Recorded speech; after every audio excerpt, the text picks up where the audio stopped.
All right, what's going on tonight? Nicer in the building. Thank you for dropping by. Here's a slow night. I was watching the baseball draft, which so far is interesting. My team just picked 11. They took a first baseman from Florida Atlantic.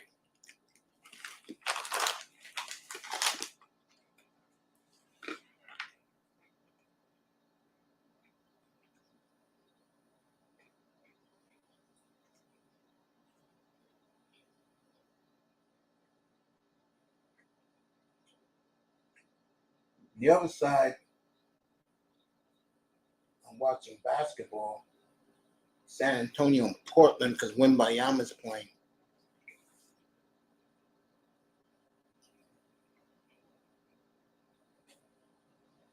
Okay. 5-3 in that game.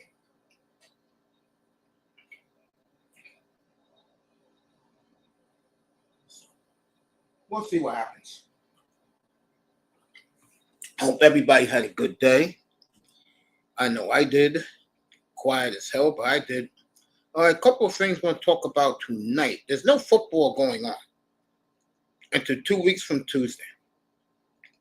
Now, let's keep it real. I know there's a lot of guys want to talk the NFL, but there's nothing going on. And I'm sorry to disappoint people, but there's nothing happening right now. And because Scoot Henderson's not playing, I'm not really following the basketball game today. I'm watching the M.L.B. draft. And again, this draft has been fascinating so far. I mean, how could the best pitcher in America go 9? The best high school pitcher in America goes 10.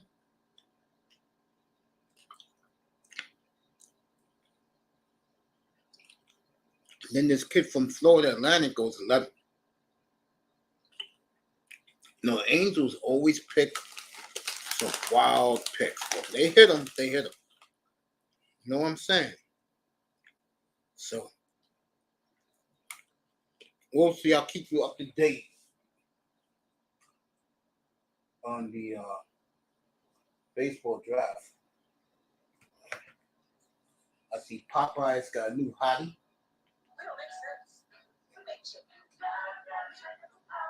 Advertising those delicious ghost wings that Popeyes has. Cubs are on the board.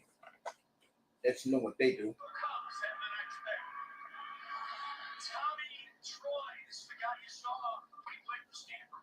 I mean, Tommy Troy now goes to Stanford. So, he's there. Manzano's in the building. So, I'm waiting for the thumbnail to come in. This will be the thumbnail on Tuesday night.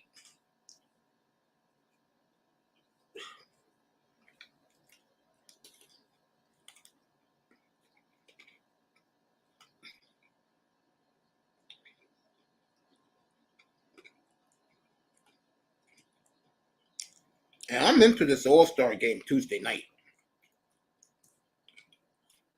And I'll be up here at they're going to introduce the players. So when they do that,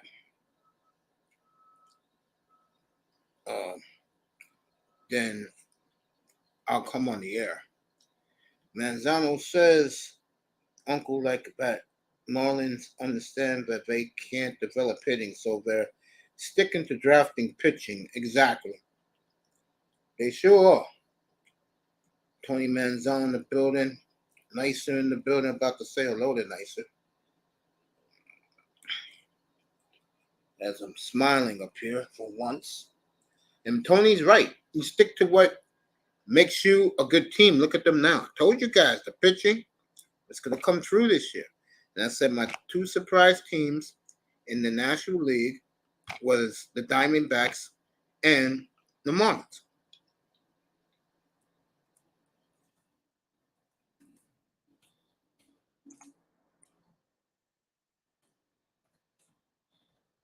Canes in the building. Oh, I'm pumped for this All-Star game Tuesday night.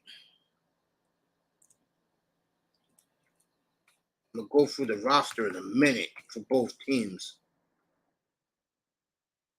And I think that, how can I say this?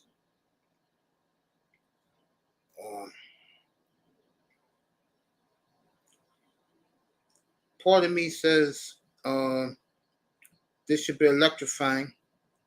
Ohtani says he's going all in. So Ohtani's going to go all in because he's showcasing himself for the other teams. I think what this signifies also, Uncle, is that the Marlins are going to trade some of their young pitching in their system. It's funny that you say that because Kim Ng was in the booth yesterday with the announcers, and she said something interesting about the team, basically saying that she knew this was going to happen, and that I don't see the Marlins going for a big hitter at all. I don't. Don Philly in the building. I don't see it. Let's see what the Cubs take.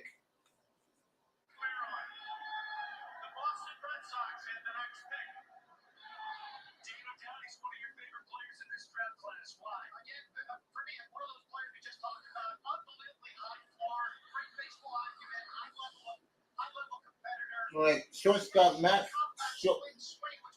Shaw goes to the Cubs. As Dan O'Dowd is losing his damn mind over it. I mean, Dan, can we see him in the majors a little bit?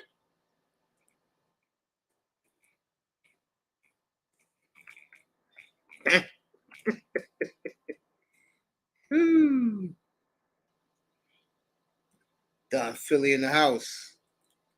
Oh man, let me get back to this All-Star game. This All-Star game is going to be about two people, and they're going to face each other very early in this game. And that's Shohei Ohtani. You could say a couple of people. Arez is batting high in this lineup, but he's faced Arez before because he played in Minnesota. It's going to be interesting him against Ronald Acuna Tuesday night. Acuna is having a monster year, and so are the Braves.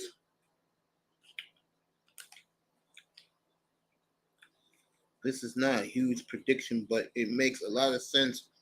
I think the Marlins basically are going to be drafting pitching with the first three picks. Okay, they know it's going to piss off the fan base by doing that, but they understand they have struggled in the past decade in developing hitters. Speaking of hitters, for the Marlins, I lose it. Oh, good to see Kristen Yelich back. He took a couple of years off of hitting in the 220s. You can see the Canes having a better season than the Dolphins. One team has proven coach, and the one team not so much. Ouch. Well, again, Cristobal is there to recruit. He's not there to coach. And McDaniel is a better coach than Cristobal. I just think Mike McDaniel got to go back to what got him a head coach, besides being a flunky. But I don't want to talk about Mike McDaniel tonight. Now, back to this All-Star game. Dude, I don't know what to tell you. I'm into this baseball All-Star game. As soon as my nephew does the thumbnail, that's going up. Let me get the rosters. Acuna and Arez. Against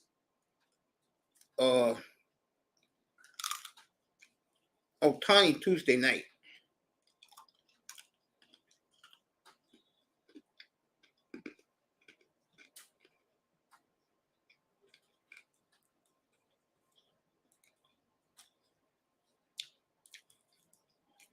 And I can see this to answer Canes more. I can see the Hurricanes having a better season than the Dolphins. I can see that. But I still think the Dolphins are better.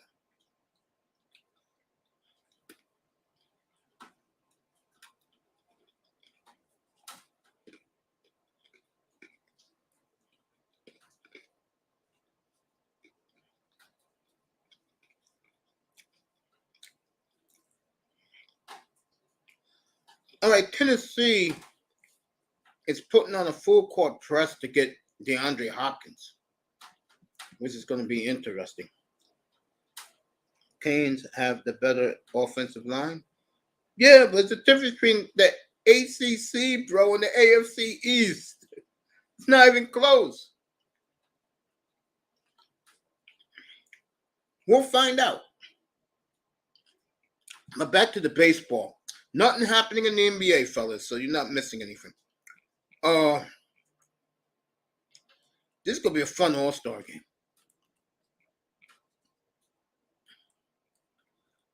A lot of great players were snubbed. A lot of people was upset about that.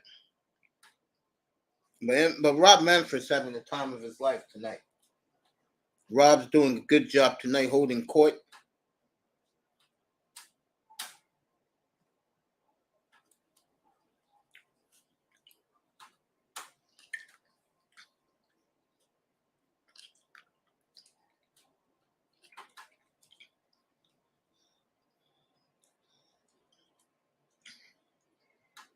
Let's see who had the.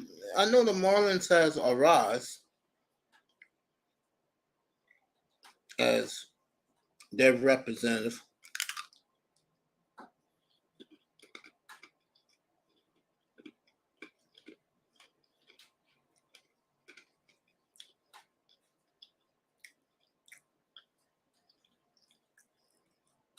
All right, the Braves has Acuna, Albies, Arcia. Wow, Arcia won the voting at shortstop. Really? One thing I know is I was looking over some stats last night. A lot of baseball players are having off years. I can see why. Seriously, I can see why this is not a lot to choose from. Braves got 8 players on the All-Star team, and they have 3 starters. Their catcher, Arcia, the shortstop, and Acuna in right field.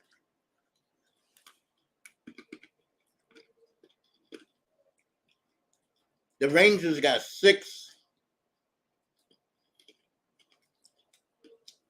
Matter of fact, the Texas Rangers has the starting infield for the American League. No joke. The catcher, Corey Seager, and the shortstop, the second baseman. The only position that's not Texas is first base.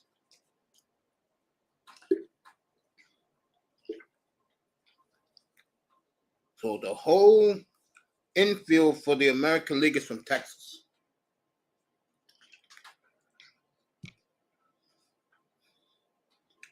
Blue Jays got 5: Pichette, Guzman, Guerrero, Whitfield, and Jordan Romano. Orioles got 4: Batista, Cano, Austin Hayes, and Adley Rushman. He is a tremendous catcher, by the way. The Rays with the best record only has 4. And 1 was put on because someone got hurt. And that was Franco. Okay. Let's see what's happening in the chat. Bargoff, what do you make of the NBA, the playoff tournament? In the NBA, I like it. I'm going to get to that. I like that. Now I got the walking boot for 6 more weeks. Thank you for asking. Bargoff in the building. Let me read what these guys been saying. Yeah, Canes is against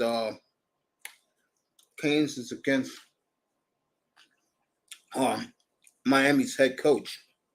The Dolphins I'm talking about. Not too crazy about Boghoff. Yeah, I like the play-in tournament. Yeah, I do. I like to play the tournament in the NBA. I like that. I do.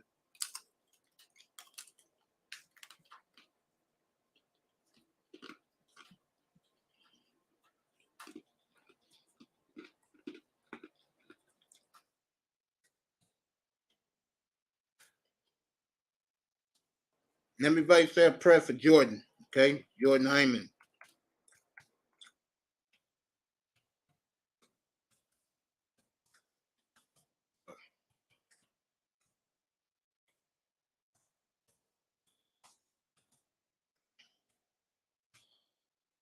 This baseball tournament, All-Star game should be fun Tuesday night. Oh, let me say something about the NBA since Bogart brought it up.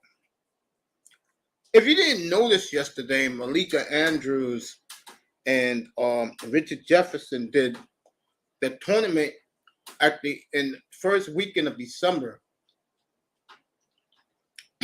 Matter of fact, excuse me, it starts in the third week of November. And the cool thing about it is, and this is what I like about it, winner takes all. I believe the purse is about $10 million. Because you gotta pay the coaches, you gotta pay the bench guys. The winning team gets $500,000 a player, and the NBA players, you can see Trey Young's face. He's all in. So that's interesting. I love it.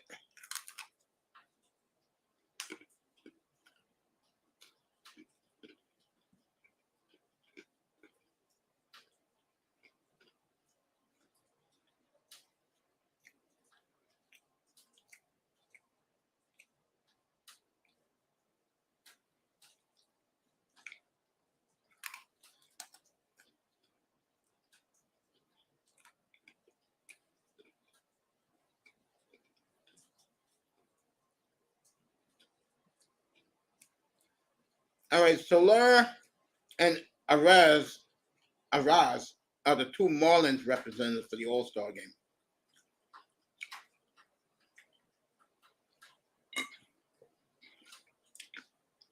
The most disappointing team in baseball, which is the Padres, only have two, Josh Hader and Juan Soto. Yankees have two. Well, really one. Judge is out. Really one. Garrett Cole. Mets deserve nobody. And one was an alternate. So, and the Cardinals only got one. Wow. Tells you how the mighty is falling, folks, in St. Louis.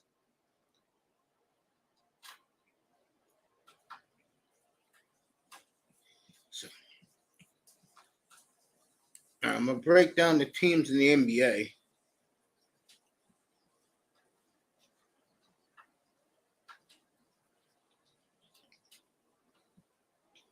And if they make the playoffs, Canes, what are you going to say?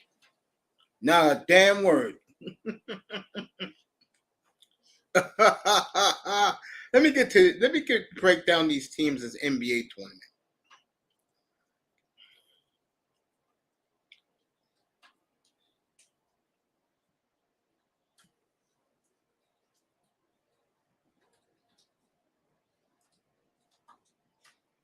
Oh, John Morant crying how much he going to miss Dylan Brooks.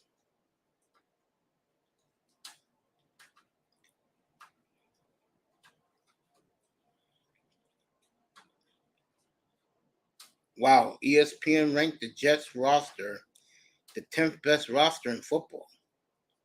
I'm curious who they got as the top rosters. All right, here we go. These are the top rosters in football. The Chiefs, the Eagles, the Bills, the Bengals. I'm going to stop at the Bills. I don't think so. Matter of fact, I would put the 49ers where the Bills are, leave the Dolphins where they are, which is number 4.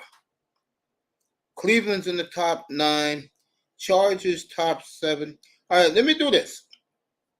Seahawks is 12, Broncos 13. I'm going to do 1, 2, 3, 4, 5, 6, 7, not 7, 6, 7, 8, 9. All right, I'm going to stop at the Ravens, who is number 11. You know what the top 11 teams have in common with the rosters? Anyone want to take a guess?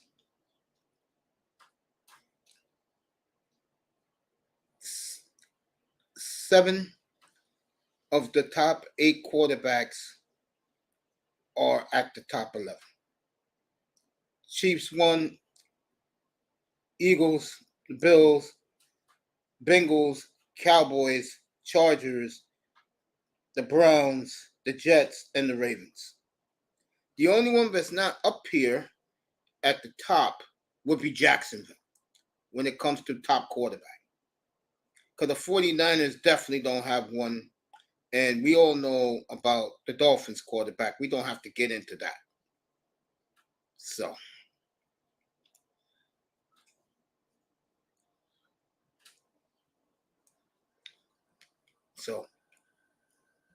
interesting. Most talented rosters in NFL. They have it right, except I will take the Bills out and put the 49ers where the Bills are. And probably put the Bills. Oh, they do have the Jaguars. All right, 15 is the Jaguars. So they got the top 10 of the top 15 teams in these rankings have the top 10 quarterbacks in the league.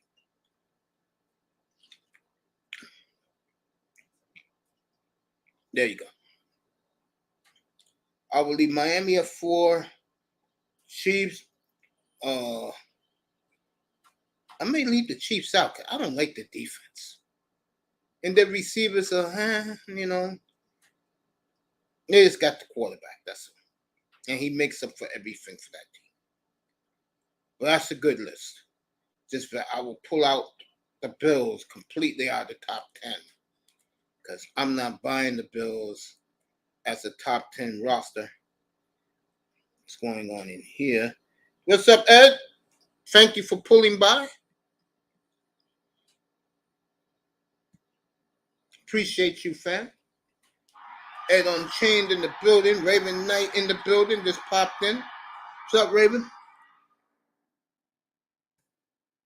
Here we go. Ed Unchained in the building. Good to see you, family.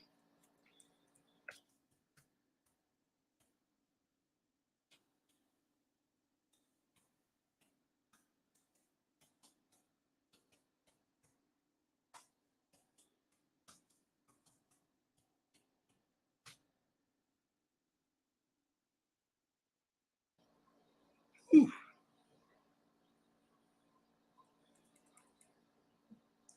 Give you a Wimbayama update. No Scoot Henderson tonight. Busted his shoulder. Always happens to the Blazers. There you go. Raven said he's just staying cool. And I just told him I'm trying to.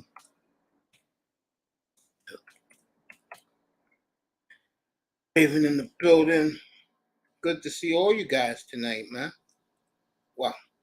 M.L.B. All-Star game on Tuesday night. One of my favorite things I love to watch. Think about that. Six Texas Rangers starting. Their whole infield is starting except for their first baseman. And I told you people about Texas, but Houston's coming. Houston is coming around the outside. So we should have a great second half with those teams.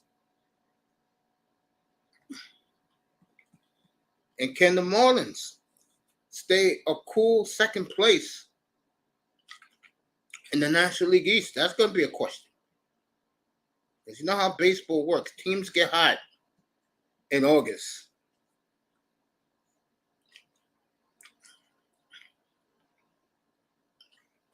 Phillies are right there. Well, I'll be watching the Padres very close. And will the Padres sell if they're not cutting it in the second half by the end of this month? 3 weeks from now.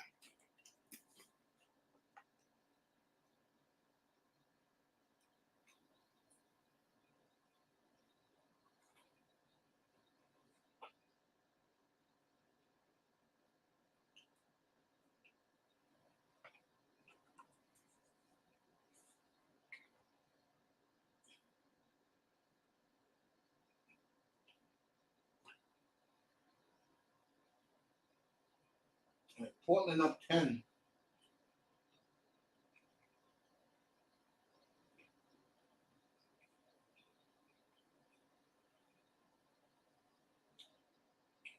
Like Wembayama with the dunk.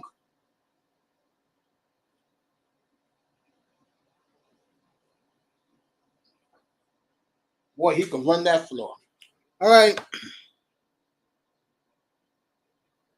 Dude, you better hope it drops soon, because once I come back on July 25th, there'll be no NBA up here. So you better hope that trade drops in the next 2 weeks.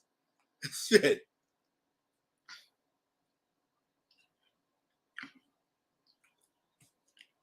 Let me tell you, I'll tell you already on Tuesday morning, July 25th. AFC in the morning, the Browns, the Browns, the Browns, the Steelers, the Jets, and the Broncos. 2 weeks from Tuesday morning. And then in the evening, Dallas, the Giants, Dallas,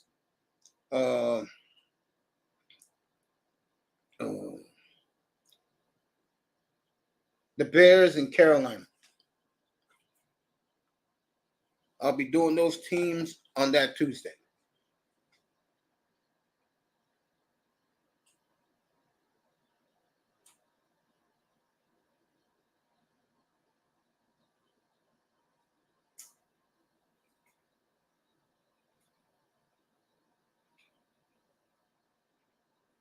All right, Miami playing a hell of a lot better tonight.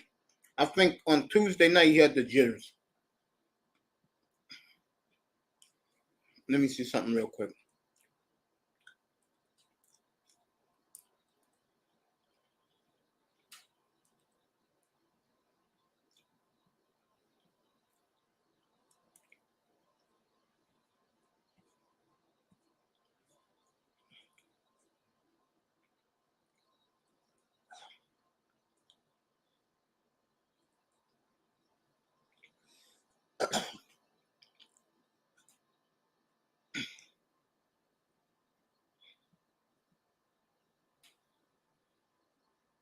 All right. Let me bring some people up here.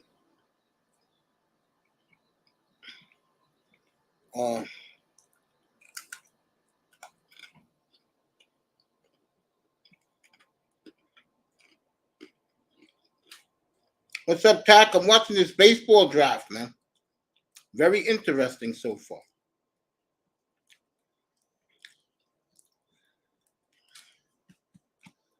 Tack in the building. Scouts Inc.'s best, the guru.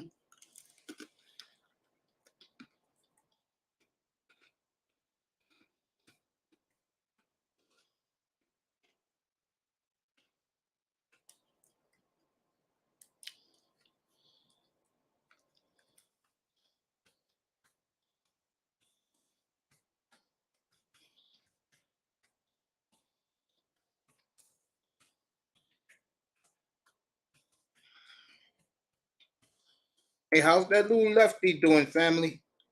That little nephew of yours, that big boy.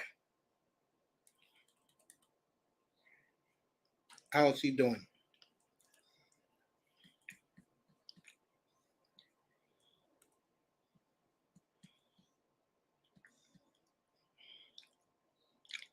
Tack in the building.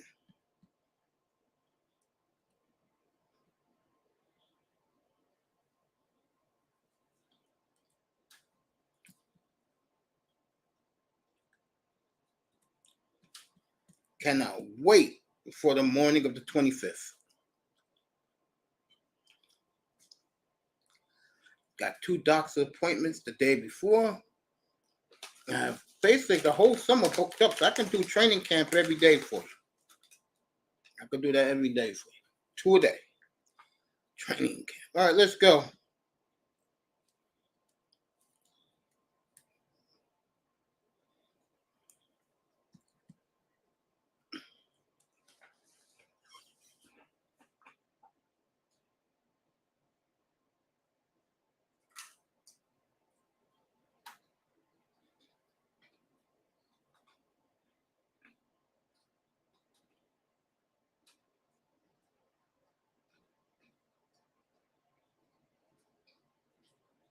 All right.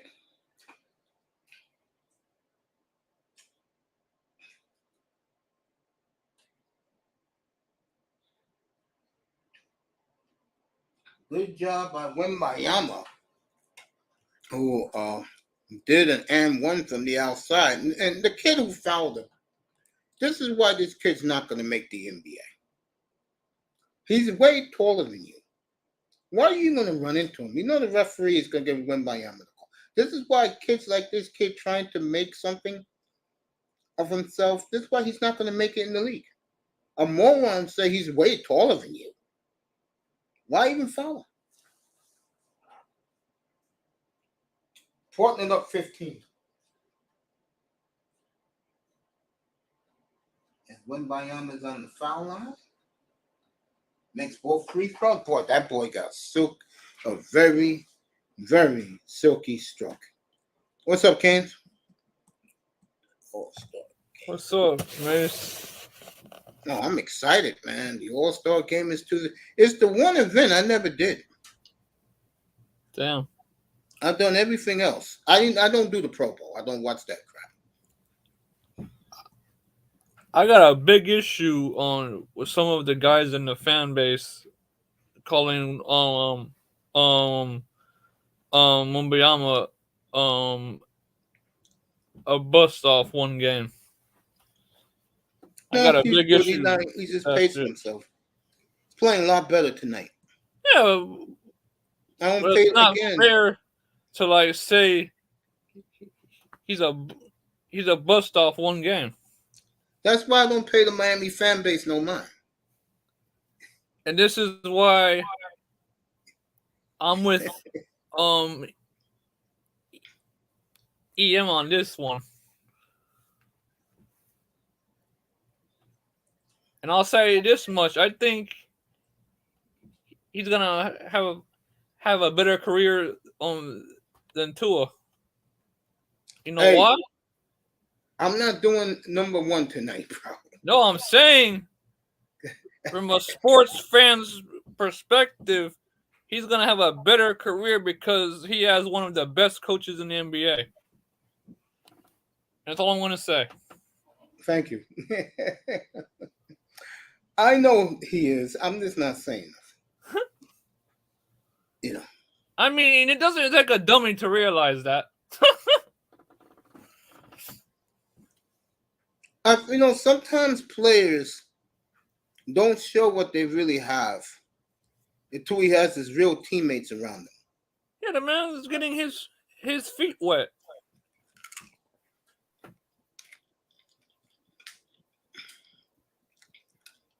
And like Laurel said, he got to get used to the speed of the NBA play. Yeah.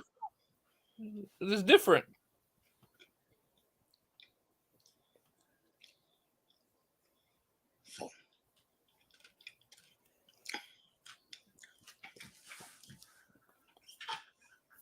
Let's see what's when it comes to the Marlins, we'll see how good they are in the second half.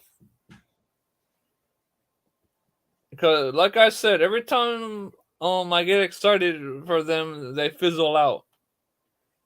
That's why you don't get excited about them. Nope. Because this is a young team. So let's see if they can hold on.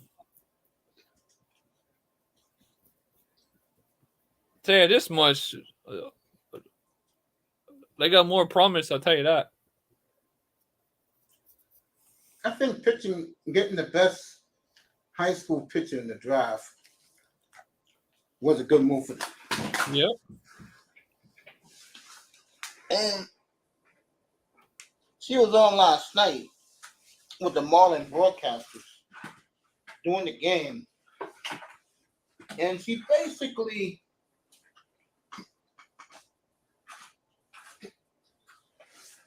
didn't want to really talk about power hitters.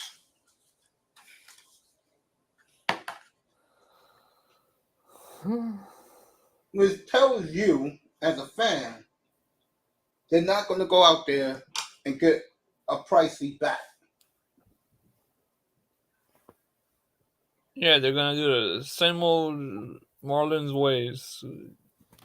Get it for the cheap. Well, they did it tonight. They picked it like Manzano said in the chat. He said they just stick to picking pitching because that's what they know how to do best. Which isn't bad. No, it's not. If you develop them right like the Marlins, It's just you don't have a problem. It's just the only issue with the Marlins is they get this good team and they can't afford them. Well, when you develop a superstar player,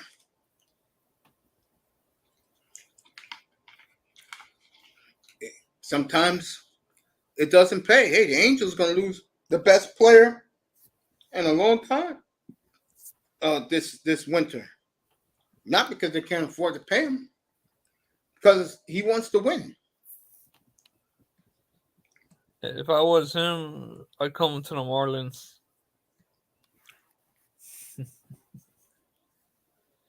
I don't see that happening, bro. Los Angeles, Seattle, yeah. We'll see what reception he gets in Seattle Tuesday night.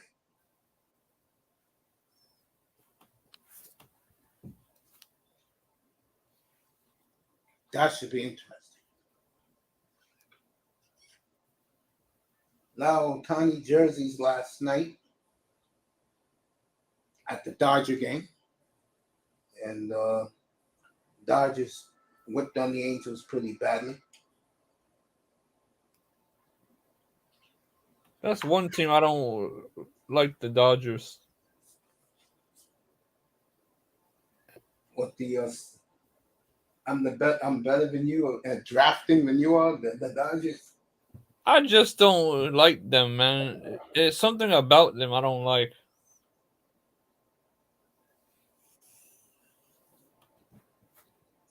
All right, the Tampa Bay Rays player is there tonight.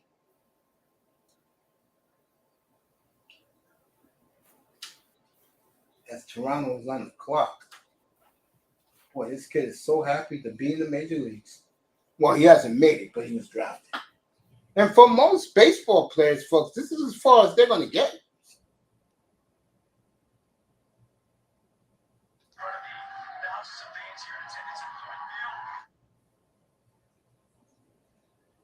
$7,000 people at the draft tonight.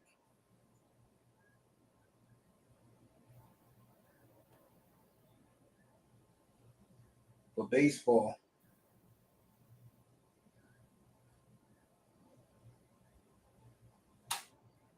Yes, they're doing it right tonight in baseball. But back to what you were saying.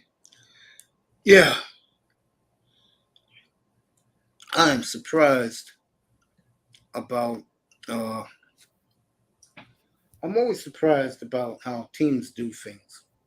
And it was nice seeing her in the booth. I haven't seen Kim Eng in a long time. Marlins keep it up, which I believe they will. I think they're that good.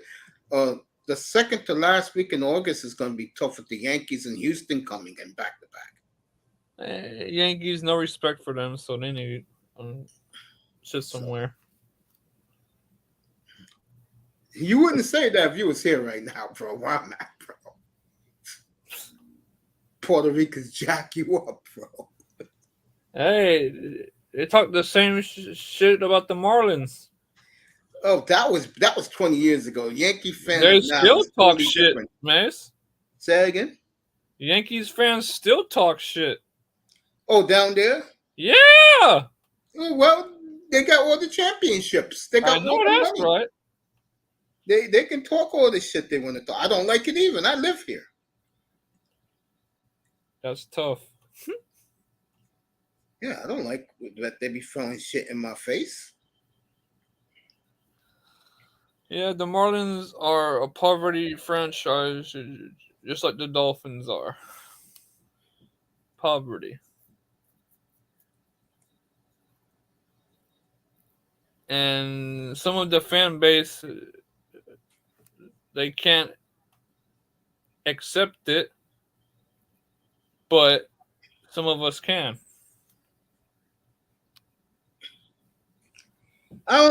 Again, I said enough about them. Matter of fact, later this week I'll do the best Dolphin offense and defense of all time, which should be fun. And I think the reason why the Dolphins and the Marlins are like this is because of what happened in their history on switching owners. I think Huizenga has really set this franchise back. Yeah, man. For the Marlins, Jeffrey Loria? Yeah, he set them back as well. Well, the one thing the Marlins has found out, and Stephen Ross has found this out too, and owners like Loria, Derek Jeter, who left, what you find out about the Miami fan base is, unless you're winning, they're not going to support you. Facts, man. For And me, it's pretty sad how when a college team steals more shine than the pro teams do.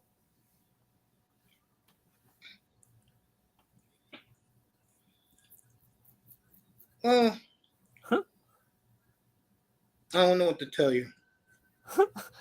I mean, there's nothing to say about it. I mean, it's the truth.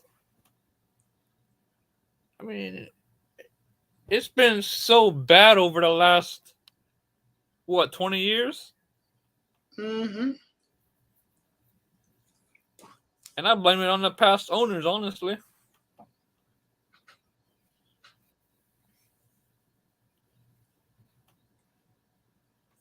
What's up, Iman? Putting the stakes in the chat room.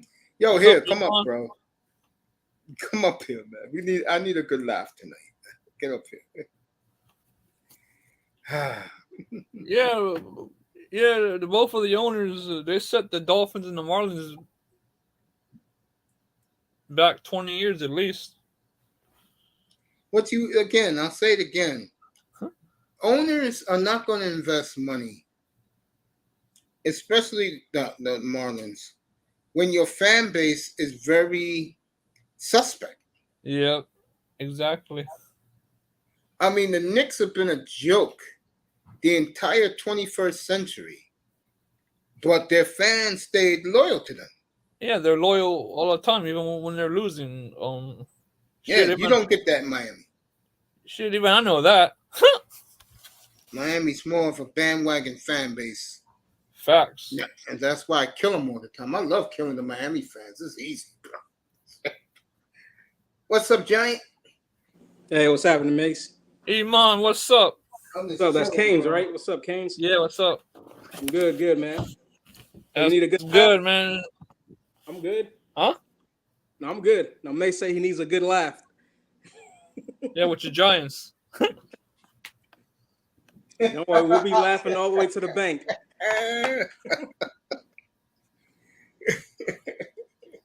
All I can say is good luck to both teams. Oh, man. Yeah, you guys gonna need the luck. Hey, ain't no you guys here. I'm Canes first, Dolphins second. So wait, I guess you a bigger Canes fan, Miami Hurricanes fan than Dolphins fan, right? Yes. Yep, I'm guessing. Yep. Let me see. If I put my teams in order, I'm talking about currently stated. The team, none of my teams really interest me. Yeah, especially not Portland. Because they're all mediocre. They suck. Yeah. I don't even get excited when they're good. So what's the deal with Portland and Damian? So what's happening now? That's quiet right now. Yeah. Yeah. I hope this man does something before the 25th, because if he doesn't, then you can read it in your Miami Herald or the Oregonian. So what does he have to do, though? I mean, because isn't it in Portland's hand? Isn't it in the Trailblazers' hand for him to either what where Portland he's going to wants in return, what they feel is they want multiple picks. Yeah, I could imagine. And these other teams are in it now, and Dame can say what he wants. I'll tell you, I'm gonna say it again. Dame is playing a very dangerous game with his reputation because they send him, and Iman, you know this. They send him to New York, Philly, or Boston. He don't want to go. His career is ruined, bro. Yeah, Boston would be a good spot, bro. Now think about it. Yeah, his career will be all over. They will dog him. Well, I guess it depends. It depends what they're gonna do. I mean, what they you said multiple picks, right? So multiple first-round picks. Portland don't care where they get them. Pat Riley, get on the phone, get them. Yeah, but you don't want to gonna do that shit, though. man. That's the thing. That's the thing, right, Mace? You don't want to give up other players, right? Like they don't care. Players. Portland wants picks. Yeah, because they're trying to rebuild. Is that it? Yes. They want their own players. All right, that makes sense. Yeah, because if he goes to Boston, that'd be a good spot. But you don't want to send Tatum or you don't want to send Brown. You want to No. His problem is this. Yeah. He only wants to play in Miami. Really? Okay, fine. All right.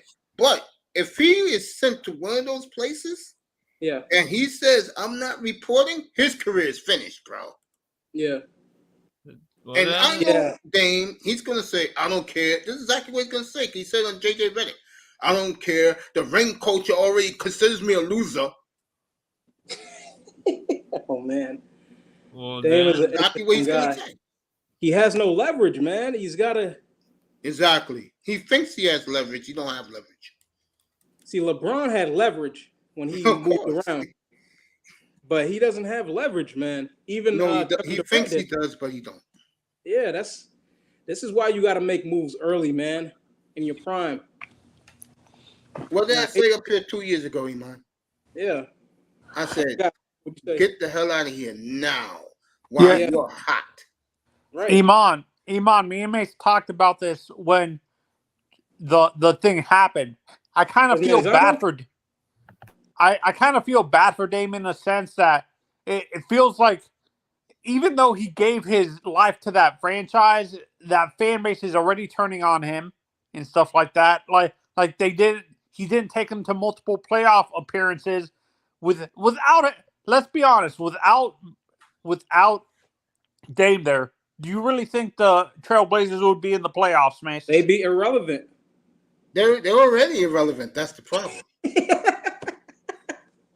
No, that's what I'm saying. Well, without them, it would be even worse. Is what I'm saying. I think with Sharp and Scoot Henderson, they're gonna get a lot of hype. Scoot needs develop. Honestly, Mace, I like the pick, but I think Scoot needs a little bit more development. They're already putting pressure on this kid, saying like there's delusional Portland Trailblazers fans on Twitter saying this, that he's gonna be way better out of the gate, better than Dame. You know what the problem with Dame Lillard is? And by the way, he made the playoffs 9 of his 11 years in Portland. His problem is he never done anything. Can you blame them? Can you blame Dame? What else could he do? Let's be honest. Again, I'm gonna say it one more time. He should have left 2 years ago when he was hot. Yeah, and Iman, I've talked to friends who live in that area too, and they say the same thing. What Mace told me that fan base is very racist. Portland? They don't. Hell yeah! I could imagine out there in the boonies. I've been to Portland. I've never been to Portland actually. Portland, Oregon. They're out in the boonies. They're out in the middle of nowhere, basically. Right. Am I correct, Mace? Somewhat, but Portland is a good town. Yeah. They'll love you if you produce. If you don't produce, then you know how it is. They'll call you a nigga. Mm-hmm. No, that's what I'm saying. For the brothers. Now a place for the brothers. Yeah. This is you've been a Portland Trail Blazers fan for a while, Mace. Did they turn on Drexler? No. Like they're doing to Dame? No, the problem again, let me go back to this Dame Lillard thing. He didn't want to be the bad guy in this, and in my opinion, they're both wrong. The general manager and Dame was wrong. Again, Dame should have got out 2 years ago. But I will say this in his defense. The GM lied to him throughout the whole process. He had a chance to get Zion Williamson. He didn't want to do it. Yeah. That's right, it's the incompetence like of that. Cronin. Blame the incompetence of Cronin on Dame wanting out. Let's not. That's what the fan base needs to do. They need to put the blame straight on Cronin for not refusing to build and the ownership there for being cheap as hell too. What? Let's be honest. What free agents now? Back up. Cheap, paying a mediocre power forward $160 million? No, cheap. No. What I'm talking about is cheap when trying to bring another superstar in, Mace. That's what I mean. I got news for you. No black man wants to play in that town unless he's drafted. What did I say? It was the same thing that happened to LeBron in Cleveland. Exactly. Nobody wanted to go to Cleveland. Yeah, now Damon's experiencing what LeBron experienced. The only difference, LeBron was a free agent. Yeah, LeBron left right before they did some shit. LeBron was smart. But everybody turned on him. You can't be worried about what everybody thinks. You know why they turned on him? Because he didn't go to a big city. That's why. He went to a city that I always say all the time is a bandwagon city. You know, their sports fans down there are very jaded. You know, this is why Miami sports fans get destroyed by Northeast sports fans. Philly fans, New York fans, led by Chris Mad Dog Russo, definitely don't respect Miami. Yeah. It's just what it is. Yeah. No, and to be honest, this is where I can have a rational conversation with you, Mace, as a Northeastern fan, because you understand that. You and Iman understand and can explain it to me. I can't. These Northeastern fans treat Florida sports fans like trash. Like they're better than everybody. Yeah, they do. They do, because they bring it. They bring it to themselves. I mean, just listen to some of these Dolphin rooms, probably alone tells you. And like I said before, the only one I want to hear talk about Lillard in a positive note is eye test. He's a big Lillard fan. He's a Lillard fan since I started this platform 3 years ago. I don't want to hear Miami fan brag about Dame Lillard.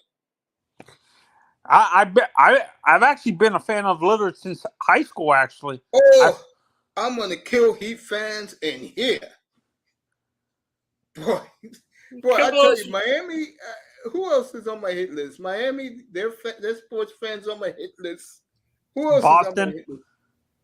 No, Boston. They know what they're talking about. Their problem is racial. The Heat fans. For what? Dallas fans. No, Cowboy fans. I say this again. Cowboy fans. The media pumps them up for their fan base. The Cowboys got the national media in their hip pocket. Plain and simple. Rams fans. They don't exist to me. I'm gonna say Jets fans. If Rodgers flunks, yes, I'll kill them too. Packers fans. At least with them, all they want Rodgers to do is make the playoffs and win a playoff game, and they'll be satisfied. Unlike another fan base I know. I have one bet. How about the Packers fans? Since Aaron, I'm not even going to talk about that. I'm not even going to go there. I am not going to go there. Because Mr. Miami, once you start fans, the Patriots. They don't. I know how racist they are, but they don't bother me. The fan base I can't stand that can be very arrogant are Raiders. Like my generation of Raiders fans who are the same as Dolphins fans, we haven't won crap, and they're still bragging about the glory days and stuff like that. The national media likes the Raiders, especially now that they're in Vegas. I thought the national media hates the Davis family. No, they like the Raiders. Raiders got so many fans around the world, bro. They're the Raiders. They're the biker gang. They used to be the bullies. No, that's what I'm asking. But in general, I thought the media hated they liked the team, but I thought they hated the ownership, the Davis family. No, they liked Al Davis because he gave them access. When you give the media access, they look a different way. They like you. Oh, Mace, I was talking to a friend who's a Vikings fan, and apparently there's rumors going around they're going to trade Kirk. I'll say it right now. Other than San Francisco, I don't know who wants Kirk Cousins. Other than Kyle Shanahan, I don't know who wants Kirk Cousins. How about a team that's right in Atlanta that needs a quarterback? I think Desmond Riddle will be fine. Hey, I'll keep saying it. I said it all last week. Fantasy geeks know what's going on. If you haven't noticed in your algorithms, the Redskin podcasters are coming out in droves. What the hell? Because, again, the fantasy community, Sam Howell is ranked very high to break out this year with Eric Bieniemy. And I'm going to say it again, Dallas fan. I'm going to say it again, Eagle fan. That happens. Watch out. Because last I checked, I was looking at this tonight, that Christian Wilkins, they would make the top 10 in defensive tackles in the league. The Redskins had two of them. Okay. And those boys in the middle comply. Man, Redskins ain't doing nothing, man. Iman, Iman, be honest. If that quarterback gives them anything, they're going to compete in that division, bro. You want to make a bet on that one too? Ain't no if, man. That dude ain't doing nothing, bro. Bro, I'm going to watch that kid very closely. Mace, you got enough steaks to worry about feeding me, man. Come on. You want to add one on your plate? What are you talking about? No sex in this. I don't care about no damn sex. No, steak. Steak, Mace. Steak. Oh, steak. Okay. Okay. My bad. I'm sorry. My mind is in another place. This for you, Iman. What you think about what Fresh and Fit did over the weekend? I ain't even see it. I saw. I was watching Mr. Fantastic. About I was watching. I was in there today. That one dude, right? Fuentes, right? Mm-hmm. Is that it? Yeah. I don't know. I didn't even see it, so I don't even know. But I mean, I was watching what he was saying. I guess they was on there, and then they showed some pictures of them hugging him, kissing him, or whatever. Yeah, the funny part is Nick Penn. Shout out to him. He told Fantastic late in the show that the women all admitted on the platform that they don't do white dudes. Uh-huh. And guess what? None of the brothers bought it. That's something. I'm gonna do a show on that next weekend, bro. Yeah, it was all cap, huh? I don't buy it. I'm like Fantastic. I don't buy it. Speaking of Mr. Fantastic, gave me a shout out today. Shout out to Mr. Fantastic. Yeah. Yeah, but I'm that serious. These Redskin podcast shows are popping up like wildfire. You said what podcast? Redskins. Redskins? Yeah, the Commanders, yeah. Huh. I had 5 of them in my algorithms today. All saying the same thing. They finally got their quarterback. They got their quarterback. Let's see.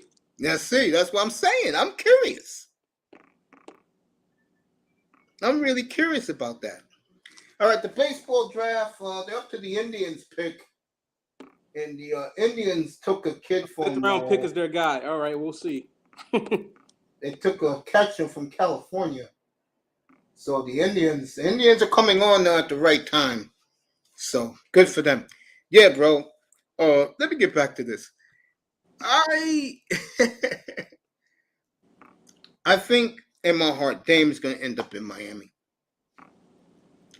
I think Pat Riley will find a way to get a couple other sucker teams into this. This dude look like Baker Mayfield, bro. Who, Sam Howell? Yeah. I haven't seen him yet. I mean, he looks like facially, he looks like Baker Mayfield, the way he throwing and everything. Like, and they got him at 6'1", he's probably like 5'11". Yeah. But, yeah, nah, I don't see it, bro. Yeah, well, let me ask you. Didn't he play? He looked like he played in the games. Yeah, he played the last 3 games of the year. What did he do in the last 3 games? I'll find out, but let me ask you this. Look at his stats. You're a Lakers fan. Yeah. What you think about them now? The last 3 games, 106. No, the Lakers, not the Redskins. You want to do Sam Howell stats? Do it. Go ahead. Well. Look who it is. The Lakers are looking nice, man. Lakers looking nice, man. I believe in the Lakers. I like it. They've gotten younger. That's good. That's what they need. Younger, deeper, more talented. Yeah. And I'm glad they didn't give away their depth because that's what happened last time. They re-signed their depth. Yeah, they re-signed their depth. I hope Melo. No, was it Melo? No, Angelo. D'Lo can do. I hope Melo's been gone, bro. What's up, Shake? Yeah, Melo's been gone. What's going on, Mace? What's up? Gotten his demons. I hope he's got his mind. What's up, Gaines?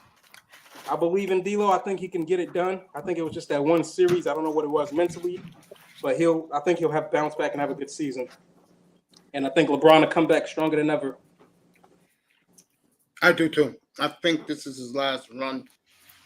This is his last run. He got a good 5 years left in him. Cut that out.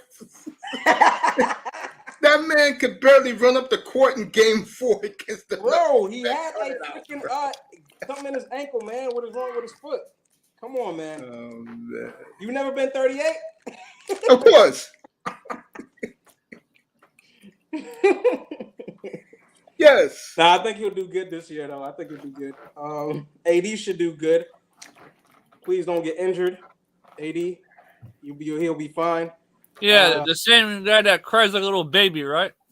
I like, exactly. I like Austin Reeves. Austin Reeves did really well. I knew they were going to keep him. Hachimura, they kept him. So I think that starting lineup looks really fire. Looks really good. Yeah, LA.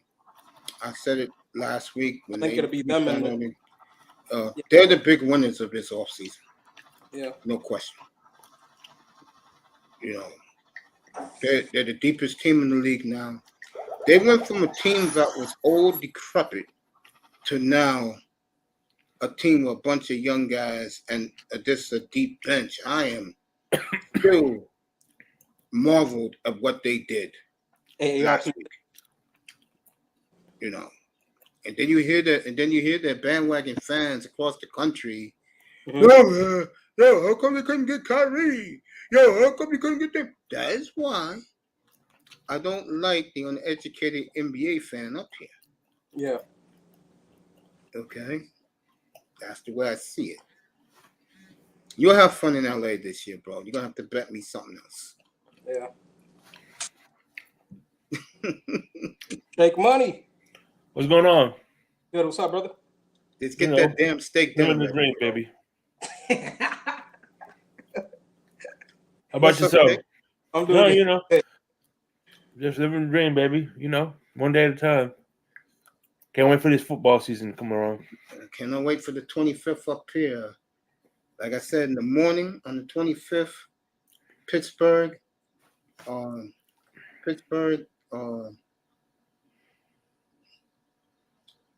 not doing Cincinnati yet. Pittsburgh, the Browns, the Jets, and the Broncos. At night, Dallas, the Giants, Carolina, and the Bears. I got a lot to talk about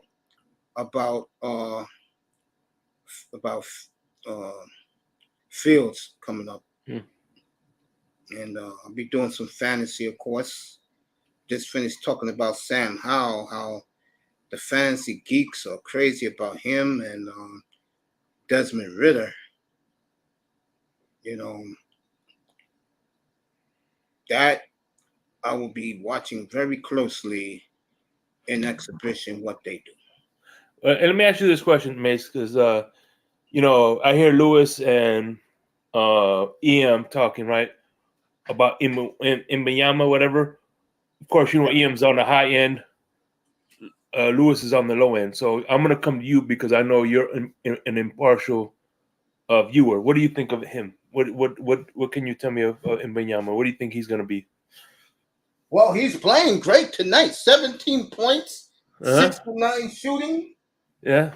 I'll get his rebound numbers, and this is in the third quarter. So I think on Friday night he was nervous. Mm-hmm. But tonight he's playing what we all expect him to be. And they're getting blown out, but he has played by looking at the numbers. I saw a couple of his dunks live. And that's the one thing that tonight, if you was watching this, no one's going to block his shot when he's going to the rim strong. He's just too tall. Yeah. I think Lewis should calm down and wait till the regular season to see what he does. Mm-hmm. But tonight he looks good. I just saw his numbers. So he's playing well tonight. I just think he was a little nervous. Yeah, when you got a head coach like Popovich, you're in good hands. Yeah. He's going to be fine. I think the one thing he got to get used to early is the speed of the NBA players. Yeah. Because they're much faster than the guys in Europe. Much faster. Let me get this kid's number. What's up, Darkness? Let me get this kid's numbers. So how you been, Canes? How you doing today? Man.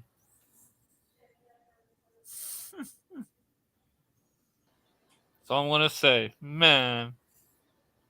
That's all you going to say? Okay. I mean, after what I saw in spaces this whole week, I'm disgusted. With what? Shit, everything. I'm disgusted. Yeah. Very disappointed. And what?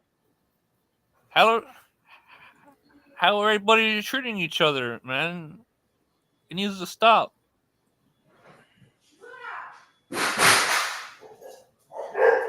Yeah. That's why I kind of stay away from that. Shit, I don't blame you there. Mm-hmm. I mean, life's too short, man. And the next day is never promised.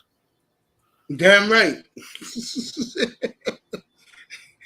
That is very true, young man. Yeah, everybody thinks they're entitled to everything, but hey, yeah, man. It saddens me seeing stuff like that.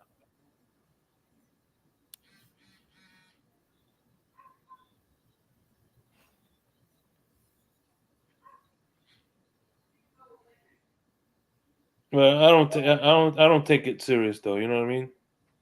This ain't real world beef. Twitter beef is I don't take seriously. Well, I would hope not.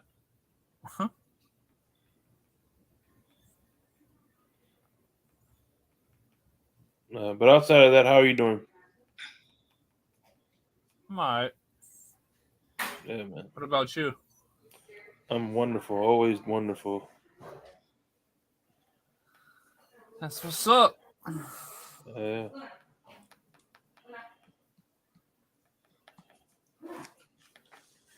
See if he's back in the game. How about you, my brother Mace? How you doing? Now I'm alive. Every day I'm alive is a blessing. Yeah. Plus, I'm looking forward to NFL training camp, exhibition. Me too. I'm gonna actually go to one on the 4th, August 4th. Who they playing? Atlanta? I'm not sure. No, it's Members Day or something like that. Because one of the guys I know, Papa Paul, he's gonna give me a ticket for the 4th. So I'm gonna be taking that day off from work and head down there.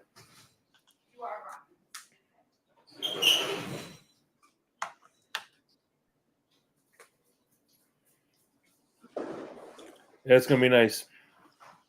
Yeah, enjoy it. I forgot the last time I went to an exhibition game. It's been a while.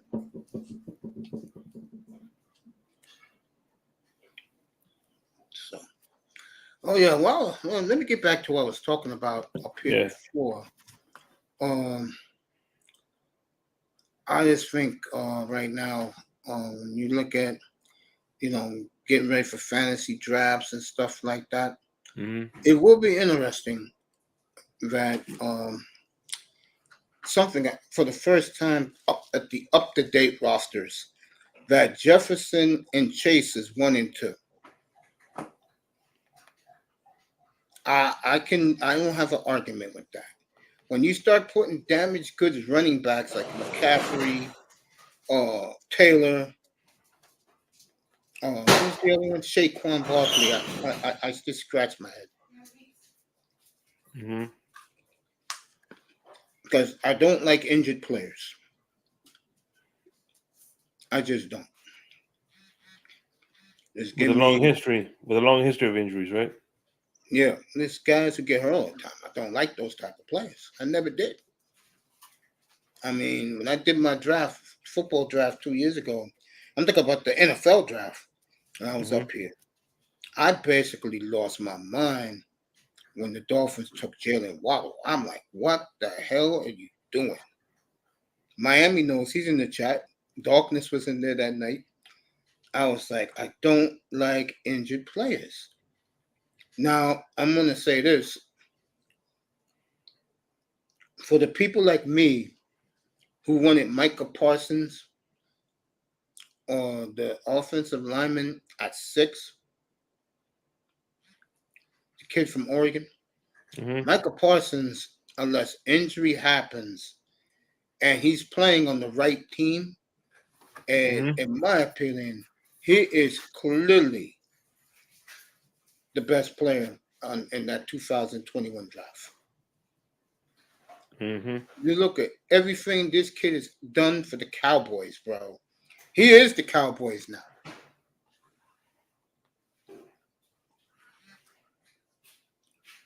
Three years ago, the Cowboy defense was a joke. The second he got there, it just changed overnight. That's the type of players you want to draft. Look at Detroit now.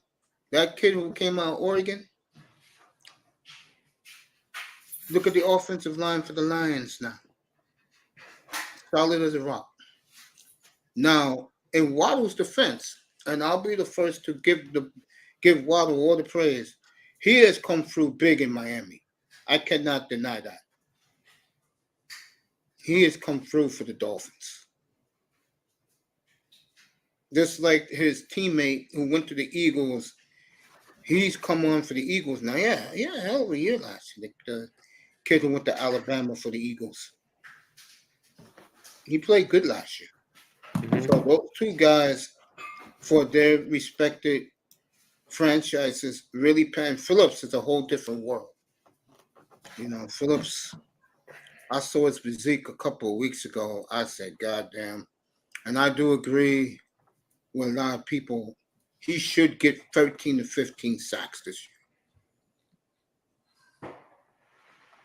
I'll be very disappointed if he doesn't.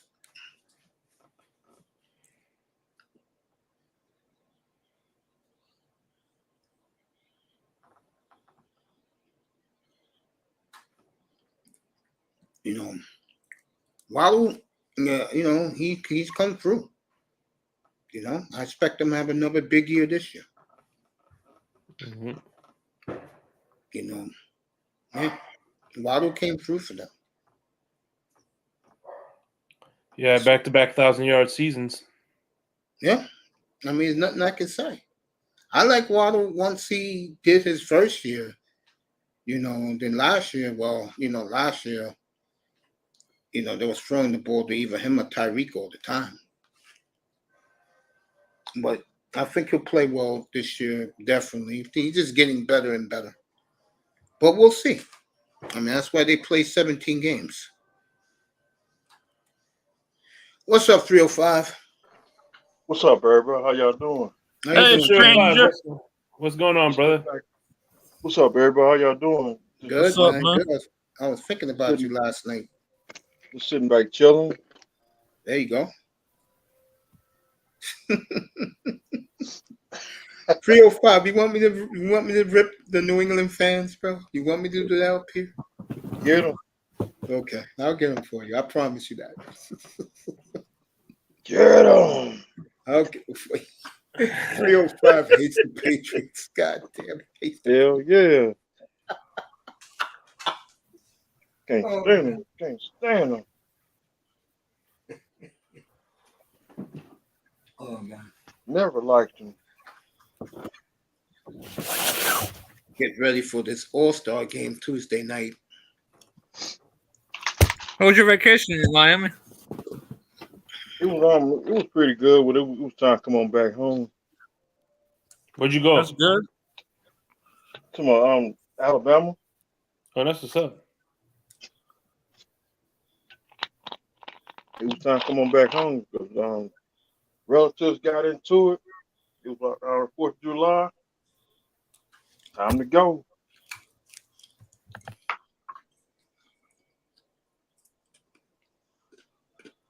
There you go.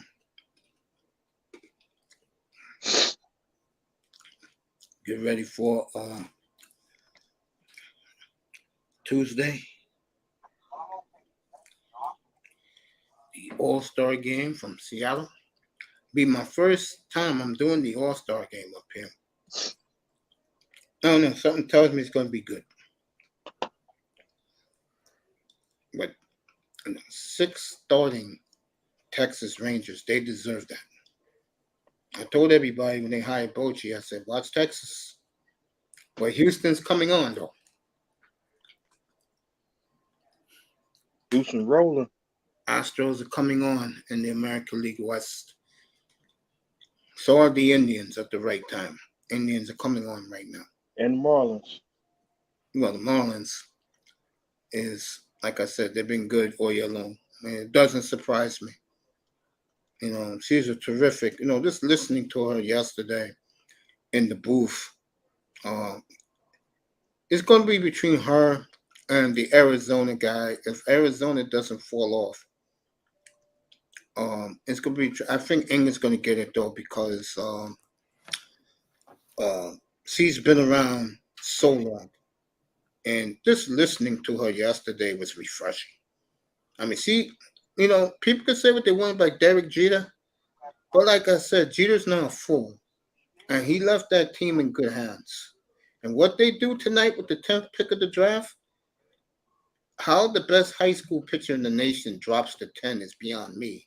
And the best college pitcher throwing 98 miles per hour went 9 to Colorado. I don't know. Maybe everybody was taking hitters. I don't know. But the Marlins are getting better. Marlins won today. See what happens in the second half of the season.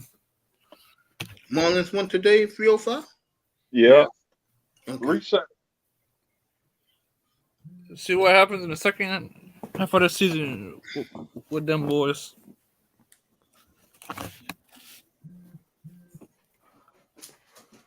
Tell you this much, if they clinch a playoff spot and they win a series, man, oh man. Yep, that means they won more playoff games than the Hurricanes.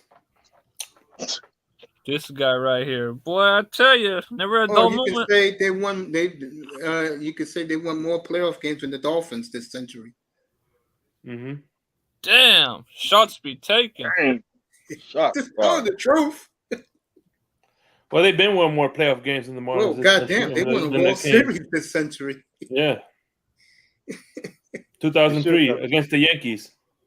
I'm not a Yankee fan. I don't care. It doesn't bother me. No, I'm just saying. I'm looking at these draft picks.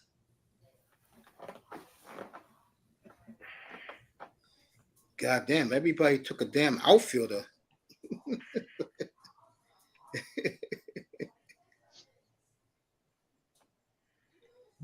Yeah, but the Marlins, like I said, pitching wins.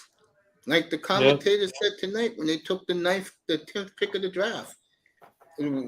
One thing the Marlins always do well is draft pitching. It may be boring, but it wins. Yep. We winning. Your Astros are picking 305. And still the world champs.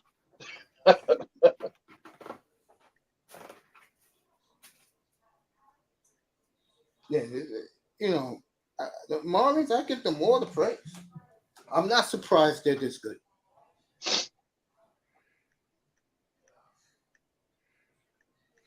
Hey, man. I tell you what, Jeter built this front office. So He damn sure did. The right sure way. did. He built the front office. He left the franchise in good hands. I think if they keep, and I know they're gonna keep on winning. As the season goes on, I hope they pack that ballpark more. Mm-hmm. So, Mace, I got a question for all you guys. Who wins another ring first? The Marlins or the Dolphins? I say the Dolphins. I'm gonna go to Marlins because they're in the heat of it right now, and they got the pitching, and that's what wins in the playoffs. Shots I think fired. the Dolphins are. How's that shots fired? I'll say it again to everybody who roots for the Miami Dolphins. Can you win a playoff game first? Shit, the Marlins have. What about the Dolphins? So, Canes, you officially a Jets fan now?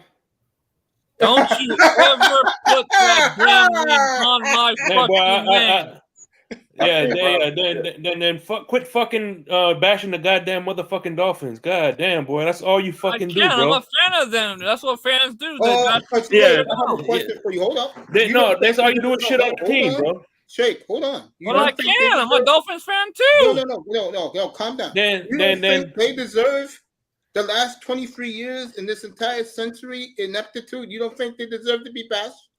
Not at that level that they're doing it.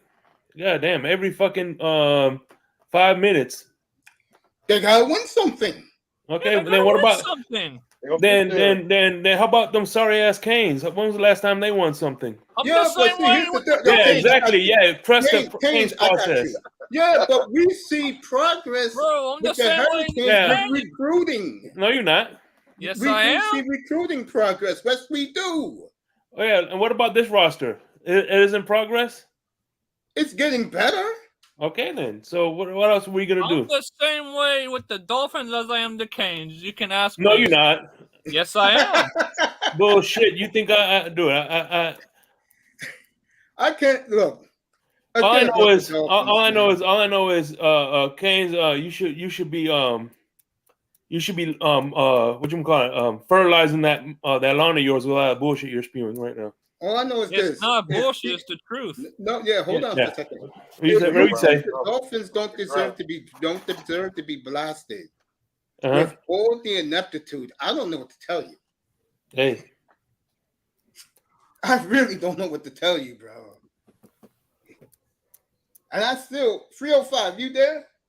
I'm still here.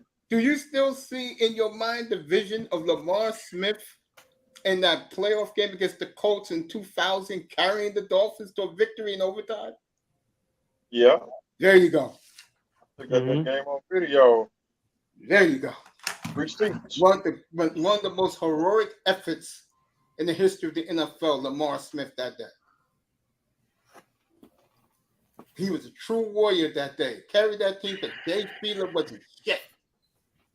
And his feet was hurting that day. 200 yards that day. 209 yards and 2 touchdowns. There you go. That's what I'm talking about. Last time the Dolphins won a playoff game. Yep. And let me say this. They haven't come close since. What do you mean they haven't come close? When the last time they played in the AFC Championship game? 1992. 31 years ago. When the last time they played in the Super Bowl? 39 years ago. And this is the 50th anniversary of their last Super Bowl victory. Why shouldn't they deserve to be bashed? We was babies. That is called ineptitude. We was babies when the Dolphins won the Super Bowl. Yeah, exactly. I mean, don't you think it's overdue, Shake, that they finally get a playoff win? Hey, it's gonna happen this year. We'll see. Anything happened this year? Yep, exactly. We'll see.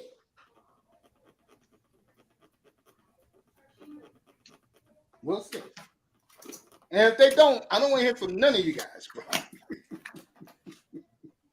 If they don't, and it's the same ineptitude, I don't want to hear from none of you. No excuses, no this and that. And also, you know I got to throw this in. Can number one stay healthy a full 17 games? Can he do that? We'll see. We'll see. That's right. We'll see. 23 goddamn years since their last football playoff victory.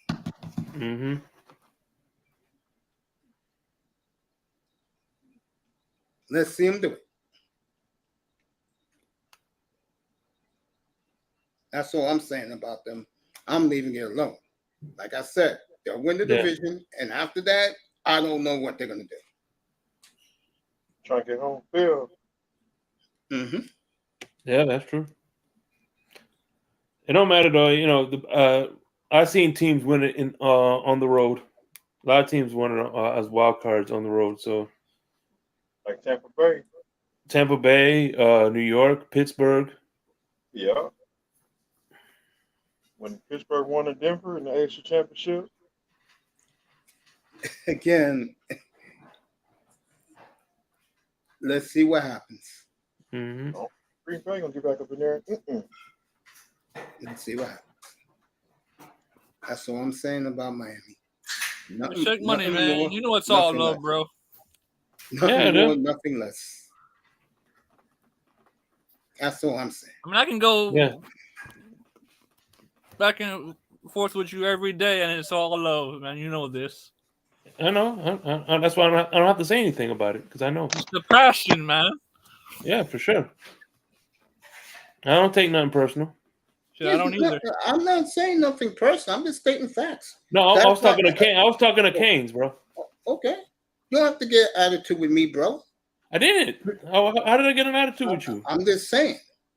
How did I get an attitude with you? I'm trying to figure this out. I ain't say you did. I said this, Okay. I don't give a fuck you talking to Canes. This is my panel. It's not yours. Okay.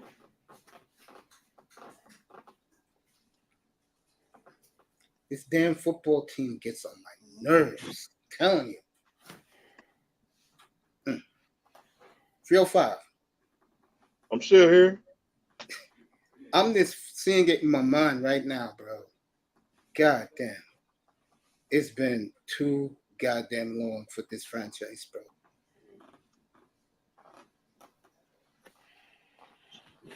Too long. We hungry. Hungry. Shit, I'm starving. There you go. He just said it. Good job, Canes. He just said it. We hungry and we starving. I'll say it again. If you didn't hear the story I told a couple of weeks ago, the reason why I love fantasy football so much is this is my 30th year playing. And I took 204 off because I lost my brother and my dad in some extent. So I didn't have the mind to play. But the point I'm making here is, it's sad. I had Dan Marino the year he tore his Achilles. And ever since he tore his Achilles, this franchise has never been the same. It wasn't fun watching the gimpy Marino's last couple of years. And Jimmy built them a defense too late. Bro, the point I'm making here is fantasy football takes my mind off the Dolphins' ineptitude. I don't draft Dolphins on my team.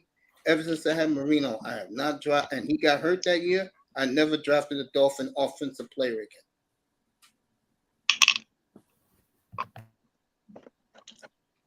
I just leave that team alone, bro. And I support that team, no doubt. I like others, but I support that team. But that team got to do it, bro. And can they get what's his name, Garfunkel? Bro, can you just go full time back to the throwbacks or go back to the Jason Taylor jerseys? There you go. It's the Miami guy right there. There you go. Still gonna ride with them day I die. And everybody celebrates Zach Thomas in 3 weeks. Yeah. He deserves to be in the Hall of Fame.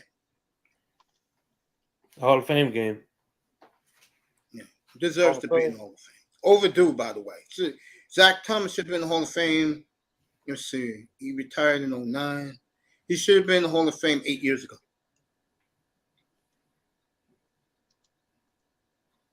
Yep. He should have been in at least first or second ballot, in my opinion. Yeah, he was that great. Just like Webb should have been in who knows how long ago. Which guy? Richmond Webb. He should have been in there too. Yeah. He was great. I ain't gonna lie. You can argue he was the best. He was top 2 left tackle in the 1990s. No question. Stephen Bird should have been in there too.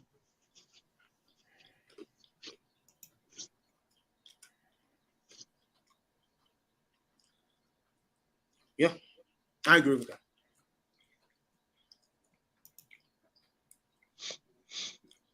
Yeah, I agree with that. Mm-hmm. But again, damn. 305, 209 yards that playoff game for Smith?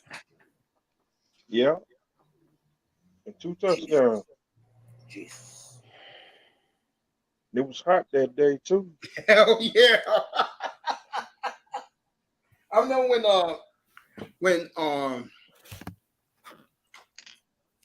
when Figueroa was up here a couple of weeks ago, he was telling me he was at the game. He was telling me how the crowd was. Which game was it? Like, yeah, Irving. And he told me about how the crowd was. No, which game? The playoff game they last won in 2000. Okay. He was at that game. It was like it was a playoff game. It was like in January 2001 too. I remember the last playoff game we were at home. It was against Baltimore, and the worst part about it, it was blacked out. You didn't miss anything. Trust me. That playoff game with Chad Pennington, you didn't miss anything. No, it was the one before that one. That was the last 2001. Yeah, 2001. No, 2001. That was what Wanstead was the head coach. Yeah, it's 2001. Yeah. That's the last time until 2008 they made the playoffs. Yeah. That was Wanstead. Yeah. Was that home game too? The 08 season? Yeah. That was in the playoffs at home. Okay, yeah, because we won the division. We won the division. That's right. Yeah, and they still smacked us.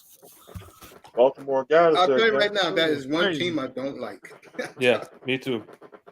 I hate that team with a passion. Me too. I can't stand Baltimore. I can't stand.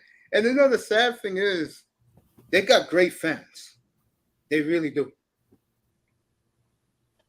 I mean, their fans are cool people. They're passionate. But I wonder about them sometimes.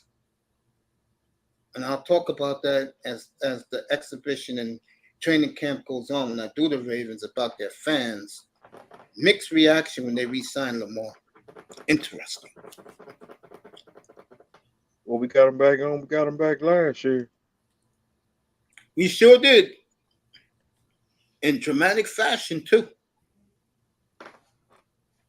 Yeah, man. 6 touchdowns. Yeah, you was up here when I did that game, bro. You was up here. I said, you guys finally got your quarterback. And I told you guys that. Mm-hmm. Yeah. The video's still up, too.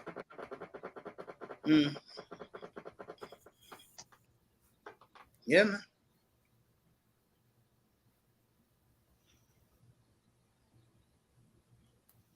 They always show that, you know, on YouTube, they always got the fourth quarter of that game. So if you want to relive it, it's always there. Just type in Dolphins, Ravens. They'll show you the whole fourth quarter of that game. What a job by Tungalo with that afternoon. Give him all the credit in the world. Yeah, I give him all the credit in the world for that one. Yep. He's on a 2-game winning streak against them. Yeah, he beat him in that Thursday night game in 2021. Yeah. Mm-hmm. Hey, look, I keep saying it about him. I'm glad dudes respect my opinion about him, and I know a lot of dudes don't. But hey, the guy is a winning quarterback, and like I said about him, I forgot what they called it. Oh, that game manager offense. That guy, he runs it to perfection. Mm-hmm. And championships are won with those type of quarterbacks, folks. I hate to tell you. I proved my point a couple of months ago. Yeah, I mean, what happens? That's Josh Allen's problem is he thinks that the offense should be run around him instead of the putting. You know, he wants to be the offense versus let the offense be the offense. You know what I'm saying? Trying to do too much. You know what I mean? And quarterbacks like that, I think that's what was Dan Marino too. He tried to do too much himself. Now you know why Dan was like that. Yeah. If you had his arm, would you want to be the star? Yeah, I know, but still, that didn't get us anywhere, though. You know what I mean? You're right.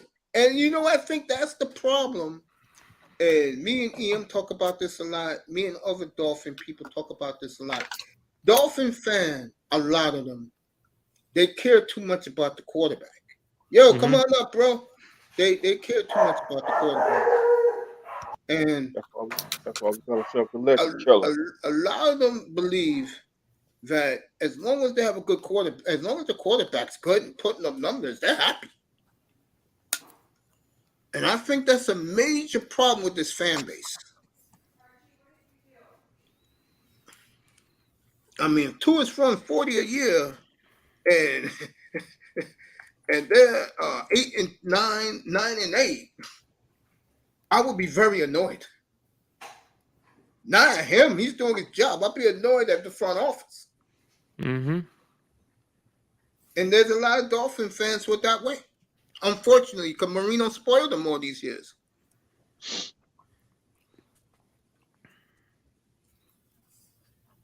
Yeah, but it's just like the Bulls. You never they haven't found the replacement of Jordan. I don't think they ever will. Yeah.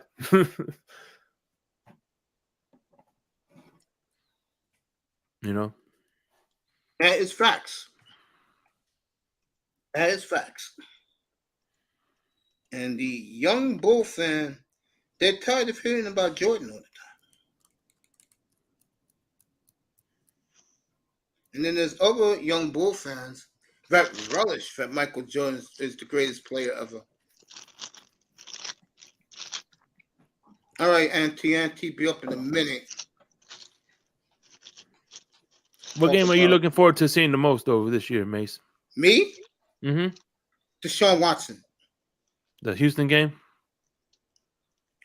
No. You asked me what I'm looking forward to the most this year? No. I think it's the Dolphin game. Which game are you looking forward to seeing Miami play? Dallas. Dallas? No question, Dallas. No question.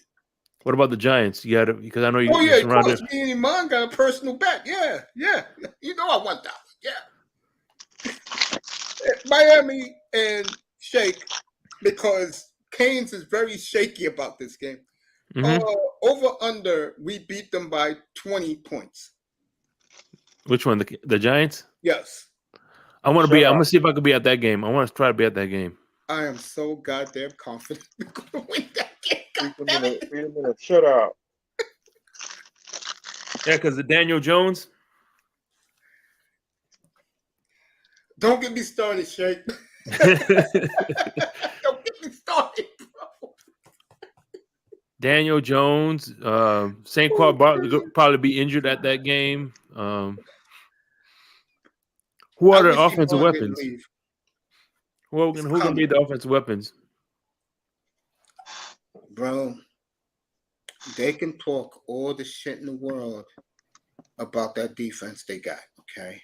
Mm-hmm. There's not a player on that defensive side is going to stop Miami's arsenal. I'm telling you that right now. The only way Miami lose their game is turnovers. Yep. What kind of say it again. Dolphins rout the football Giants. We got them once. We're going to get them again. Remember that game 2 years ago, Miami? Was you really sweating the Giant game 2 years ago? I'm sweating that day. It was hot in here. God damn. Yeah, that's right. We did play them because it was that was like the 15th game or something like that. Yeah. Hey, Shake, I apologize for before, but more importantly, I keep saying it. 305 hears it. Canes is not buying it. I don't know why he's so down on this team, bro. No. I'm down with 12-5 winning the division. No, and I apologize if you think I had an attitude. No, it's good, bro. We're good, bro. Okay, good. I got them 12-5, bro. Yeah. I got them winning that division. I'm not gonna say comfortable. Speaking of Josh Allen, because Shake brought him up. Now Josh Allen is chasing starlets. Damn. Ooh. Movie stars. I'm gonna find out his new girlfriend. She's a movie star. They were in a pool in Vegas together. And Josh has been following her around the world. I saw that on TMZ today. I was laughing my ass off. I can't wait to get them Broncos. Leave the Broncos alone. But I will do that game up here week 3. Broncos don't get no love in this house. But tell me, how good does it feel when because you're in Giant country and the Giants win and the Giants lose, the Dolphins lose the Giants, and you walk around with your Dolphin gear now and like, yeah, we beat your ass. It's okay, but the Giants are the fourth team in town. The number one team in this town is Dallas and Miami, like neck and neck. Yeah, Dallas, Miami. I'm looking forward to that. there's a lot of Cowboy fans in New York. Oh hell yeah, bro! Goddamn, I know that. Hell yeah! Cowboys won, Dolphins 1-A, Steelers 3, Giants 4, and Giants 4 and the Raiders 5. But the Raiders are really falling off.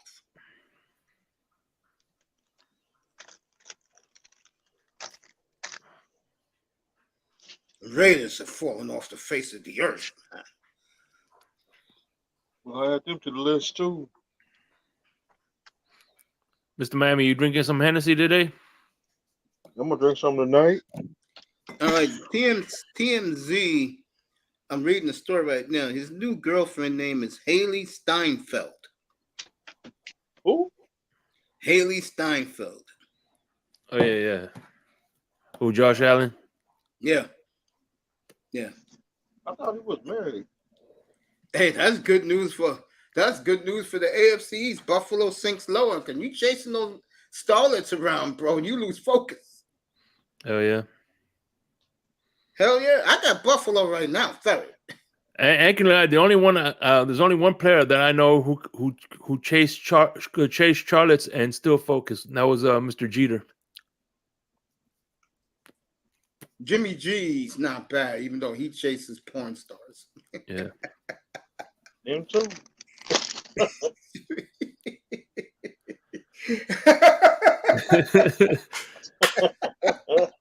See, that's the difference. You don't have to chase them. That's true. In Jimmy's case, yeah, I do believe that. Yeah. They said Jimmy is the most disconnected quarterback in today's football they've ever seen. Once no activities are going on, you don't see him anymore. Can't even reach him on his phone. Damn. Because we all know what Jimmy's doing. It's Jimmy. That's why those players in San Francisco never had a bad thing to say about him. Because let's just say the fun is at his mansion. Yeah. Hey, what is it? But that's what I like about Tua, man. Listen, regardless if he makes it or not, you got to respect the work he puts in.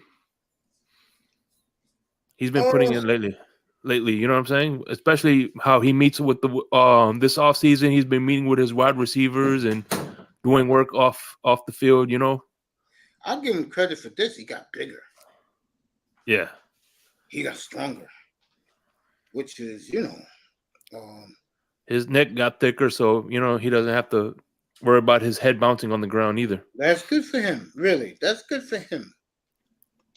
I'm dead serious. That's good. I think he's going to stay healthy all year myself. Mm-hmm. I just feel that for them to really be an echelon contender in the AFC, they have to run that football consistently. Mm-hmm. I'll tell you right now, they get Dalvin Cook. Why I said Miami up here when I said they get Dalvin Cook? As what? I just asked 305. What did I say when I said if they get Dalvin Cook? So ain't nobody gonna stop us neither. There you go. Damn right. Hell yeah. They get him, boy. Wow. Because here's the thing, that's what I'm trying to tell people is like everybody. One of the arguments I was having, right? And you tell me, they're saying that because they said that Vic Fangio is not happy with the personnel he has. But I said, look, you give Bill Belichick this defense, it'll be lights out. Brian Flores in 2021, this defense was nowhere near as good as it is now. And he fucking look what he did with that defense in 2021. So if Brian Flores could do more with less, so should Vic Fangio. That's why we gave him all that money. I'll say this, and me and you are two of the biggest Flores supporters along with Cap for life. bro. Again, when I saw him last year, 2 years ago, bro, I said here every night. He showed me that the team was making progress. Mm-hmm. He was building something. McDaniel ain't building a damn thing. If he was, first of all, and you said it yourself, Shake, he wouldn't have been throwing the two guys all year long. He didn't show no innovation at all. What was the sweeps that they ran with Deebo Samuel that he could have ran with Tyreek? Yep. He didn't show, in my opinion, the Dolphins are right where they are when they fired Brian Flores 2 years ago. Mm-hmm. And you know what's funny is, as this is what I said last year. I compared Brian Flores, Josh Boyer, to Mike McDaniel. See, what happened was when everybody was saying, "Oh, it's Josh Boyer's defense," right? Mm-hmm. As soon as Flores left, it was proof in the pudding that it was Brian Flores' defense, not Josh Boyer. Same thing. What they're saying about McDaniel. Oh, that's McDaniel is the one who helped Kyle Shanahan's offense. Mike McDaniel's leave, that offense is still running on all cylinders. So that tells you right there that it's McDaniel, it's Shanahan's offense, not McDaniel. Again, in my opinion, and shout out to Quinte, he was right about this. Mike McDaniel's a yes man as a coach. Yeah. Okay. Ross told him, make my quarterback shine, and ended up giving him 3 concussions. And I'm not making fun of this. My point is, if Tua was playing the way he was in 21 with that style of football, he would never got hurt. He would never got hurt. You know, they tried to make him like he's all this and that. It ended up hurting that poor kid. The nice looking wife he got too. Tua got a nice looking wife. Shout out to Yeah. But I just hope, I could see good things with this offense now. And you know what's funny is they admitted themselves. Tyreek Hill, I said somewhere that he said he didn't know what was going on with the offense. So that was with Omar Kelly and Elaine Poupard. They interviewed him, and he said he didn't know anything. All I did was just run routes. Yeah. Hey, look, again, and I know me and you have a big disagreement about them. Bottom line, I just feel that they can do some things this year. Yeah, for sure. But that running game is crucial. But hey, listen, all I know is when if they do well, you're big enough to say, hey, I was wrong. The same thing with me. If they don't do anything, I'm like, okay, yeah, I was wrong. You know what I'm saying? No, if they make the playoffs, I'll be the first to congratulate. I'll say, no, not make the playoffs. They win a playoff game. I'm going to say it's about damn time. It took you so long. Yep. Yeah, I don't bash this team at all. I just leave them alone. Yeah. And the reason why I do is, you said it yourself, the Dolphin fans in these chat rooms are too toxic. And I say, hey, we ain't doing this up here. Now, the way we're talking tonight, this is good. Yeah. Because we're not talking foolishness. We're talking facts. Mm-hmm.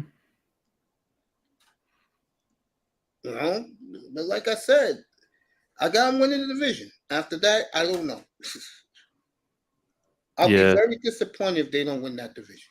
Well, just like with the Cowboys, they won the division and out of the first the first game, they're out. You know what I'm saying? What a game that's going to be Christmas Eve, man. Mm-hmm. I'm really looking forward to that. I am really looking forward to Dallas, Miami, man. Yeah, my best friend is a Cowboys fan, so yeah, that's going to be real interesting. That is going to be, and the whole country gets to see that game too. I see you, baby girl. I can't wait to get to Denver because This game is crazy. Damn, Miami, you want to kill Russell Wilson that bad, bro? Yep. Oh, Gotta man. give him because they gonna treat it in that they gonna treat it. Man. Referee cheated for Denver. Oh, you mean that game in 2020? Yep. Yeah, you was up here when I did that game up here. Yeah. Well, Yeah, they got robbed in Denver. Yeah, no doubt. 3 years ago, they got robbed. Well, I'm not going to deny that. Oh. They got robbed. But in my opinion, when Van Ginkel knocked the ball out of Melvin Gordon's hands at the 2-yard line, he was trying to go in for the game winner. That game made their defense of what they could be. Yeah. Oh yeah, I said it up here. I said that play, fellas, made them the defense of what they would be. And every guy up here was happy as hell.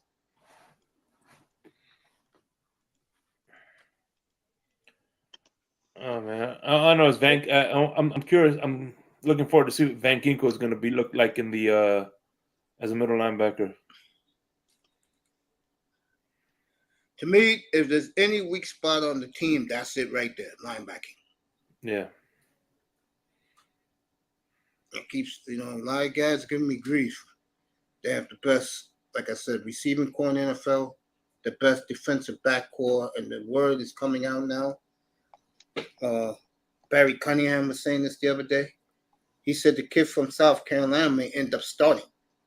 Mm-hmm. And they'll put Ramsey in the middle to play the slot. He likes playing the slot. Mm-hmm. I could see him being a tight end eraser too. Definitely. I mean, Laurel's trying to kill me because they got him for a third round. I said, what the hell you want them to do? Say no? Mm-hmm.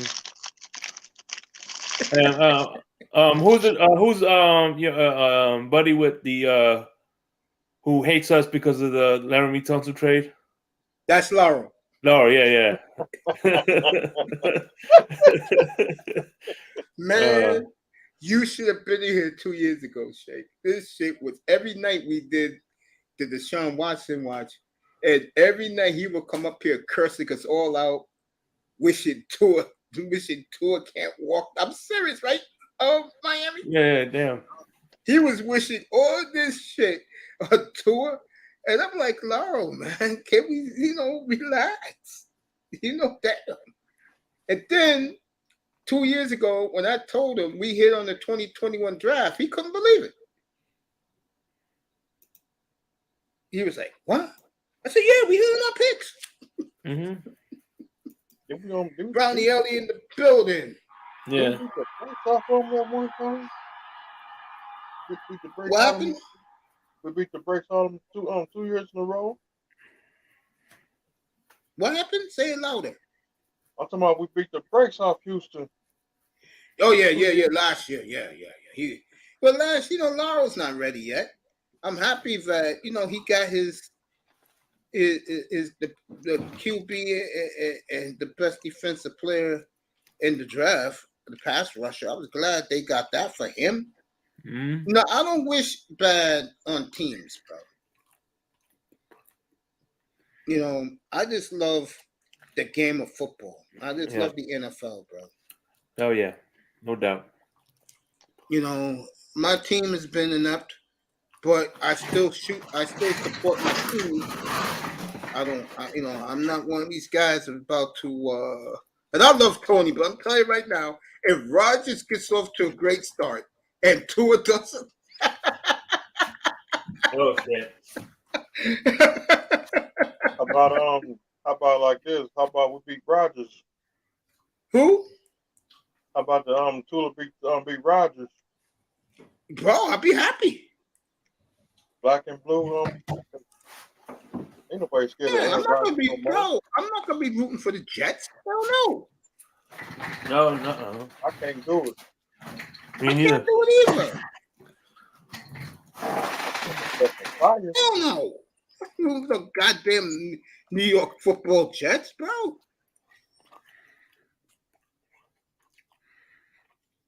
No. Shit. I can't do it. No. I don't know what's worse for me, rooting for them or the football Giants.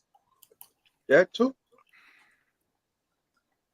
You know what is about the Giants I don't like about them? If people want to know the true story, their fans are some of the upper crust fans in all football. These are yacht club fans. No joke. These people are blue blood people at Giant games. And they swear they're better than you. Oh, my God. But I'll tell you this. You don't see Patriots nowhere in this town, bro. Patriot fans, because the Giants own them, bro. And I saw a fight one day, which was crazy. 3 Giant fans jumped 4 Patriot fans back.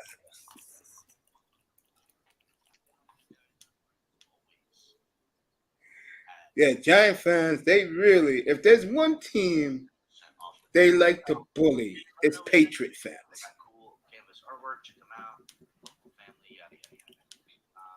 Oh yeah, man. Yeah, they hate New England in this town. They really do. They hate Belichick. They just don't like New England in this town. Well, New York has got that Boston rivalry. That, and this is the main reason. Belichick, 30 years ago, the Giants GM back there thought he was a losing coach. So Giant fans were pissed off about that. Then what he did to the Jets in 2000, he was only the coach for one day, and he ran up to New England, and then we all know what happened after that. Yeah. It's 5-11 in 2000.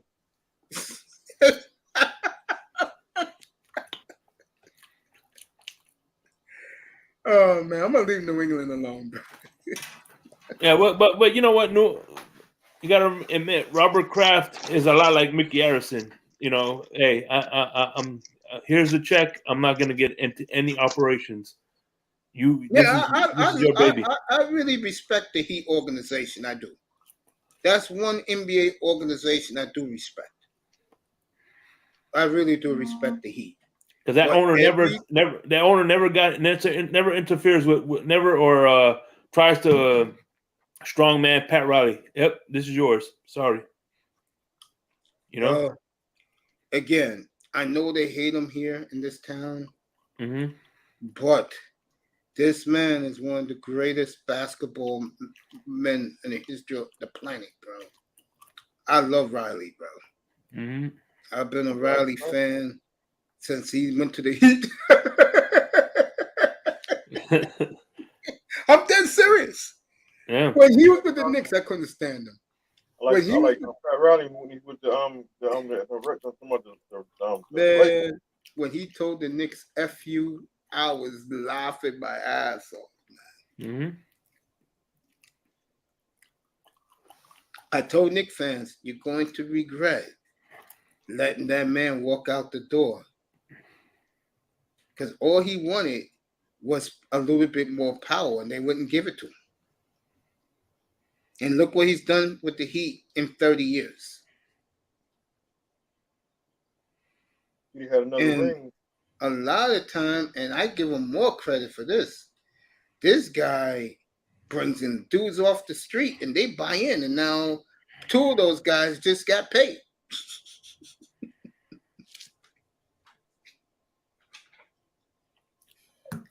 Max Strauss? Really? Go ahead, do it for me, Mr. Miami. Do the Miz. Really? Really?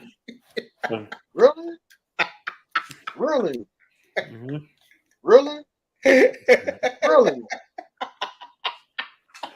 So let me ask you this, man. Who do you think Portland would want from Miami, or does you think it had to be a 3-way trade? Because I don't think you guys want Tyler Hero. 4-way trade, because all Portland wants is picks. Yeah. You know, they don't want Hero. And when that trade goes, I really believe he's going to end up with the Heat. When that happens, I will tell everybody why Tyler Hero is a pariah in the NBA.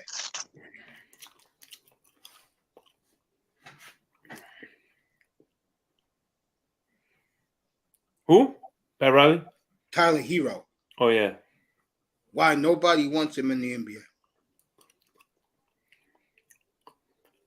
Yeah, man. That's fucked up because I saw the Heat press conference 3 weeks ago, and Pat Riley was praising this guy. Last week, Tyler Hero took his the Heat off his Twitter pages. Damn. Dang. He knew he was going. And Dame, by the way, don't think Dame is so innocent in all this. He told him, you keep Martin, and you know you're keeping the other two. Keep Martin, and everything will be good. Caleb Martin, Bam, and Jimmy Butler. He has an info. He doesn't like Hero either. Dang. So I don't like him either. I think he's overrated. Yeah, see? Even Shake don't like him. I think he's okay, but I think he turns a lot of people off with the sunglasses, the bucket hat, things like that. Well, no, what I don't like him is because he reminds me of Charles Oakley. There's games where he's unstoppable, and there's games where he can't sink a basket to save his fucking life, bro. He shows up big, and he's inconsistent, you know? Yeah. We don't know what kind of Tyler Hero we're getting. Especially with Jimmy Butler, we know what we're getting from Jimmy Butler every night. You know what I mean? Or in the playoff game, anyway. That is. Yeah. But with Tyler Hero, you've seen it in the bubble and the other games. One day he's all strutting, and the next week he's folding like a lawn chair. So you see it though, you know what I mean? It's inconsistency. That's what it is. He has good games. Manzano's giddy, but the Marlins took another high school pitcher. Yeah. Damn, Tony, I forgot the shit was you know. Oh man. Give Tony a lot of credit, man. Damn. And you know what's funny? And before Jeter got here, right? Yeah. The Marlins didn't dabble into the international market, which was shocking to me. That they didn't? Yeah. You think that because we got the Caribbean so close to us that we'd be getting more international players, you know? Well, the center fielder is from Bahamas. Mm-hmm. You talking about Sandy Alcantara or Chaz Chisholm? Yeah. Chisholm. I do like Chisholm. And can Canes calm down? I mean, the team is a good little team. These are the type of teams that baseball fans root for. Mm-hmm.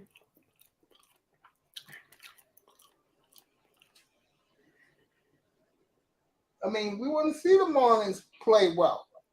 Oh, yeah. I mean, Cincinnati got a megastar in their hands with Dela Cruz. I mean, we want to see this. Let me ask him. Tony. Yeah? Tony. Wait, Manzano. You there, Tony? Yeah, I'm here. I'm here. I can hear you. Did you see Dela Cruz yet, the shortstop for the Reds? Yeah. What a player. And Mace, actually, Shake asked a question. You know why that is, Shake? That the Marlins don't. It's because our previous ownership, like not Sherman and come on, Jeffrey Loria. Loria refused. He never put money into our international scouting department. The guy was cheap as hell and stuff like that. So that's why. And honestly, we have a young Cuban shortstop that's coming up. Like 2 Cuban shortstops that are coming up, that one can stay at short and one has to move to third. So we have 2 young shortstops that that are being developed in our system that honestly I'm excited for. But like I told Mace earlier, the Marlins are better at developing pitching for some reason. And Mace, do you think it's because the stadium we play in, that's why we develop pitching better? Yes, definitely. And if you That's weird. No, go ahead, Tony.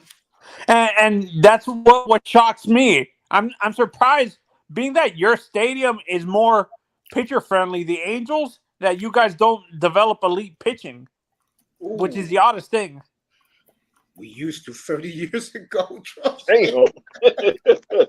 Damn. You had you had Jared. I forgot the guy's name. He was good pitcher for you guys.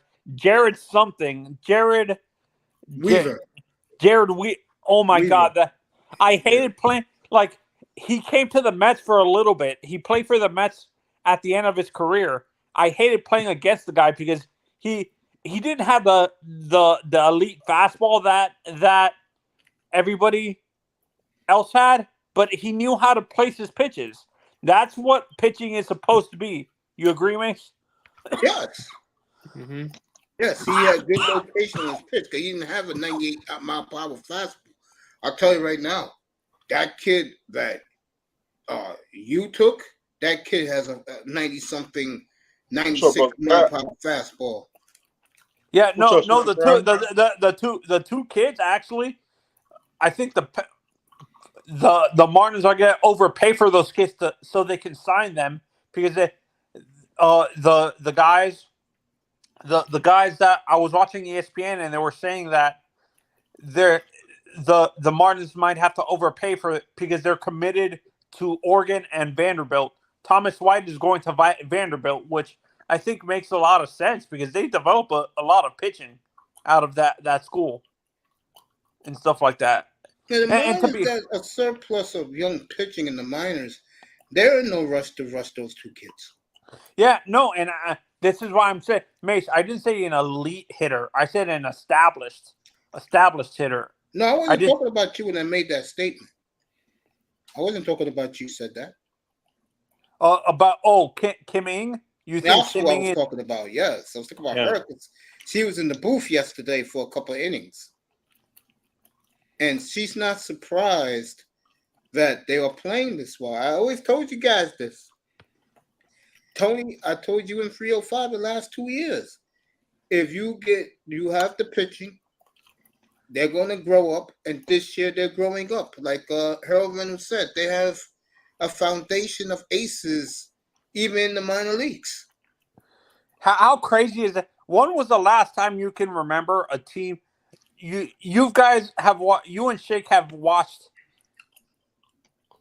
baseball longer than I have, Mace. When is the last time you can remember a team developing aces throughout their franchise, like throughout their system? The Dodgers. The Dodgers? The Dodgers always were pitching, and they trade a young pitcher to get a hitter. Yeah, I remember. Was Valenzuela through their system, or did they just sign him? No, he was through their system, Valenzuela. Oh, they got guys through their system. If I'm not mistaken, the Rays has had consistent pitching too, right? Exactly, yeah. But now they got hitters. It took them forever, but now they can hit throughout the lineup. Yeah, no, and I think that's going to benefit the Marlins with the teams moving. I think the NL having the DH can benefit a team like the Marlins. Do you agree, Mace? Hey, Solar is playing Tuesday night. Yes, sir. He's in the All-Star game. Yeah. So, Shake, you're a Mets fan, right? No, hell no. I'm a Marlins fan.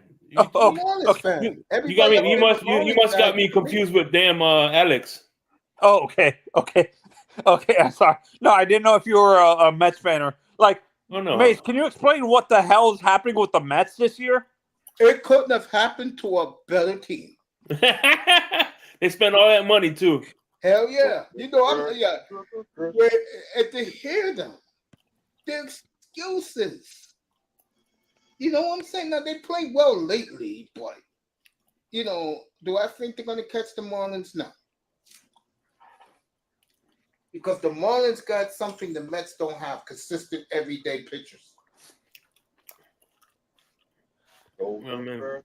I tell you what, you know what? One thing I like about the Mets losing is the dude from Barstool, Hank the Tank, gives you a lot of entertaining content. That man has meltdowns. No, Mace. The Mets are going to become like the Yankees in the mid 2010s. How arrogant their fan base is going to become, as arrogant as Yankees fan base. The Yankees fan base was. Remember in the mid 2010s how arrogant the Yankees fan base was when they were spending all that money. Yep. They only won, and how many World Series did they get out of that? One. 2009. Yeah, no, and Shake, do you agree with me? Do you prefer the Marlins just draft pitching the rest of the draft, or do you want to draft at least one hitter? I'm not sure. To be honest with you, I couldn't tell you.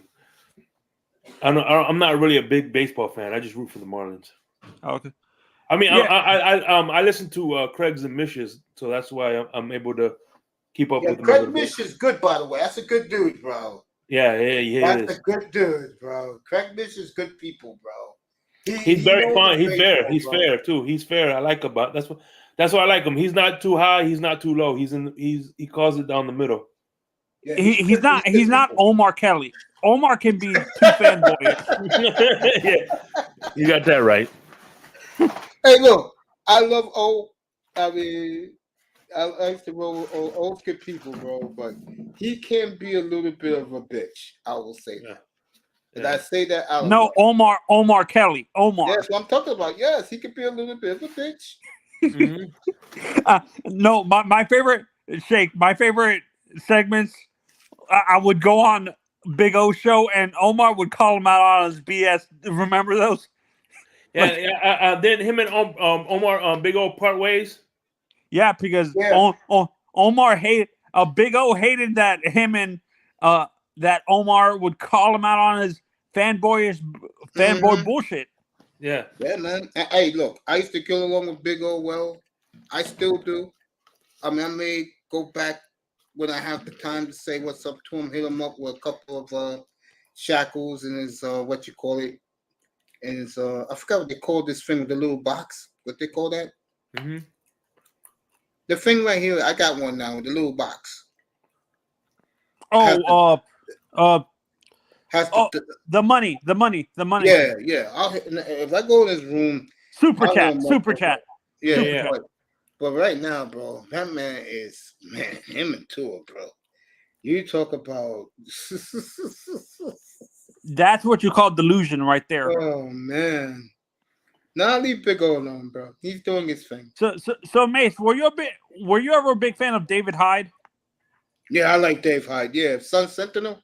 Yeah, I like Dave. Cool. Yeah. Like did you ever watch the show with him and Omar? All the time. Or X's and O. Oh, I love that show, man. X's and Omar. Yeah, I used to love that show. I like the show Perkins have now. Yeah. I like Perkins too. Yeah, wait, who does he have a show with on YouTube now? David Furones. Him and Omar? No, him and Chris Perkins. And sometimes Omar's with Pupar. Yeah, almost with Pupar now. But no, David Furones and also who's that? David Hyde is on there too sometimes. Sometimes all three of them. Yeah, shout out to the beautiful Miss Williams who's in that chat all the time, and she likes watching me from the sky. And I promise her I'll do it for the end of the summer. Get her up there. She wants me to kill Stephen Ross for his buffoonery. She can't stand the man.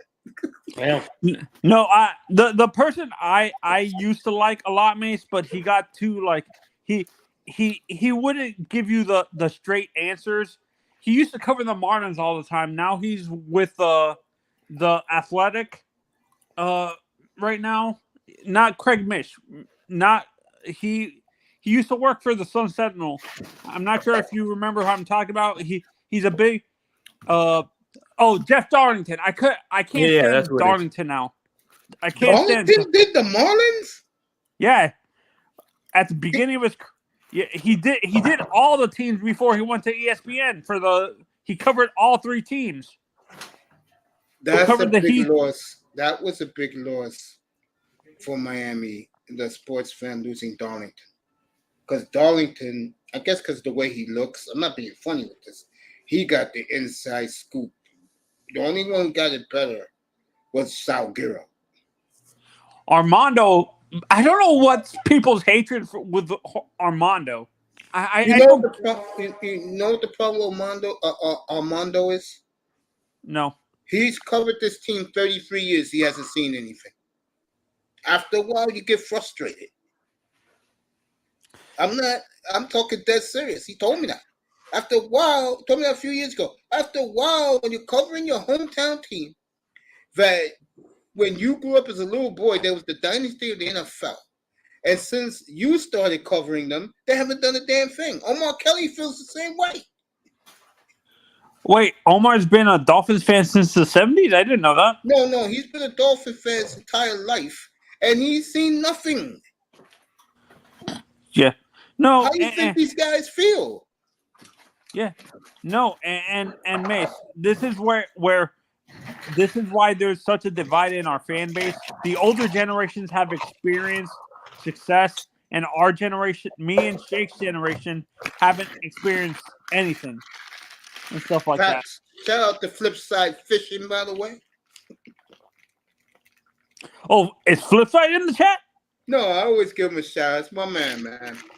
He was with you 3 years ago, man, Zoni. He wanted Justin Herbert. Yeah, and the funny thing is now there's people like who were hardcore Tua fans at the beginning that are starting to see what I'm seeing with Justin Herbert from the beginning. Like I said, I always anyway. Hey, Mace, I'm gonna hit y'all up later, man. I just wanted to come and show you some love. I haven't seen you in a while, so bro, Yo, I appreciate you, man. Hey, enjoy the rest of your summer and enjoy training camp, bro. For sure. Yeah, no, I'm gonna be I'll be coming back from time to time, brother. You know what I'm saying? I miss chopping it up with you, man. You the man, brother. Yeah, I miss you too, bro. You be good. You too, man. Shake. Be safe. Appreciate you. Shake money, and I'm gonna say this right now. He will appreciate this. He is not giving up the dream that they can win a championship this year. And like I said, and 305's in here now with us. If they get Dalvin Cook, they should win it all. I heard I think Dalvin signed already, Mish. He ain't signed. Let me find out he signed with Miami. No, I don't think he said. So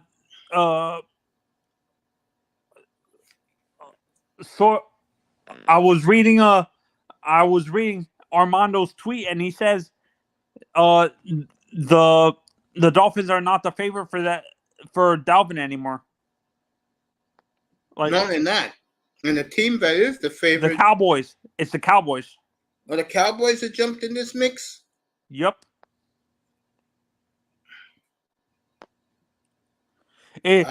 You know it's most of the it's crazy. Most of the teams that are becoming favorites are not in the AFC actually, which surprised me. It's the Eagles. Surprising to me because I don't see it in the NFC. You want to say Philly? Okay, nobody else. Yeah, no. Besides, I agree with you. There's no other unless he wants to go for back to the Vikings for cheap, which I don't think makes sense for him. I don't think so either. Aaron Rodgers. The beat goes on for Aaron. Oh, what did my boy do now, Mace? What did my boy? As the Jet players are serenading him, and they love Aaron. Oh, Aaron looks strange with this Jet helmet on. I ain't gonna lie. It's like, was it weird when you first saw Brett Favre in that Jet helmet? Hell yeah. I didn't hate Brett for leaving Green Bay like their fans did. But I can understand Aaron. I can understand. Aaron's very abrasive. It's scary how the fans of Green Bay just totally dismiss this man like he's nothing. Forgetting the fact the guy did he win them a Super Bowl? Yeah, but he won early. He won back in 2010.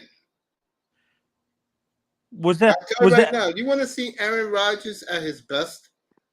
When the NFL Network does it again this summer, watch Aaron in that playoff running, especially against Atlanta. I can't remember which year I saw that he had multiple comeback wins in the playoffs where he was down. Was that the 16 against Dallas? Well, was that the 2016 playoffs where he came back from 2016 playoff in Dallas? Yeah, no, he came back twice. Not in one game during that playoff run. I thought he was down on against another team. They were the wild card team that year, weren't they? Yeah. Yeah. I think Dallas was number 1. I can't remember who was number 2 that year. Seattle. Yeah. They had to go on the road to see. They beat Seattle. No, they didn't beat Seattle. I think they beat Minnesota. Okay, it was Minnesota, then the Cowboys. Yeah. Right? Yeah.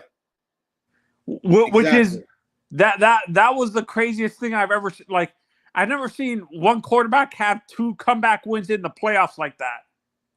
Bro, people can hate on him all they want to. Okay, look, do I think he's better than Mahomes? Yes, I do.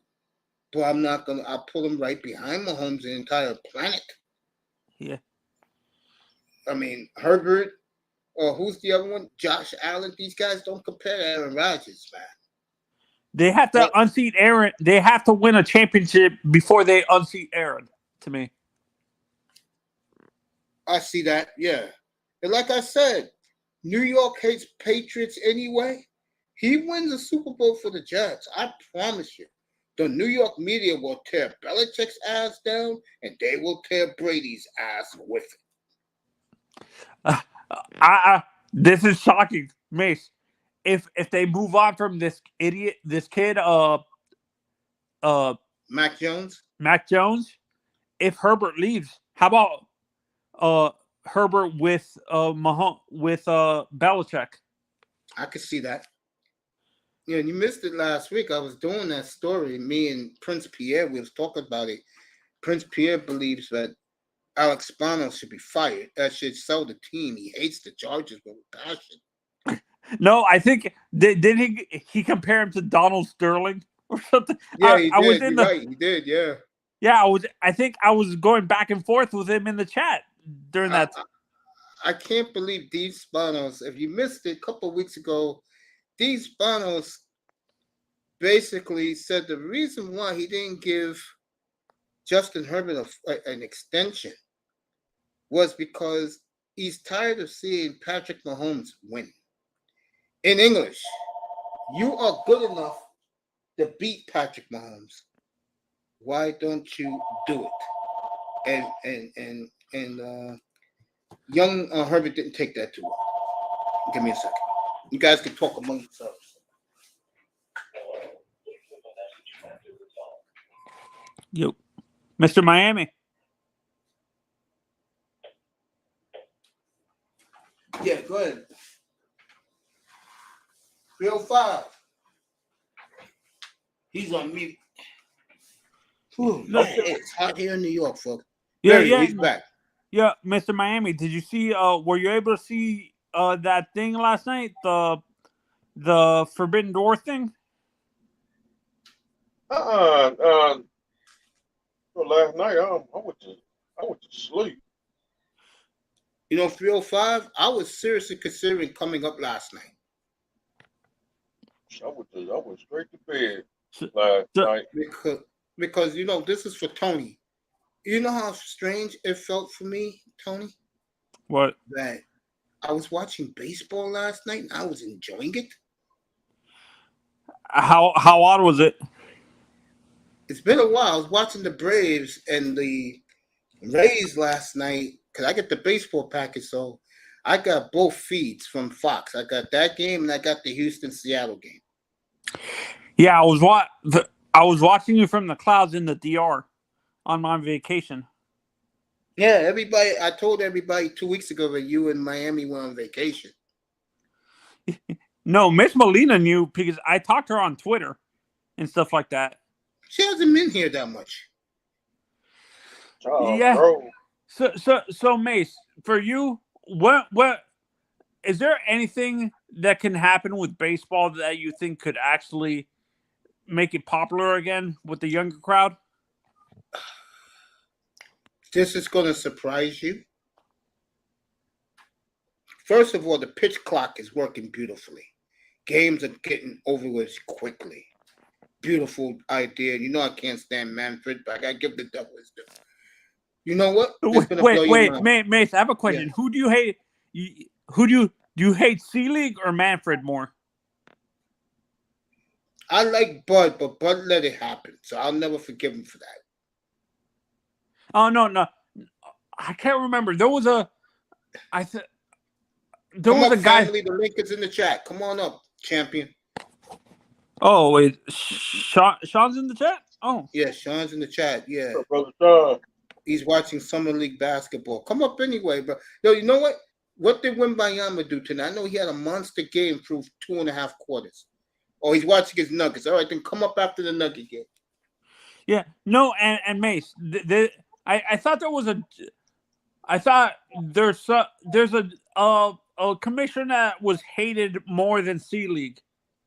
Like around when you first started watching baseball, not C-League. It wasn't the guy, the fan guy. I know that. It wasn't Dewey Kuhn. Yeah, Dewey Kuhn or whatever his name was. Yeah, Dewey Kuhn, yeah. They said it's honestly, I don't understand. I understand why traditional baseball fans like yourself hate him that much. I don't hate Dewey Kuhn. I thought he was a good. No. I'm talking about Manfred specifically. Oh, Rob? Yeah. I don't like Rob at all. No. But like you said, you have to give the devil his due. He's causing games to end shorter and stuff like that. No, there's not. Has there been any extra inning games this year? Yeah, a couple, but they still go like quick. I mean, like I said, back at the beginning of the year, Miami knows this. He was up here, and I told him, Miami, I was watching the Angel game last night. That game started at 9:37. The game was over by 11:30. Dang. I said, this pitch clock is working. But to answer your question, Tony, they need to steal more bases. In other words, something that they're doing now, if you're like me and you are big baseball fans, Miami is to us, they're drafting the black baseball player back high in the draft. Yeah. You need stolen bases back. Because stolen bases are exciting. You anticipate it. You see it. You're like, yeah, You know who? They just I can't remember who drafted Wyatt Langford. They were comparing him to. They were saying he's a bigger version of Kenny Lofton with more power. I didn't see that center fielder taken, but I'll tell you one thing. This Dela Cruz will help from the Reds. Oh, Dylan Cruz? Dela Cruz. Yeah, he will help. Wait, is he an outfielder or a shortstop? Shortstop. Oh my God. He's a young Dominican kid, right? Yeah, just came up back in May. He's tearing it up, bro. See, I don't watch the Reds a lot. That's the issue. I'm so focused on my Marlins, and I'm kind of sure. For me, as a Marlins fan, I'm surprised they're doing this well, Mace. I'm not. I told you guys back last winter. I said to you guys, if the pitching is straight and they go get a power hitter, and they didn't Soler, they can contend. And then I told you guys my 2 surprise teams in baseball are Arizona and the Marlins. And what's Arizona's record right now? Pretty damn good. I know they're in first place. They're battling the Dodgers right now. How many games behind are the Marlins from the Braves? You can forget that. They're 8 games behind the Braves, bro. You don't think we can have a huge winning streak?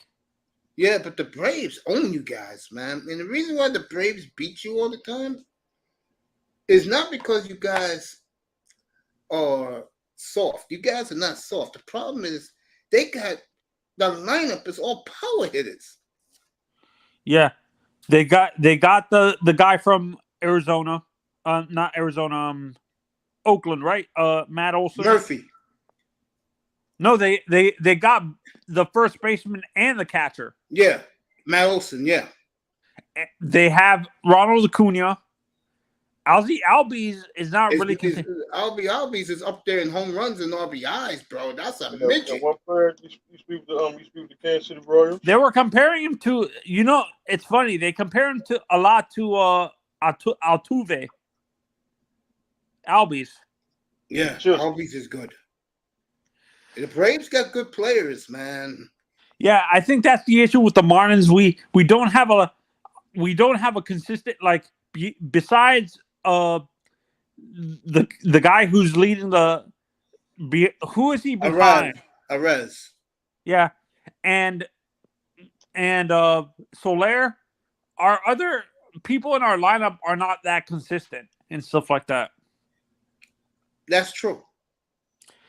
And what sucks, the Marlins don't know how to develop hitting for some reason. Like, I think it's because I think where we develop our players are mainly pitchers parks, like the minor league systems. Yeah. The Jacksonville's a pitching park. So is the Balliot. So is Pensacola. So is Balliot in up in Indiana and stuff like that. Yeah. No, in Illinois. My mistake. Near that area is near Chicago. So yeah, this is what I think hurts the Marlins. And I think our developmental system in the DR, that system that stadium is also a pitcher friendly park and stuff like that. So I think we're struggling to develop hitters is because we don't have any hitter-friendly ballparks in our system and stuff like that. That's the way they want it, because they want to develop their pitchers. Would you rather have, for you as a baseball fan, would you rather have a lineup full of slap hitters, Mace, or power hitters? The way the Marlins got it now, but with a better power hitter than Soler. Yeah, honestly, I think that's what I'm saying. I think we might get a established hitter, like a established power hitter. Mace, well, listening to her last night, she could say. I don't think, honestly. I think Kim is just saying that, but I think she's for some reason I don't trust anything the GM says. Sometimes they say that, but I don't think that's really. That would be dumb that you're not adding another hitter in your lineup to create more depth and stuff like that. Well, sometimes, Tony, if you bring in another bat, that can upset the apple cart. Oh, okay. Believe it or not, that's the reason why for a long time the Yankees didn't win, bro. Because the Yankees be killing teams, and then they ass clown Cashman got to get greedy and go make a trade. Where is this guy going to fit? No, the reason why I'm saying, honestly, I would add another veteran. I'm not saying over getting a guy like Mike Trout. I don't see that happening because there's too much. You're going to have to give up too much in your system to get Mike Trout and stuff like that. But like a guy on the lower end to add depth are. I understand what you're saying. That's gonna upset the apple cart. If you get a big time trade, is what I'm talking about. A low end guy that you're only giving low end prospects up for and stuff like that. Guys, do you want the way the Mets are going? Would you like Lindor? Oh, how much do you think the Mets would give up for Lindor? No, how much you going to give up for Lindor? Not the Mets. The Mets got Lindor. You want honestly, I can't believe I'm saying this. I would rather trade for a strength and getting someone like a Max Scherzer. He got one more year on his contract. I can say, but his health, that's the only. See, Ing ain't stupid. Yeah, Ing has been in the business for over 30 years with some of the best GMs in the sport. Yeah, she knows what she's doing. That's why she was sitting up there last night. And the two clowns who do the Marlin games, well, you can look at their faces. They were like, yeah, woman, shut up. You don't know what you're talking about. But yet, I understood everything this woman was saying. Yeah, no. I'm going to say who she learned under. She learned under Dombrowski. She learned under Anthopoulos. She learned under the guy in for the Dodgers, Farhan Zaidi, and I can't remember the GM. Not Cash. Was she part of the Yankee system? Yeah, she was with Cashman. Yeah. Yeah, she learned under the best GMs in the. What do you expect? She's not stupid. I think though, and I hate to say this for guys like you in 305, I think if a bigger job comes, she's gonna take it. I hate to say that. You think the guy under her might take her job? The guy that we got from Houston? Yeah, probably. They don't want to pay nobody. So I think of a team. I'll give you a team right now. If the Yankees, if my team come calling, she's coming. No. If Brian Cashman decides to retire, she goes to I think she goes to the Yankees.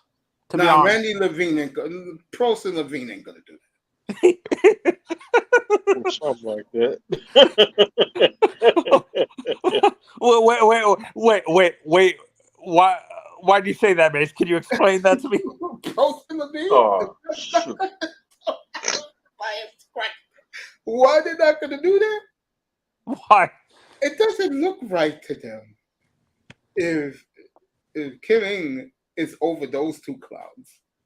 And these two clowns like being the lapdog for Steinbrenner. They love it. So they don't want to have a middleman. Exactly.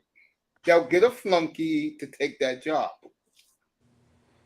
Or you know what I can see happening is that Anthopoulos, the GM in Atlanta. Yeah. I can see her taking the Atlanta job, to be honest, if Anthopoulos leaves or retires. Yeah, but Anthopoulos is a young guy. Miss Ing is old. Kim Ing is about 55 years old. I saw that shit last night. Looking at her face, she's been through the wars. Or you know where I can see her going? Seattle. Yeah, I can see that. Yeah, I can see that. Yeah, because I think she has connections in Japan to get players. I promise you this: if the Mariners don't make the play, they fire that GM and she takes that job, you can wrap up Ohtani with it. Oh, Jesus! Because they will give her more money than she can handle. I'm not kidding. They'll go to her. Look, we're gonna give you $1.5 billion. You think you can get that guy for us? Really? Mm-hmm. Can you land Ohtani for us? Give me $1.5 billion, honey. Can you do it? She's right there making phone calls. You know. Also, like I said, she has connections in the Asian market. She can get all the elite players from Asia to come to Seattle. To be honest, you're right. Yeah, no, and honestly, I don't. I was gonna say Boston, but that she was there already. She ain't going back there. Or she go to Toronto. Term in Boston already. Wait, did she work with Theo Epstein? She didn't work with Theo. Who did she? Oh, she worked with Dombrowski in Boston. No, she worked in Boston. I forget who the GM was. I think it was Morgan. He used to be with the Mets back in the 80s. He took the Boston job. Okay. And she hired her to be his assistant. And then from there, she went to the Dynasty Yankees. Okay. And then from there, she went to the Dodgers.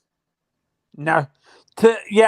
That's where I agree with you, Mace. I think if a bigger job like Seattle or a team up in New York or in Philadelphia opens up, I think she goes. She leaves. I don't think she stays. I think that the job I think she would take if it came open right now, if Seattle. that job came open, she'll take Tampa. Why do you say that? They got more hitters now. Tampa now drafted hitters pretty well. For the first time I've seen Tampa in my life, they can hit.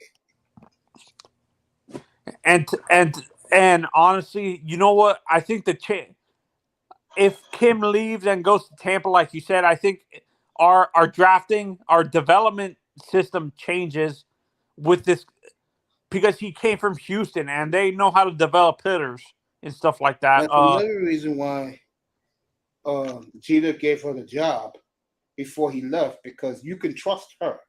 And seeing her last night, boy, God bless Kim Ng. Boy, her talking last night, just listening to her talk about player development and how they scout young arms, and these two clowns had their faces poked out. I'm like, really, fellas? Oh, I know who you're talking about, Robert Flores or whatever. Flores. I don't think his name is Flores. It's an old guy. Severino. Is it Severino? I think so, yeah. I can't stand him. Oh my God, he's so annoying. Jesus Christ. These two guys last night in the booth, like, Jeff Nelson, a bum. Yeah, these guys were in the booth last night, like, hurry up, woman. Hurry up. Wrap it up. Honestly, I can't stand. Jeff Nelson was never a good player. He doesn't have the right to be, like, having that arrogant attitude like he has, to be honest. Yeah. I'm going to talk about something next week that is on video and went viral. I'm not going to bring it up now. I'll bring it up next week. I'm going to talk about this. And it's pretty bad, yeah. It's pretty bad. Somebody we know? No, not really. But what they did was hideous, and the NBA is doing a good job of trying to cover it up. But I will destroy the NBA sometime this week. Get the mixtape ready. Should the mixtape already been ready? Yeah, get the mixtape ready. So Mace, back when you were younger, did Detroit have good teams back then? Yeah. The Alan Trammell, Jack Morris, Milt Wilcox, Dan Petrie, yeah, they had great pitching staff. Was K-Line on that team? No, he retired in the 70s, but I saw Al K-Line play.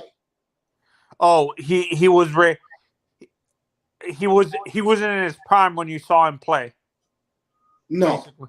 No. He was already saw him play though. My mother said he was real good. My mother saw all these players from the 50s and 60s, man. Yeah, well, my friend's grandfather, he said his favorite player was Kiner. Really? He must have been real old for Kiner. Yeah. No, this is his great grandfather. His great grandfather saw Kiner and Babe Ruth. He saw Babe Ruth live. Wow. And he said it was the most awe-inspiring thing he's ever seen. Like, and he was there when Gehrig announced his retirement. I'll tell you one thing. The best baseball player, well, you know who it is. I saw my own eyes. The Hank best Aaron. I've ever seen. No, I caught Aaron at the end. Like, I saw this player in his prime. The best player I ever laid eyes on is Johnny Bench. I thought you were going to say George Bell. No, George Bell's not in the conversation. Johnny No, Bench. Albert Bell. Albert. Albert was great in the 90s. I'm talking about like in my lifetime. Oh, okay. It was Johnny Bench. Wait, over Pete?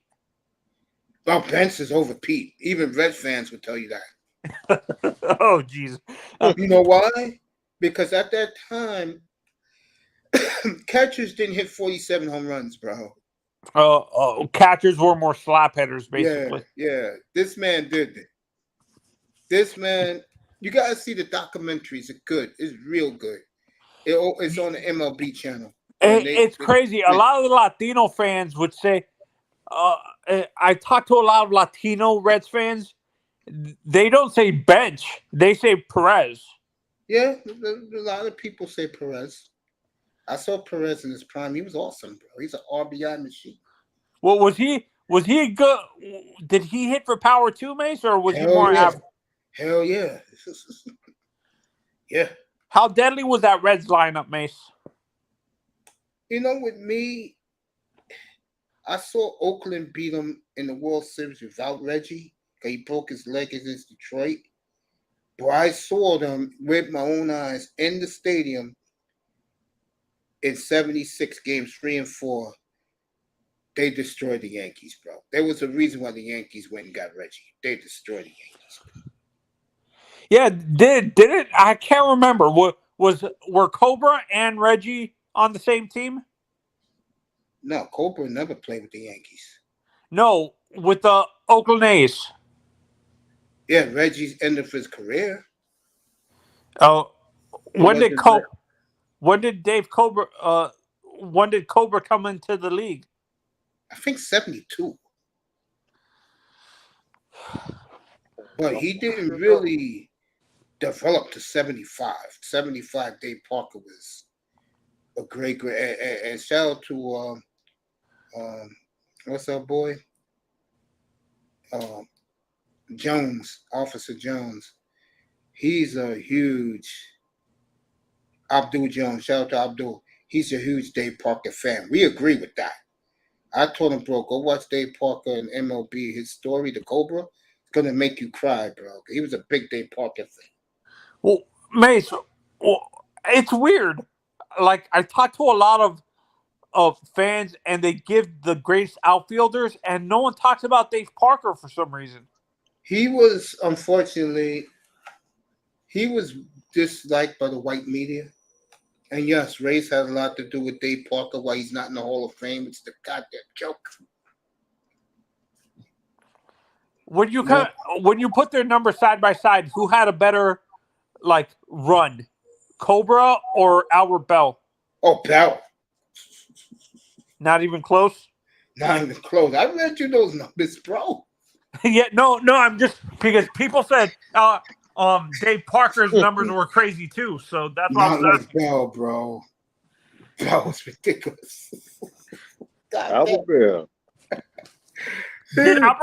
Do you think the reason why Albert doesn't get enough love is because he gets overshadowed by Barry Bonds? No, he don't get love because of the way he treated people. Real talk. You don't throw a baseball at a fan and hit him in his chest, bro. And he had patience, bro. True story. Yeah. You don't go chasing little kids who trick-or-treated your house. You gave them nothing, and they came back and egged your garage door, and you chased them to kill them, bro. That don't make sense, bro. Dang. Was there any allegations with him? With the Royds? Yeah, with Royds? No. No. Okay, I wasn't sure if because I know there wasn't issues back then, but they covered it up really well, so I wasn't sure if there were certain players that knew. The media hated Frank Thomas to allege that he was doing it, and so Frank Thomas, he was still playing. Said, "Give me a test right now. I swear to God, I'll pass this test, and if I pass this test, media, I'm in Cooperstown first ballot." He passed the test. Cooperstown first ballot. Oh, my mistake. I didn't know why I said Dave Parker. We looked at their numbers together on the same stream once, and I can't remember who had the better numbers, Mace, in your honest opinion. Bell or Robinson? Frank Robinson? Yeah, Frank.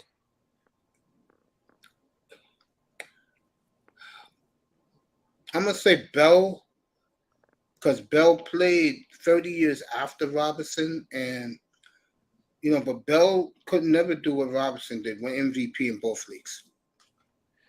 Wait, who did you? I can't remember. I know. Did he win it? Cincinnati and Baltimore. Was he there? Was he on that? Was he on the Reds team before the Big Red Machine? Yeah, 10 years earlier. Yeah. How long do you think he would have made that lineup even more deadly with Ben? Hell yes. Hell yes. This guy said it. If you watched the Johnny Bench story, they was talking about that, how the Reds got rid of Frank Robinson. Him and Pete Rose were close. And Pete Rose said, how the hell are we going to replace what we just lost?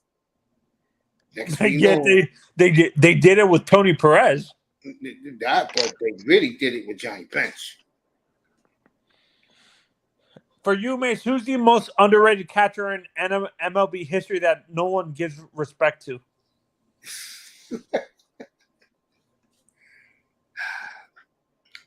Tony Pena's one that comes off the top of my head. Tony Pena. Is that Carlos Pena's father? No. Tony Pena was the great pirate, and then he was the one. You're gonna love this because this guy, you have a fascination with this guy. He was Mesa's personal catcher. Jose. Oh, Jesus Christ. I still think of Mesa. The whole Marvin skill, I kill him. Would you say Sandy Alomar is kind of underrated, Mace? Yes. Yeah, because he didn't win. See, this is what I talk about, fellas. When you don't win, you know who I was talking about this morning? Furman Thomas. You was a baby, Thurman? man. Yeah, you was too young. 305. I'm still here. What happened if Furman Thomas would have won one Super Bowl? It's about the World Series? No, Furman Thomas, the former Bill running back that killed us in the early 90s. He got spanked off 4 Super Bowls. No, but my question to you, 305, is what happened if he would just won one Super Bowl?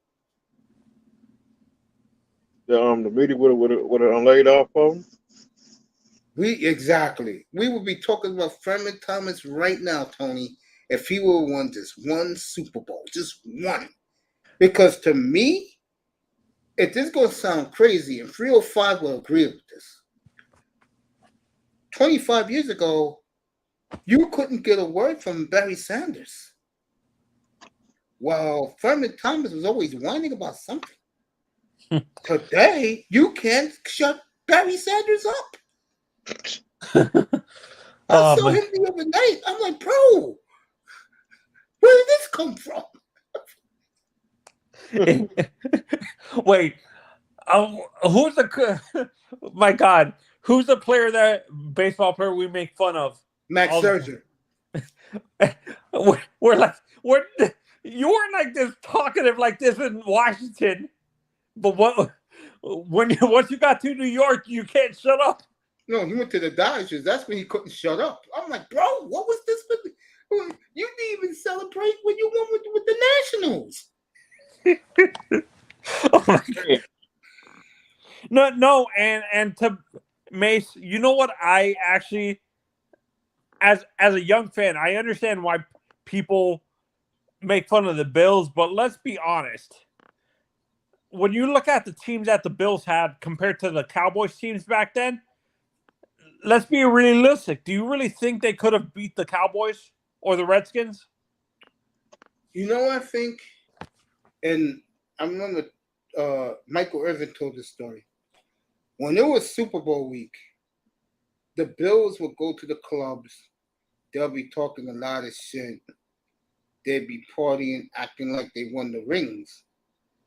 And the Cowboys looked at that and said, yo, we're America's team. Don't worry, we'll beat their ass. And again, and I feel bad for Furman. You know, none of these guys want to be seen no more. When he lost that helmet in introductions against the Redskins, remember that, Miami? Yeah. I said, God damn it. Anything else going to happen to this team? I'm going to let you two talk. I'll be back in a minute. I'm going to take my medicine. I only take 2 pills. I'll be right back. They got murdered in that Super Bowl. Wait, did they get blown out on all the Super Bowls? No, the first one, the kicker missed the field goal. And then the other 3 they got blown out. Yeah, Tony. They got smoked. Oh, was that I forgot what's the we don't hear the guy's name. I can't remember the guy's name now, the kicker. Is it Gary Upremian? I think his name is like Norwood. Scott Norwood. Okay, yeah. Thank you, Mr. Miami. I thought it was Upremian. Gary Upremian. They after he lost their 4th Super Bowl, we ain't heard from him no more. Most of that Bills team you don't hear from anymore. I know Bruce Smith went to the Redskins after he went to the Redskins. He retired. Pete, I can't remember.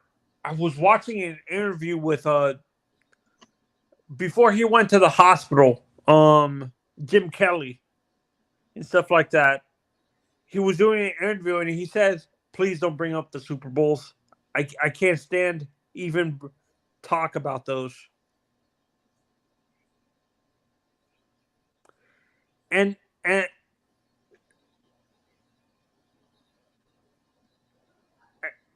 think what hurt the Bills too. I rewatched some of those Super Bowl games actually, and what hurt them too, they got too fixated on the passing game. They ignored the running game for the 2 Super Bowls against the 3 Super Bowls against the Cowboys and stuff like that. Mr. Miami, I think Mace is going to agree with me on this. And if Dan's in here, he might agree with me too. Like that, it seemed like the Bills were so fixated on the passing game that they just ignored their running game during those. Well, that Super Bowl, that was the worst beatdown. That was the worst beatdown in that Super Bowl. Super Bowl 52. No, not 52. 27, 28, and 26.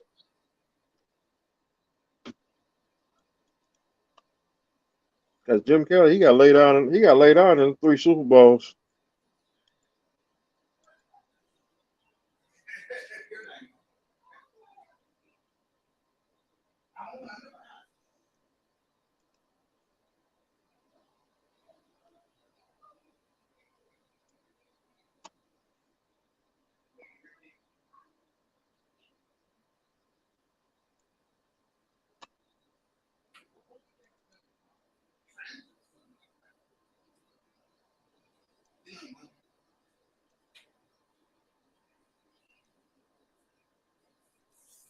I wonder if this baseball draft is over. Look, just me and my 305 left.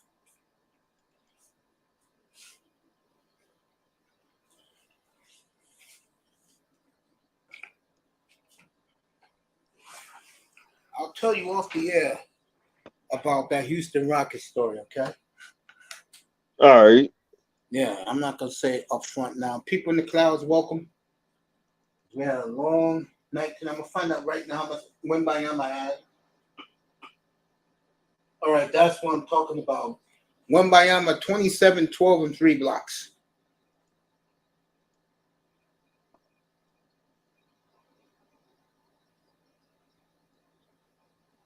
So, Wembanyama had a good night. Now, I keep forgetting this baseball draft is in Seattle. It's only 8-11 out there, so they'll keep drafting out there to the middle of the night. They don't care in baseball. Or something like that. Something like that. I'm drinking me a bottle of ice cold H2O. H2O, good for you. Sure is, bro. Let me ask you this, since I got you now. Do you really believe they're going to play off game this year in Miami, 305? So I hope they win the playoff game so we get everybody off of us. I ain't know things got that bad in these rooms, bro, but it's like I said, Dolphin fan, you have to come to the realization, bro, that it's been a while. And I ain't mean to do that to shake money, but, bro, me and you saw that game. Irving was at the game. That, what Lamar Smith did that game. Also, the Dolphins coming back in that game. Okay. We got to see if they have the dog in them to do that. You agree, Miami? Facts. And, folks, I make fun of the fan base. I get a kick out of it. But I'm a fan, too. And I'm not going to sit here and lie about it.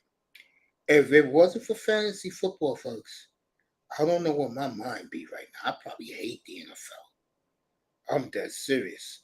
That's what happens, folks, when your team don't win in a long. I think Cowboy fans are getting that way too. I do. Oh, we're gonna do a lot when we start doing football in 2 weeks, Miami. I know you're gonna be happy.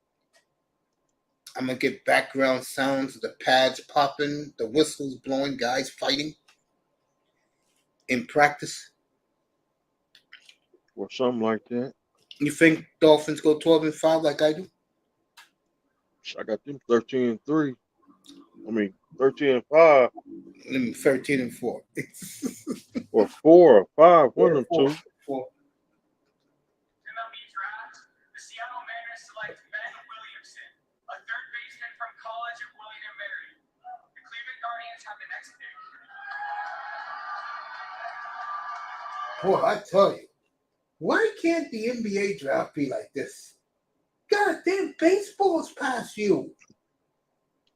They got a live DJ there. You gotta be kidding me. Boy, NBA, man. EM says the Spurs.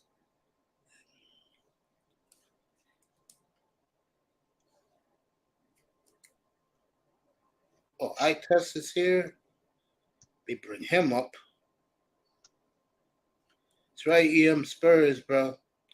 Where is iTest? iTest dropped off. Damn. Hope iTest comes back. Yeah, Wembanyama look good tonight. So I can't wait to get a hold of them.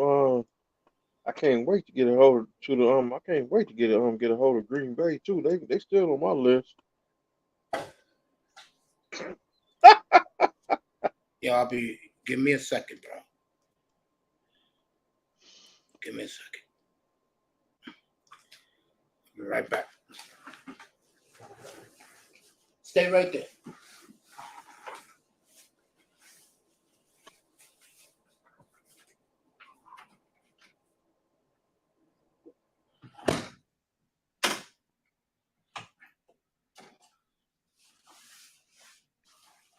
Rain stopped. Well, everybody's circling back around. Canes is back. Our test was just up here. I was bringing him in, and then he dumped off. Oh, man. Said, what's up to EM? Drop that link. What's up, brother? Yeah. Said, what's up to him? Canes is back in the building. Yeah, I don't think Shake Money liked what Kane said too much, but Canes was telling the truth. There we go.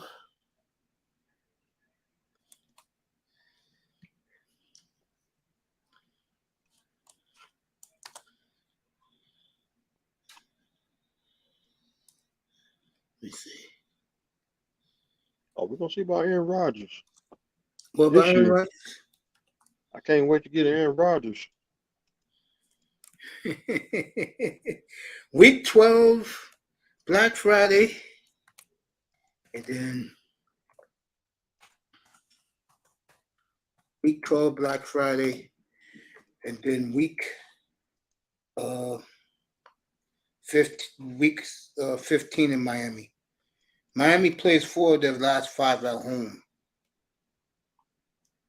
Tennessee on a Monday night, the Jets, Dallas at Baltimore, and then Buffalo at home. Boy, we've had an eventful night up here, but yeah, I think Canes rattled. Caps back in the building. Canes rattled Shake a little bit. But I had to do that, Miami. Dang. I had to do that, bro. Because one thing a lot of people who do these platforms don't understand, when somebody's platform is a platform, don't disrespect the host. And that's why I'm not going to have questioning from now on this panel once I start my new platform.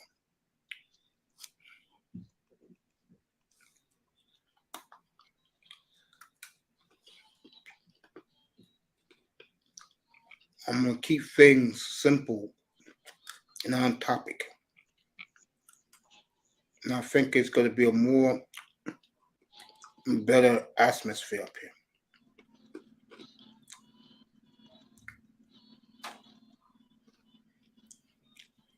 What happened? No, earlier tonight when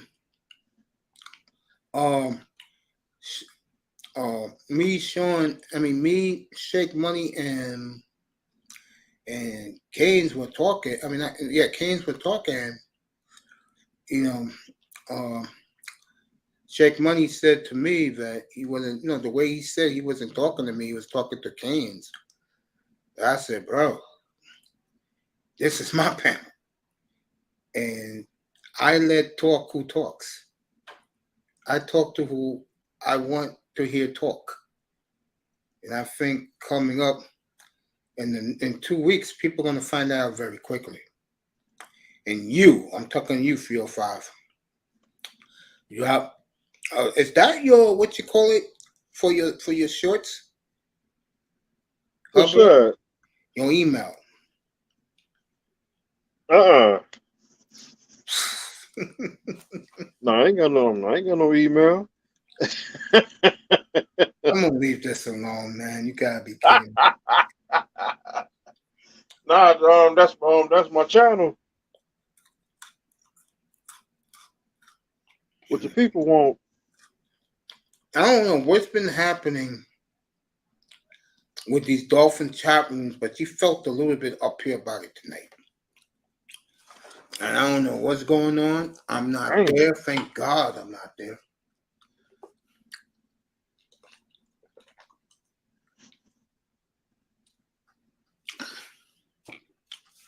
Drinking this H2O, family. But Shake is good people, though. He just believes in what he believes. So I don't like to burst people's dreams, bro. But you could tell, one thing I will admit, though, you could tell how bad Dolphin fans really want him. And that's good. I want the championship.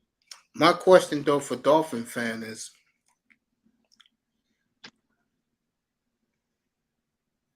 come on, Morris, not tonight with the penalty kicks, man.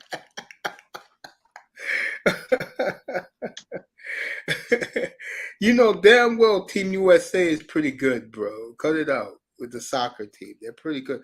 If you're talking to women, then you're probably talking about the women. You just finished the stream on it? Good, man. Good to see you up here tonight. Moss in the building. No, man. I understand the guy, all these guys' hopes and dreams, man, but I look at it this way. Let's see them do it the right way. They're getting there. I think a team like the team they have right now is terrific. It's been a long time 305 since the Dolphins had a team like this. Women's World Cup starts in a week and a half. I Trying to believe. get that. Yeah, go ahead, 305.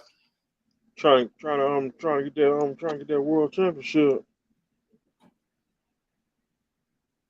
Thank you, Moss. Yeah, they gotta do it the right way, man. You know. And as far as the division and the fan base, I'm staying out of that shit. That's crazy.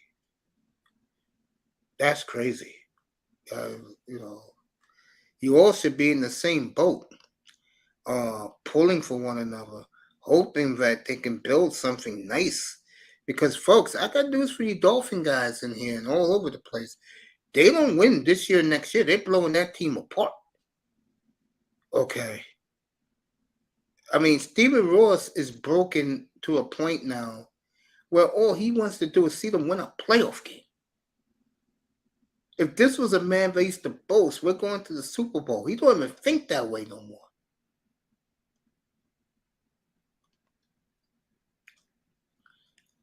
You know, you win a playoff game. I'm going to say it again. You win the playoff game, Dolphin fans. You should celebrate hard because it's been a long time. And then start doing your talking, whoever you play after that. And I will not have no problems with y'all. I'll be saying, congrats, fellas. It's about damn time. But I'm gonna cook Chris. What's that dude name from CB is it NBC? Collinsworth? Or Sims or Yeah. Chris Sims. Oh, Chris Sims. Yeah, what about him? I'm gonna cook him, boy. I can't. We can't let.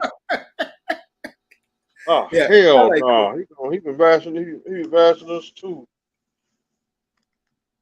Well, it's like I've been saying, man. Dolphin fans gotta chill, bro. They really, I mean, damn, Canes was up here tonight, and he basically just said, he said, yo, I'm tired of this shit. Shake Money says he's tired of this shit. Is that bad in there? God damn. That's why I don't go up in there. I mean, seriously, bro. I mean, wow. I don't know, man. I got them first place, 12-5 in the East. What they do after that, I don't know. I just see them winning that division. Chris Sims sucks. Okay. I like Chris. I think he was ridiculous, though, putting 2 at 21 and fucking my good buddy for the Giants at 11. You know how I feel about that. It's a goddamn joke. Iman. You're going to lose this bet with me, beginning with that game October 8th in Miami. Oh, right for your shot. Like I think if I say Chris Sims, I'm gonna go and say I'm gonna ask him what's his record against Bill Belichick. Oh, his career was over. You crazy, man. Yeah, Manzano's in the Dominican Republic here. Vacationing with his family. Hey. 305 came back from parts unknown. Watching the family kill each other over a bottle of beer. My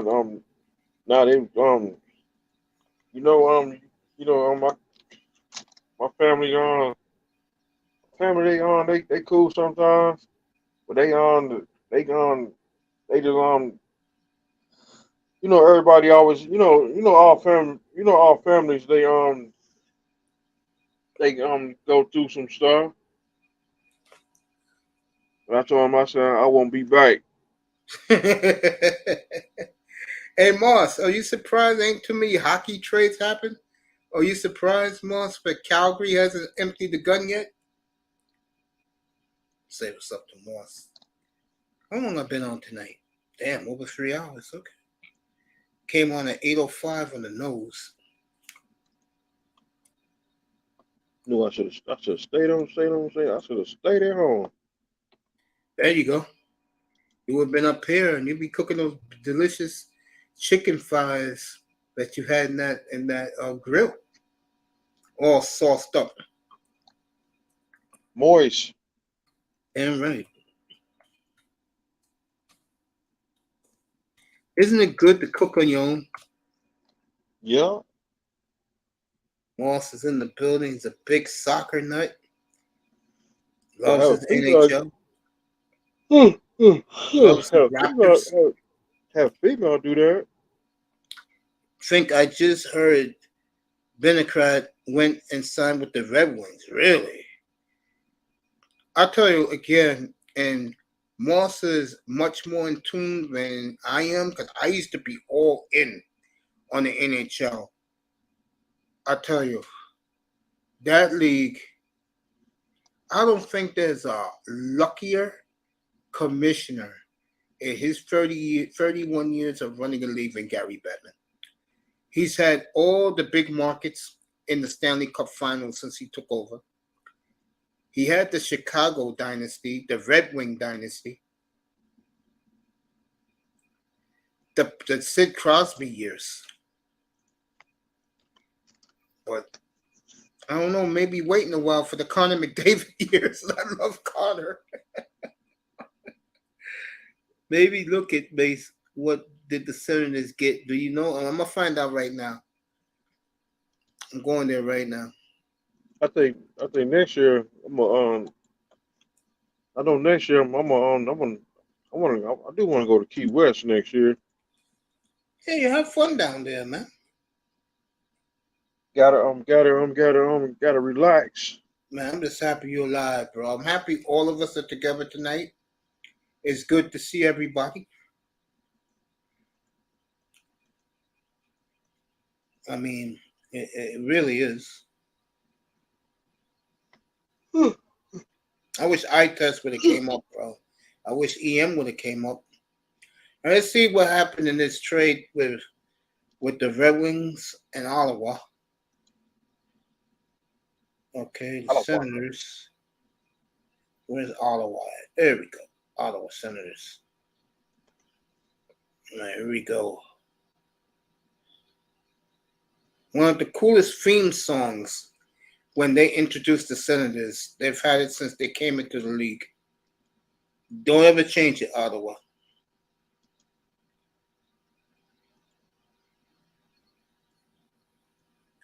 All right, here you go. This is for you, Moss.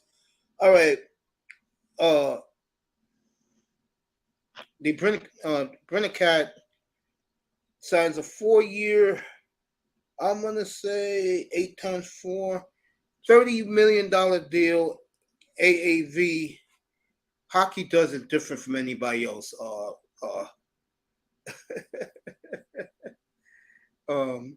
Miami. They do some strange shit in the NHL when they make trades. The money matters, believe it or not, in the NHL. All right, he was traded tonight for forward Dominic Kubalik, Donovan Sabrango, a conditional first-round pick next year. And he's the second highest paid Red Wing after Dylan Larkin, who's a hell of a hockey player. I really like Dylan Larkin. So Brennicat out of Ottawa. He got his wish. He's in the United States, in Detroit. And good luck in Detroit. Detroit's building something nice, though, Stevie Eisenman. Shout out to Stevie Y. All right, Detroit got 2 number 1s next year. They got Boston next year, and they could have a 3rd number 1. Oh, okay. If their own pick is lesser than the Bruins, they'll send their own pick to Detroit. Will send their pick back to Ottawa. So that's the trade. Wow. So the Senators trade Brennicat for Dominic Kubalik and Donovan Sabrango in a conditional number 1 and a 4th rounder next year. That's the trade. I didn't even know he got traded.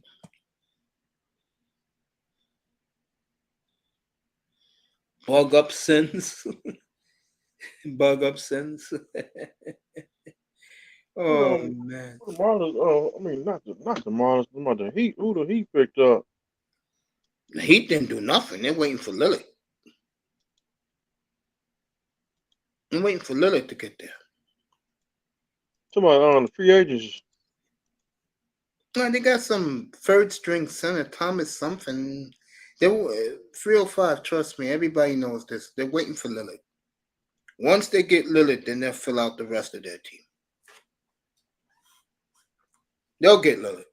I'll say sometime before the end of the month. It's gonna happen.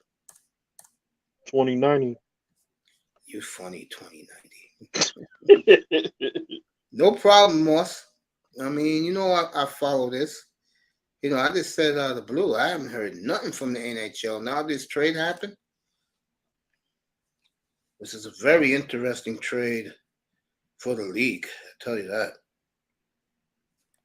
NHL usually July 1st is fireworks. Instead, the NBA stole the show this year.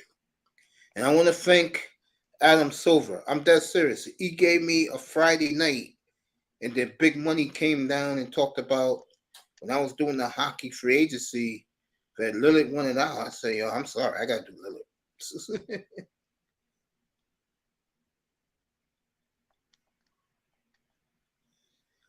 All right, 2 goalies were pushing cars over the weekend. Why are they pushing cars? It's those damn Russians, bro.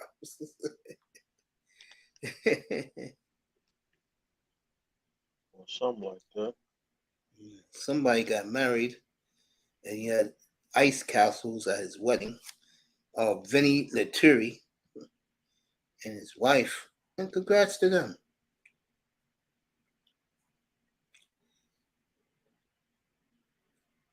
All right, CM Punk and Bedard signed at AEW. Chicago doesn't deserve Bedard. I heard Samoa Joe lost the other night. A lot of people are happy about that. I thought he had a belt. Which guy? Samoa Joe. I do like Samoa Joe. I think he did too. All right, the Rangers' number 1 pick from 3 years ago. This tells you how quick things happen in the NHL. As the rain is pouring down behind me, you hear the drops. The Montreal Canadiens is eyeing Lafreniere, who was the number 1 pick a couple of years ago for the Rangers. Blake Wheeler signed with the Rangers last week. Tyson Berry got a nice haircut. Rangers.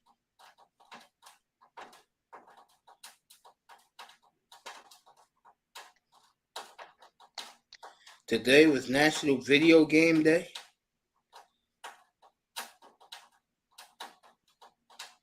Nicholas Roy Cup Day in Quebec. He has his lady with him rocking the Stanley Cup. Ain't watched no wrestling in 2 weeks.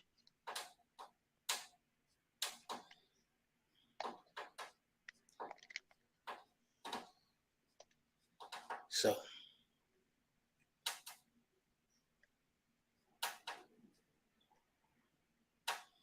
Max Domi happy to be a Leaf, just like his daddy was 30 years ago. And a lot of people think the Boston Bruins, who started their rookie camp today. Yeah, Kubiak. Yep, that's him. Kubalik, yeah, Kubiak. Yes, sir, that's him. Moss, you know your rookies had their camp today. They're in camp now, the Bruins. A lot of people wondering about the Bruins.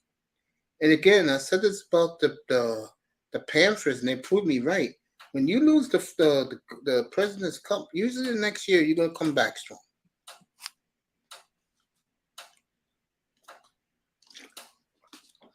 We did baseball tonight. We did football tonight. We did NBA tonight. We did hockey tonight.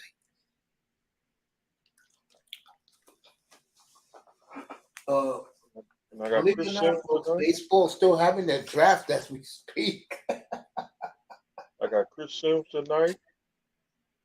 They're in round 2044, folks, in the M.L.B. baseball draft. 2044, dang. I should have be 100, 200 years old. Wow. Xander does not. No, I'm going to go inside the draft room next to Zoom. The Pittsburgh Pirates, day one. They had number 1, 42, and 67. Now we know it's me who they selected number 67. This is the cherry on top of the best draft class Sunday, no doubt.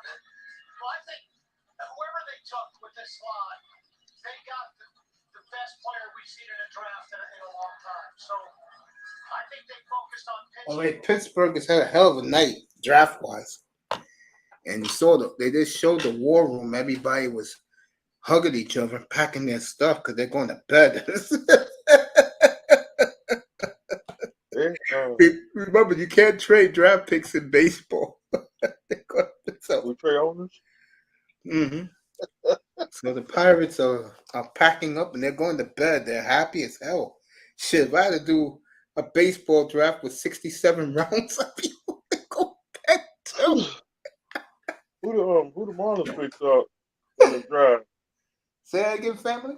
Who the Marlins picked up in the draft? Yeah, Marlins got 2 stud pitchers, high school kids that can throw 96 miles per hour. Dang. Let me give you their names. I was talking about them earlier tonight. You was in the chat room. Me and Tony was talking about them.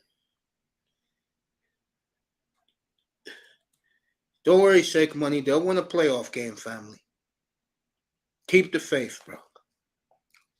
I'm going to start handling Dolphin fans with kid gloves. That's why we call ourselves the Legend Trouble. Yeah, you know how I feel about you guys, man. I don't hate you guys at all.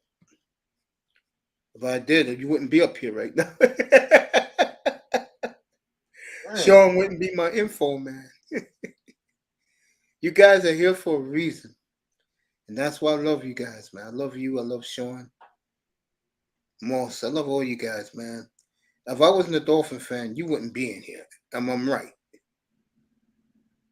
Be honest. Yeah. See?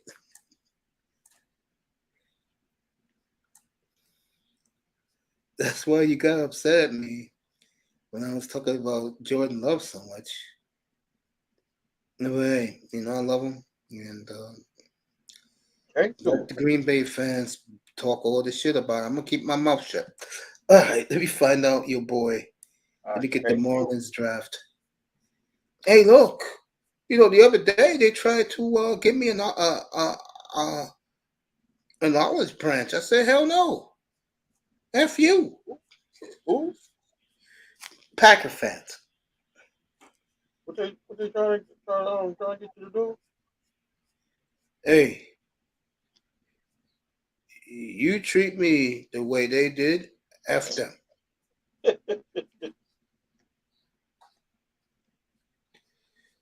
I can't be a Packers fan. I can't do it. I put a M90 in my mouth and boom.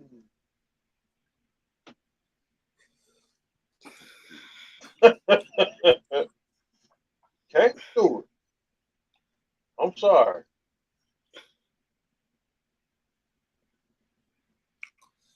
Oh, this kid went to Jesuit. Okay. The guy you took, he went to Jesuit high school. That's outside of the Portland area in Oregon. Oregon developed good baseball players. I don't know why, but they do.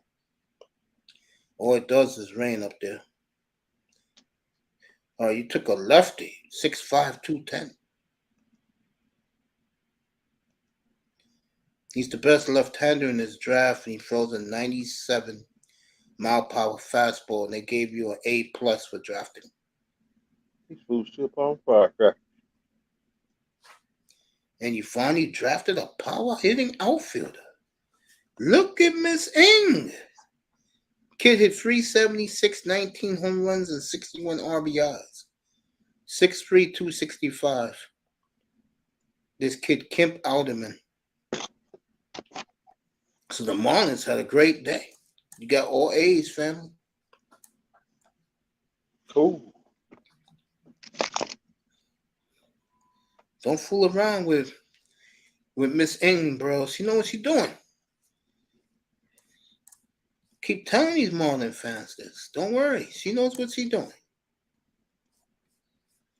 I watched that woman be in baseball since 1991. And she got a couple rings. Yeah, with the Yankees. Yeah. And I think she won with the Dodgers too. Yeah, because Jeter left after that World Series. So she got one with the Dodgers. I think she got 3.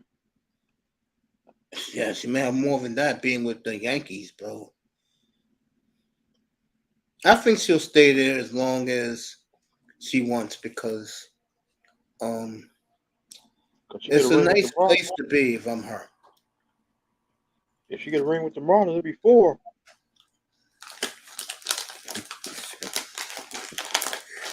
Miami, you have to admit that if the Marlins win before the Dolphins, that's a problem, isn't it? No, I ain't gonna say all that. She got 3. Yeah.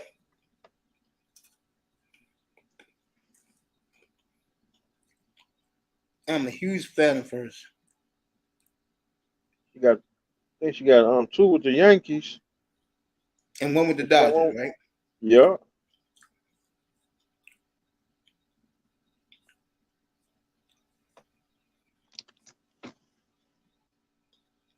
How about the Marlins and the Dolphins win the Super Bowl and how about the Dolphins win the Super Bowl and the Marlins win the World Series? It wouldn't. Yeah, I think the Dolphins can do that and the Marlins. Baseball is wide open, but you gotta beat the Braves, man. That team is a juggernaut. All right, outfielder Jonathan Davis is out for the year. Tore up his shoulder.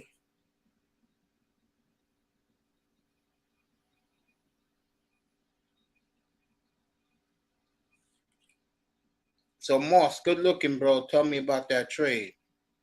Real talk. I didn't know it happened. So, Brinnicat going to the Detroit Red Wings. And the Red Wings all of a sudden, folks. Yeah, go ahead, 305. Like Brian Cashman, he got 4.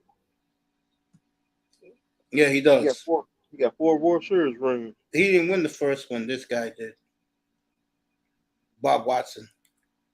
But Steinbrenner didn't like him. Okay.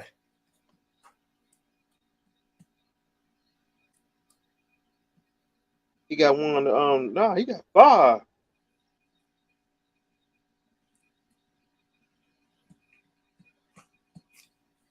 All right, let me say something. Both these guys are on mute right now. I don't know, fellas, real talk. I respect both of you, but no Warren tonight, man. We're just going to talk about the NFL, bro. I got the energy for that tonight. I feel good tonight. So we're just going to talk about the NFL and this joke. Okay, boys? All right, whenever you're ready to talk, you can talk. We'll do football. Oh, you want to wait? Then you guys can wait. But now I was looking at that. Say again? Oh, I thought you was talking Wimby tonight, Mace. That's what I thought. You want to talk Wimby? Yeah, we can. Hey, I heard tonight that Lou was dogging him. Oh, bro, they've been killing him. They've been killing him, dog. They've been talking all kind of shit, you know. Lou, his his cronies. Yeah, they was trolling him after the first game, right? They were trolling the shit out in the first game. But it's funny now. If I could screenshot the group chat that we all in, it's crickets, bro. Absolute crickets everywhere. I think the first night he was nervous because so many people came to see him. Yeah, I agree. I agree with that. But once he got his feet wet and he's looking around like, bro, they can't block my shot. They can't cover me. Mm-hmm. He did what we both expected from him. I'm not surprised. I'm happy for him now. Now people can shut their mouths about what Miami. It's crazy too. They was trolling him on Twitter after one summer league game, right? Yeah. That he was 2 for 13. His shot just wasn't falling. Yeah, he looked uncomfortable. He didn't look confident as he did tonight. He got his ball took a couple times or whatnot, but he just looked like the stage was a little, bright for him. But see, during the game, like, we've been debating Wembanyama ever since the first game. But I was like, you go back and if you know the game of basketball, you saw how easily he was getting to his spots, right? In the first game, he was dribbling, he was getting by people, getting to his spots.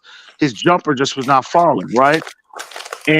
But you look at how the other ways he impacted the game: 9 boards, 5 blocks, 4 dimes, right? Stacking the sheet, the box score. Mm-hmm. So all of these casual fans were killing him, calling him the biggest bust the league has ever seen. He's trash, whatever. They know nothing about the game. And, we've been going back and forth about game 1, but now you hear nothing but crickets. And he wouldn't even, and think about it, he scored 27 points in 27 minutes. It ain't like he even played 42 minutes or 48 minutes. He had 27, 12, 3 blocks, and 3 assists in 27 minutes. That's what he had. And it wasn't even dominant. It was like, bro, he made it look too easy. So I was like, man, they were killing him at first, but now all of those people that was running their mouth, they're nowhere to be found right now, Mace. But I'm loving it. I'm here for it, though. Yeah, because he's playing for San Antonio.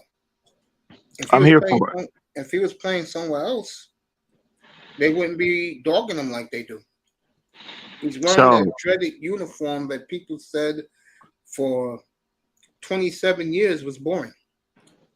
Yeah, 100%. So yeah, I'm, again, you see the skill set, bro. The skills are there. You know what I mean? The skills are there. He needs development, just like any player playing in their first year, going into the league. He needs to get stronger, but the skill level is there, bro. That's if you know the game of basketball, the skill it's you can't deny the man's skill level. So we'll see. It's just one game, but it was a big bounce back game for him. He looked a lot more comfortable. He looked a lot more confident. And once he get his feet underneath him, bro, I'm telling you, he's gonna be a problem. He's gonna be a major problem in the league. So, but those people that was criticizing him, bro, called him the bust after one summer league game, right? Yeah. Those people are nowhere to be found right now. No, I mean, I when I saw him play Friday night, I was disappointed. But then I said, hey, Laurel said, hey, he got the jitters. The speed is fast. They got to get used to it. I said, yeah, you're right. And I said, we'll see him Sunday night. And tonight he proved his point. So. Yeah, I mean, this is his 4th game playing. Like they talked about this on SportsCenter, right? This is 4th game playing in, an NBA setting. American, in the NBA setting, because he played 2 games back in November. Remember that when he played the G League All-Star team? In His Vegas. team, when he played in Vegas, and he averaged 38 and 9 in that game, right? So when you combine all 4 games that he's played, American competition, and that G League team was the All-Star team in the G League, right? Yeah.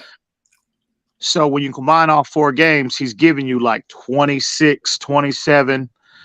10 in 4 blocks when they average all of them. When he's played, American played in an American style basketball game. So these idiots that was calling him a bust after one game, bro, bro, it's disgusting to hear. But those people are nowhere to be found. So it's one game. He definitely bounced back big time, but you clearly see the skill set. You clearly see the skill set. Once he gets stronger, once he get acclimated to the game, NBA game, Wembanyama is going to be a problem. I ain't saying he's going to be the best player ever, but he's going to be a major problem in the league, bro, sooner rather than later. Yeah, I'll give him next year. He'll be ready. The Spurs in 24-25, they should be ready.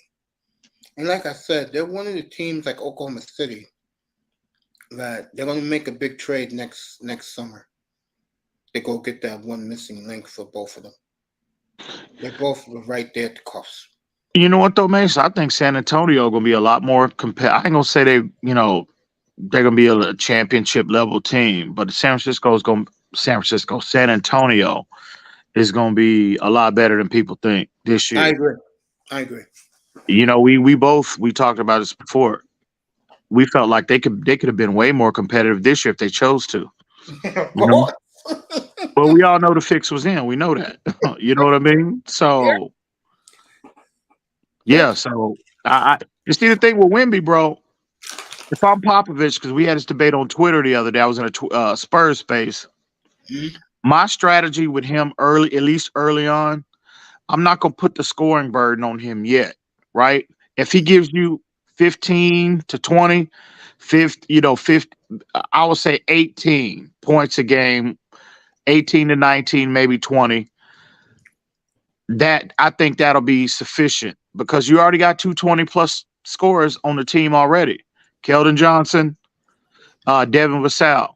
So at least early on, initially, if I'm Popovich, I'm not going to put the scoring burden on him. What I want him doing, his primary focus needs to be rim protection, blocking shots, rebounding, and assisting, because you clearly see the skill set in terms of him passing a basketball.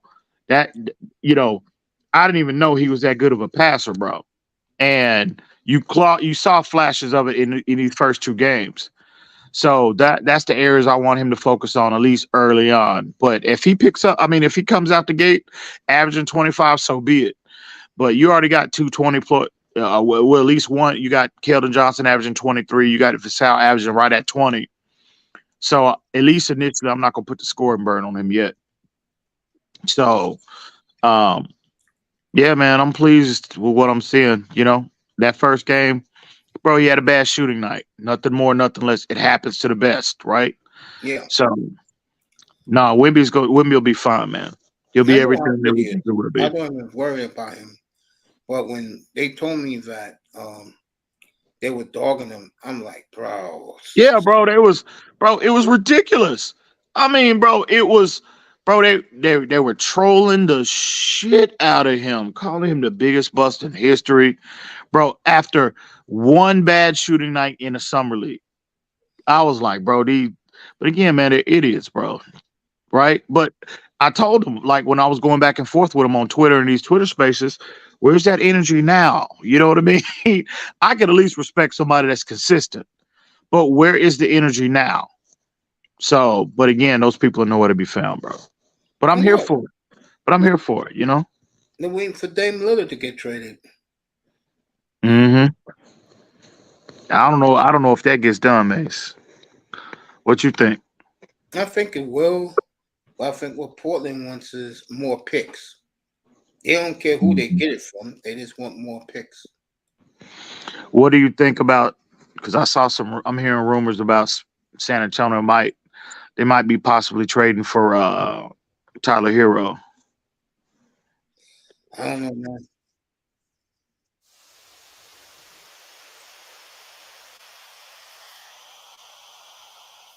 That was Wembanyama blocked the shot, ran down the court quickly, and he scored for the Spurs. Yeah, man. Yeah, again, and I was killing Miami fans up here earlier tonight.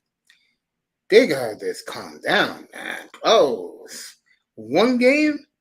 Damn. I'm glad he came back tonight and did what he did. And like I said, he's good as advertised. I'm a Spurs fan right now. You got 15 years of this guy. Enjoy it.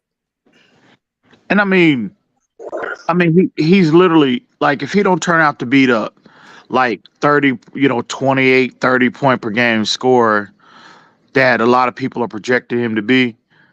Look at how easily he dominates the glass. Look at how look at how many shots he alters, bro. Blocking shots. He impacts the game in virtually every way. In every way. He's the 21st century basketball players, the champions here, Irving's here, that everyone used to tell us about, and we didn't believe it. Now he's here.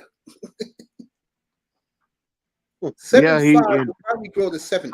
What up? Hey, what's up, Ian? What's up, Mace? How you doing, bro? Salute, homie. Salute, bro. Salute. What's good? What's good? What's good, Mr. Miami? Somber. Just sitting back chilling. Just on top of it, right? What's up, Big Money? Yeah. What's up, Big Money? What's good, big bro? What's up, brother? Try. Hey, Miami boy. Hey, Mace, real quick. Sean was one of them niggas that was trolling too, by the way. Oh, really? I was. Oh, yeah. I was. Oh, yeah. I had a long nose, looking little. Hey, Miami boy, at Wemby looking good, bro. 27-12. He's looking really good. Yeah, man. Listen. I wasn't like these fellas on these spaces, shitting on the kid, bro. He was nervous, as he should have been, his first game ever NBA game. Now he's calmed down and settled down a little bit, and you saw that confidence. You saw the talent come out, the traits, everything that you've seen on film back in the Euro leagues. You saw it, in today's game. So he looked good, man. He looked good. The Spurs got a good one, bro. So that's a Sean, really nice piece. Sean, wasn't y'all in that space the other day when I was cooking them niggas the other day about Wemby? Yeah, of course.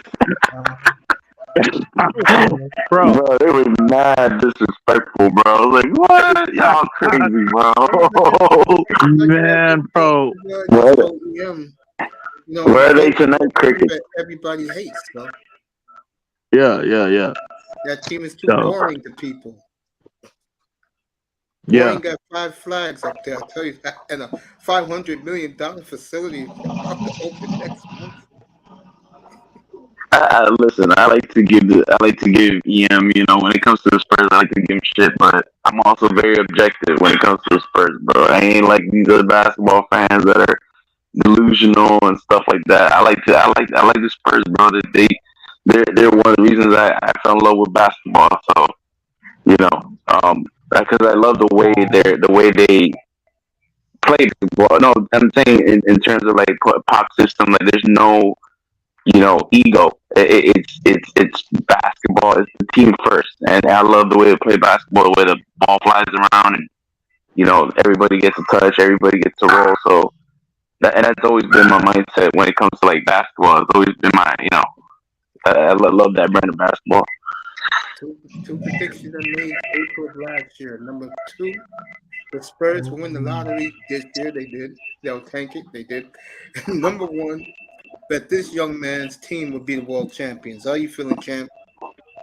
I'm feeling real damn good, I want to know where all that energy is, Sean. That's what I want to know. You was on fire the other night. I told all of y'all haters, right? I said I'm gonna need every drop of that now, right? I'm gonna need that, Sean. Where's all that? I want to know where's all that energy. That's what I want to know. I gave you your props, big dog. He did way better. Hold on, I'm dropping some niggas right now. Hey, coach, the Houston Astros to the world champions. Yeah, man, you guys need to get on here and play with me. Yeah, man. Hey, look. What's that? The kid is everything. You guys can get on here and play with me. What you playing right now? What's this, Warzone? Call of Duty? Oh, you playing that Warzone? Oh, Jesus. I normally play that. I don't play that Warzone, bro. I play hardcore team deathmatch. That's what I normally play. It don't matter, man. Yeah, I like free for all, bro. Oh, that's what's up. Irv, you on that PS5 too? But I got PS4. I don't have PS5 yet. Oh, okay. Yeah, I've been playing a lot of Far Cry lately. That shit's good. Oh, what's your Hey, send me a friend's invite. Oh, for sure, bro. Mine is Snapper Dundee 76 on PS4. Mine is That's right. You know, this is the first time. I don't know if you guys know this. I think you do. You guys are hardcore gamers. First time ever you're gonna play games and you're gonna cross systems. Oh yeah. Madden 2, bro. So now niggas and they ain't got an excuse now. They can't run no more now, bro. So you play Madden, you know? What's that? You play Madden? Oh yeah. Oh. Yeah, I'm we gotta play, bro. But I got on the Xbox One though. Yeah, I gotta get my skills back. I'm gonna pre-order my Madden so I can play you guys. Mm-hmm. I just gotta get my squad. I gotta get me a squad to play. Yeah. So Max, what you think, bro? How how'd you feel about like Wemby? I mean, I know you were pleased with what you saw tonight, but like, are you still as excited about his upside as you were initially, or what? Bro, this is his league now in a year, bro. I'm all in with Wembanyama, man. I've seen enough of him. This guy is as good as advertised. He's gonna be better because he's gonna grow more. So he just turned 19. It's gonna grow to like 7, 8. Guys has so much ridiculous. He has so much potential. It's not even funny, bro. I think the NBA ball is a little heavier than the Euro ball. And I think that's why he has problems shooting the three. But once he gets used to the ball. Yeah, and it's all about reps too, bro. Reps, man. Just stay in the gym. Yeah. Once he gets used to the ball, it's over, bro. It's over. Yeah, I agree. No cap space. They got plenty of money. They're not going to use their money foolishly. The new Spurs GM he was under R.C. Buford. How Spurs do things, bro. They're in tremendous hands. And my guy, I saw him the other night in the runway in a all gray sweatsuit. He wasn't playing. Who was that? Oh, Sohan. Talking about Sohan? Oh yeah, people don't know how good he is. Yeah, bro. I cannot wait to see all of them on the floor this year, dude. I ain't gonna lie to you. Do yourself a favor, bro. Get you the league pass. Oh yeah, I stopped when San Antonio started losing the last 4 years. Yeah, I stopped getting it, right? Yeah. And but yeah, I get that I got to get the NFL Sunday ticket. I renew that every year, but I got mine a month and a half ago. Yeah. With the death to get all the football games. I don't care about the Jets and the Giants. So I'm not missing anything. As long as I get the other games, I got NFL ticket. I got it. Yeah. Best $349 I spent in a long time. Oh yeah. But I'm gonna renew that league pass too, because I got to see every game now with the Spurs. I had it up here the last couple of years, but I really didn't watch the NBA. Last year I watched it. I loved every minute of it. I remember I was watching those Spurs games, bro. Real talk. I felt kind of sad that arena was empty. Yeah. Last year? Yeah. I don't think, I'm gonna be real with you, man. You tell me, you down there. I don't think the fans knew the fix we're in. I think a lot of fans knew. I think a lot of fans knew, but I just think it's like me with the league pass when they losing like that, especially intentionally. I mean, I'm not going. I'm gonna still ride with the team. That's still my favorite team. But in terms of investing additional resources, money wise, league pass, going to every game, etc. No, I'm not doing that. I'm gonna wait until the plan is put in place, and I'm gonna still root for them and I ride it out with my team. But in terms of investing money like that, when I know you intentionally losing, nah, bro, that I can't do that. And I think that Only doing that they got Wemby now, so yeah, we ain't got to worry about that no more. Mace, you see how, bro? Did you see here? Well, I'm sure you did. I'm sure you saw it, but you pay attention to the crowd, bro. Whenever he pulled, because they sold out the summer league to see him. You know what I mean? Yeah, I saw that Friday night. That shit was insane. Tonight too. Tonight was even better, bro. So they sold out because Wemby is a big ticket item now. He's big box office. You know what it is? The younger crowd now, the teenagers.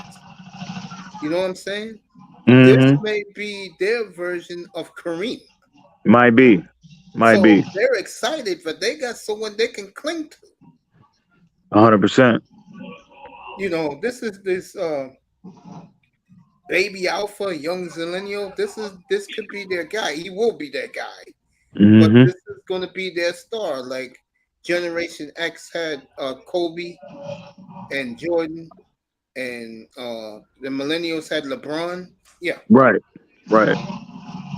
Yeah. He's box office. Now, I'm going to say this. EM agrees with what I'm about to say because he knows this. He told me this a week before last. There's a lot of teams who are not going to see him, folks. Seriously, you're only going to play 50 to 55 games. Load management for this kid. Oh. For Wembayama. Wow. He's going to get load management. Wow. All right. I'm going to keep you guys here. And I just want to say thank you, everybody. I appreciate you all dropping by. I'm going to keep my guys here.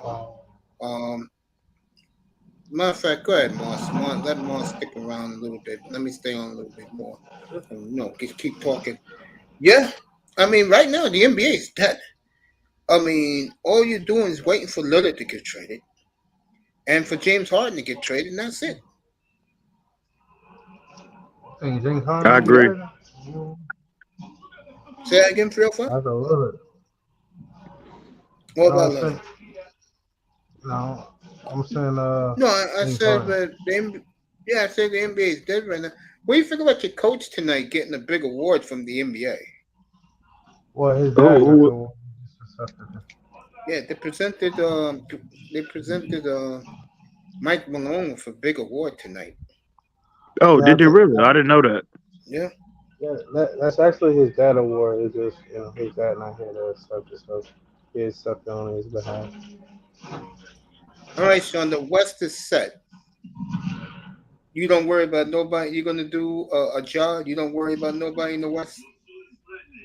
No, I'm not. I already told you I ain't doing that. Okay. You're top dog, bro. Hey, what's the deal with that? Like they starting that in season tournament this year. What is that about, man? What they're doing is something like they do in Europe with the soccer.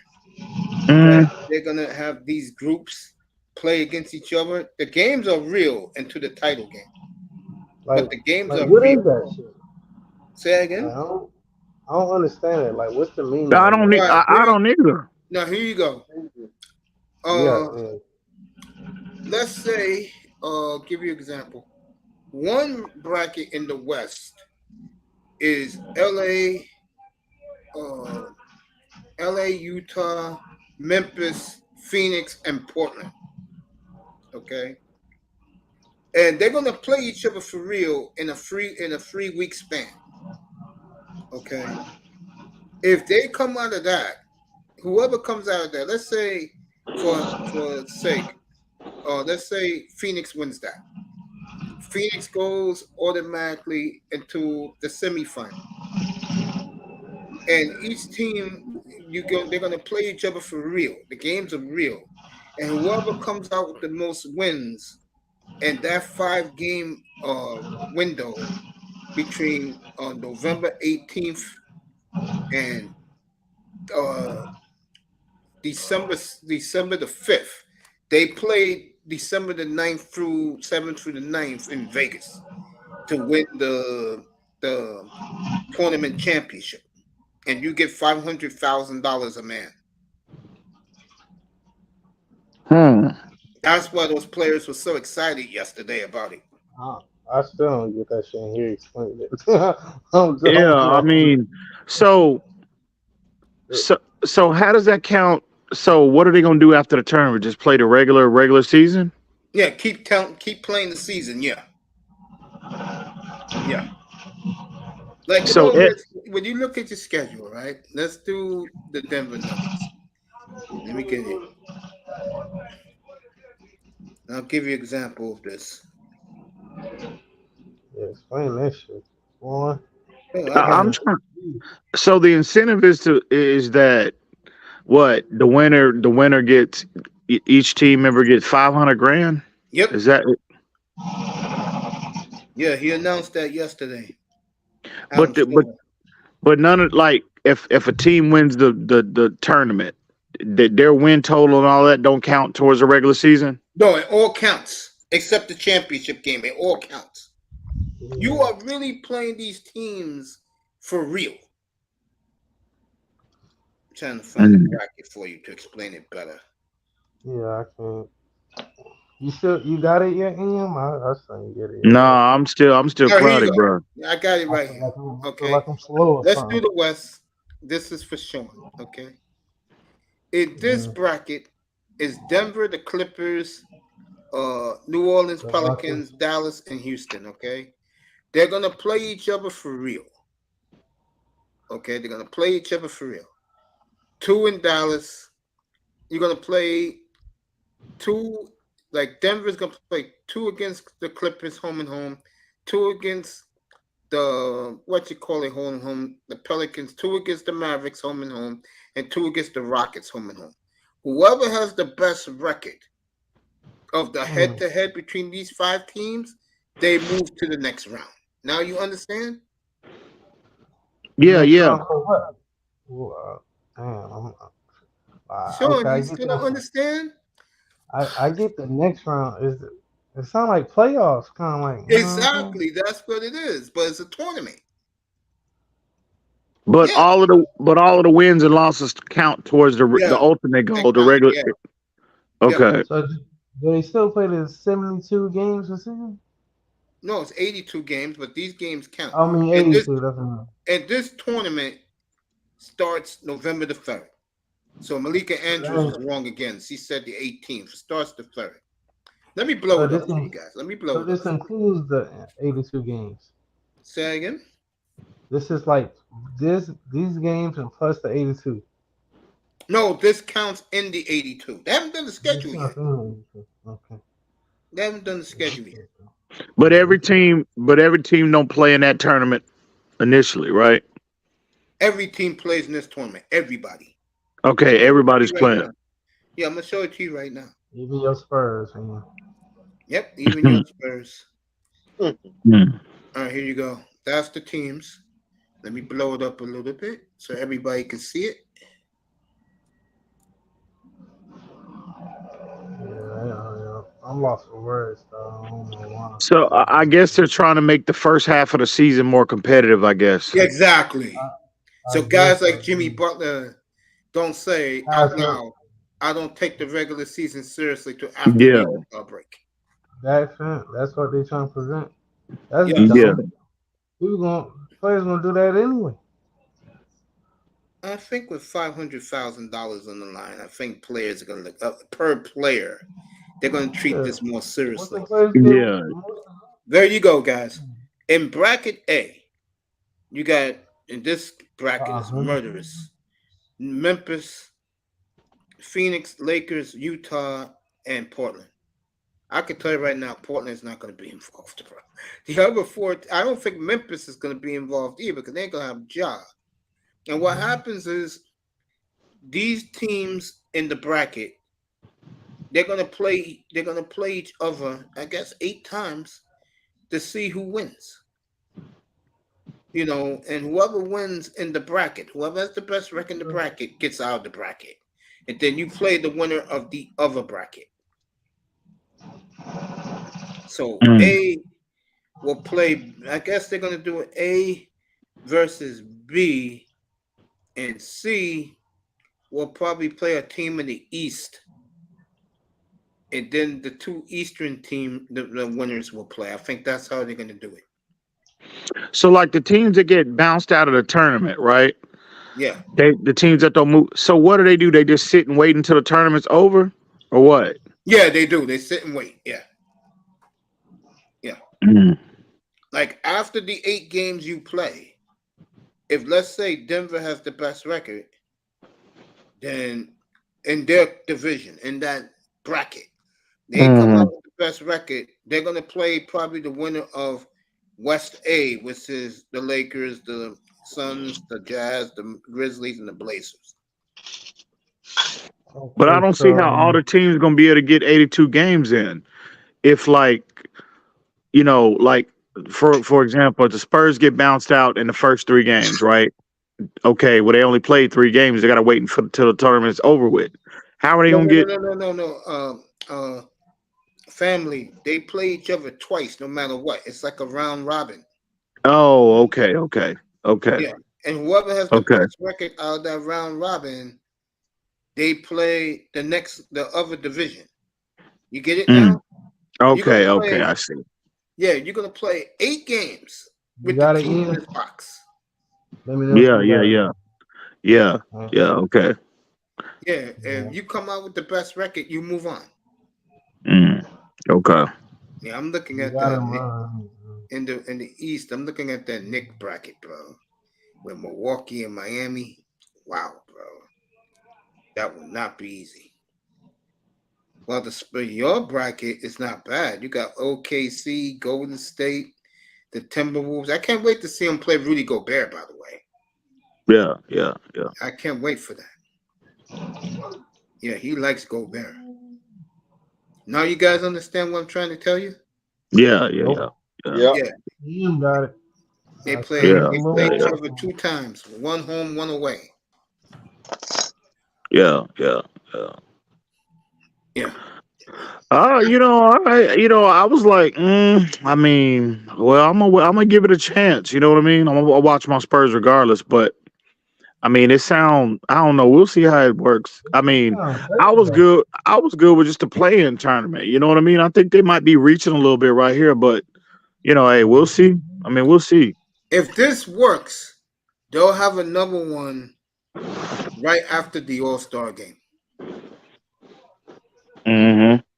Yeah, that's what Adam Silver said. If this works and people like it, and the players got incentive with the money on the table, they'll do 2 a year. Oh, really? Okay. Yeah, 1 in November, the other one in after the All-Star break or in March. Yeah. They just trying to get them ratings up because the rate soccer. That's what it is. And yeah, because they know the fan base and in the NBA, they know. I mean, the hardcore fans know ain't nobody really playing hard in the first half of the season for the most part. So yeah, they're trying to give players more incentive to if they play harder, the competition, if they compete, more, the product, the interest goes up with the product. So I get it, but I don't know, man. It's just I'm gonna watch it regardless, but we'll see how how it works out. And let me ask you this: they're gonna have the Euros versus the NBA players at the All-Star game this year, and you look at the Euros lineup, bro. The starting 5. Oh shit!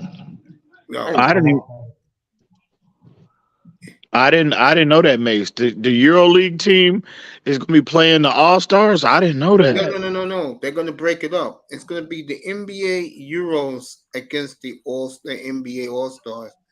I'm going to tell you right now, when you have a starting front line of Jokic, Giannis, and Embiid with Doncic and Murray, yeah, damn.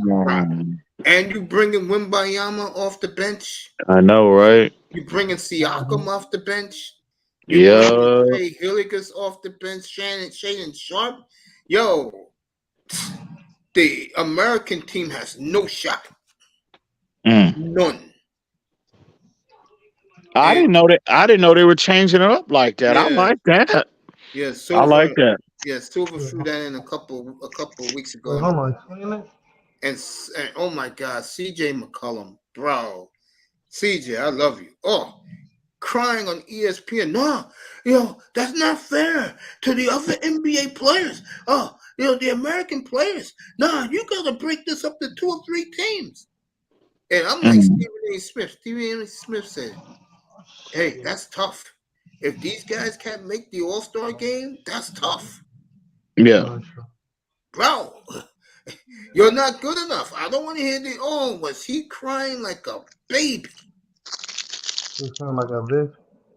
CJ McCollum, he was crying because he sees what I see, what EM sees. The fucking Euro's going to destroy the American squad, bro. He ain't never lost. That's not even going to be a game. Oh.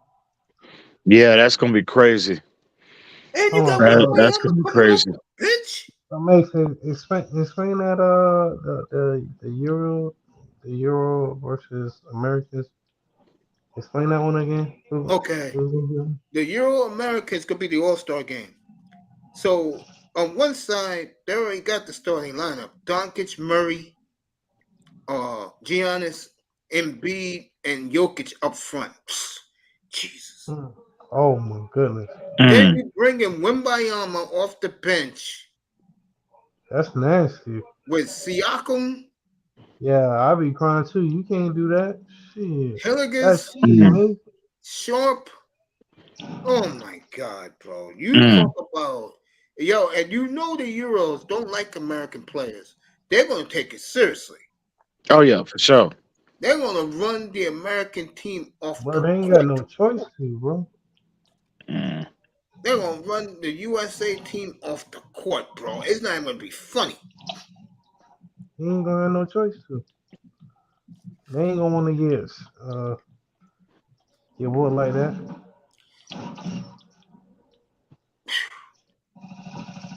Yeah, I like that. I ain't like gonna lie that to too. you.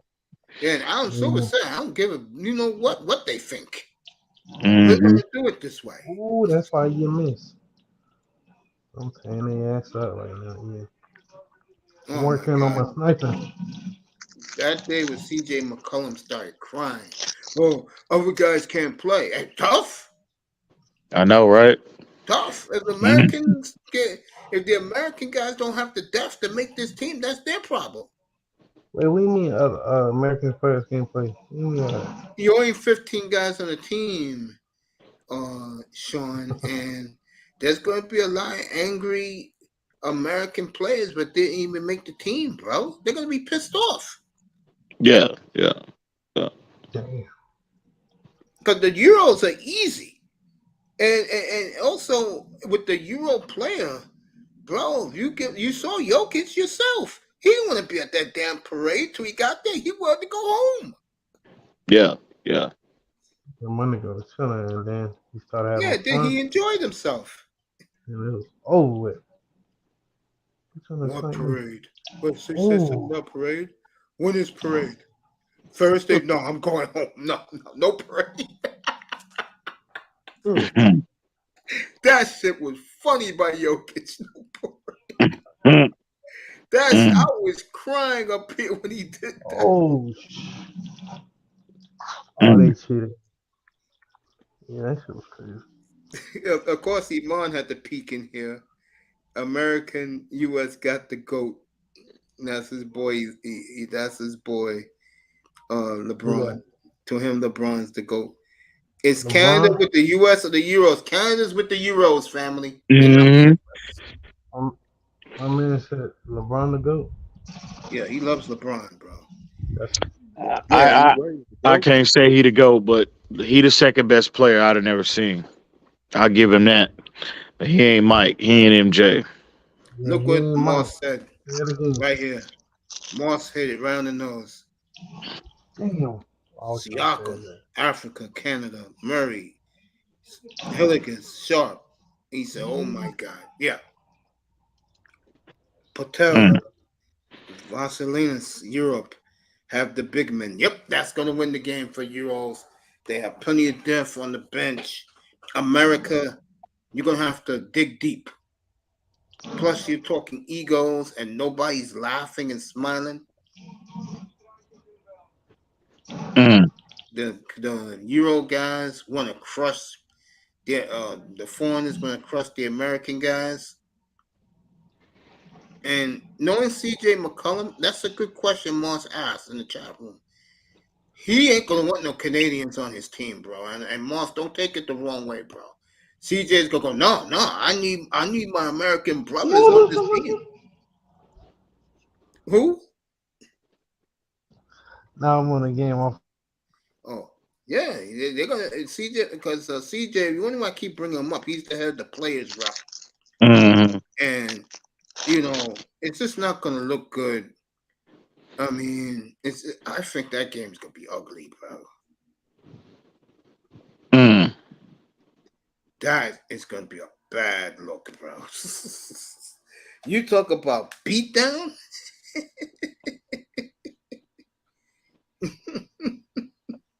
Let me ask you this. You think the big stars play that game or they'll ask out? Man. Man, I don't know. That's a good question, Mace. That is going to get ugly, bro. Yeah, Sean, I don't know about that one. Sean, you like that backcourt, Murray and Doncic?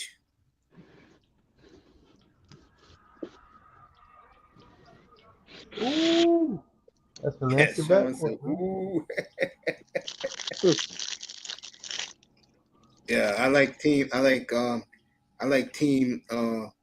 Euro to destroy the American NBA squad. I do. I'm gonna pick Team Euro, no doubt. And the over and the under. It's gonna be too easy. I just hope the players take it serious. You know what I mean? Yeah, I just hope they. Don't.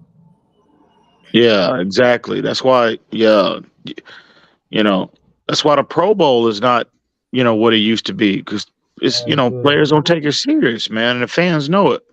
Bro, you're playing fucking then again, a lot of football. niggas get hurt too, man. Football was born this year. Canadian ballers, Wiggins too. Maybe you need us.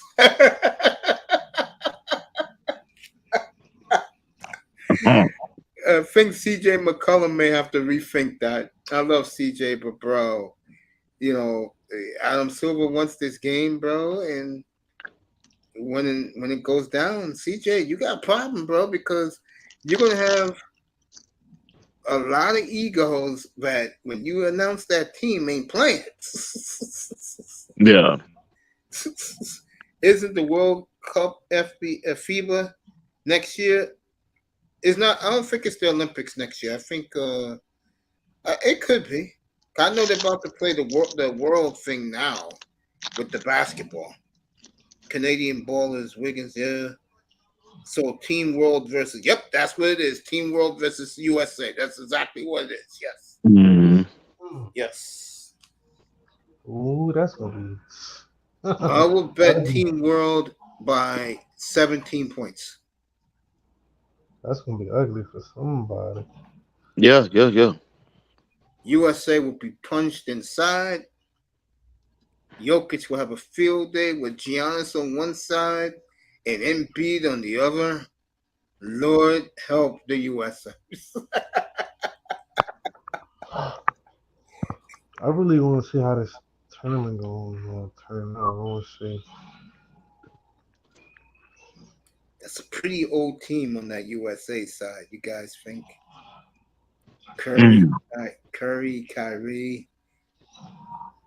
I mean, I don't Durant. Yeah. LeBron. It's a very old team, bro. Yeah. I mean, this could look bad for them, bro. Watch the USA guys, some of those guys ask out. Yeah, Moss. Team World versus Team USA. That's what it's going to be. Yeah. Let me ask you this, Mace. Would you you know, uh, would you shut Wimby down, or would you? How many more games you need from him? Before you shut him down. At least one more. He I Yeah, played me think like too. I think I he agree. shut them down now. I think he should play another. Yeah, me.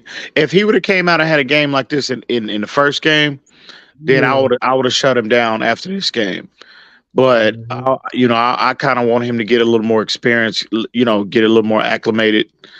Uh, to the game. Continue to get more acclimated. The only way you do that is playing. So maybe not play him the whole game. Depending on how the game goes. If you see clearly with like what we saw tonight, well then I wouldn't play him the whole game. You know what I mean? I play him a half and shut him down. But I at least want to get one more game out of him. I'm gonna find out right now who he plays next. Here's the buzz right now, folks. By the way, on social media.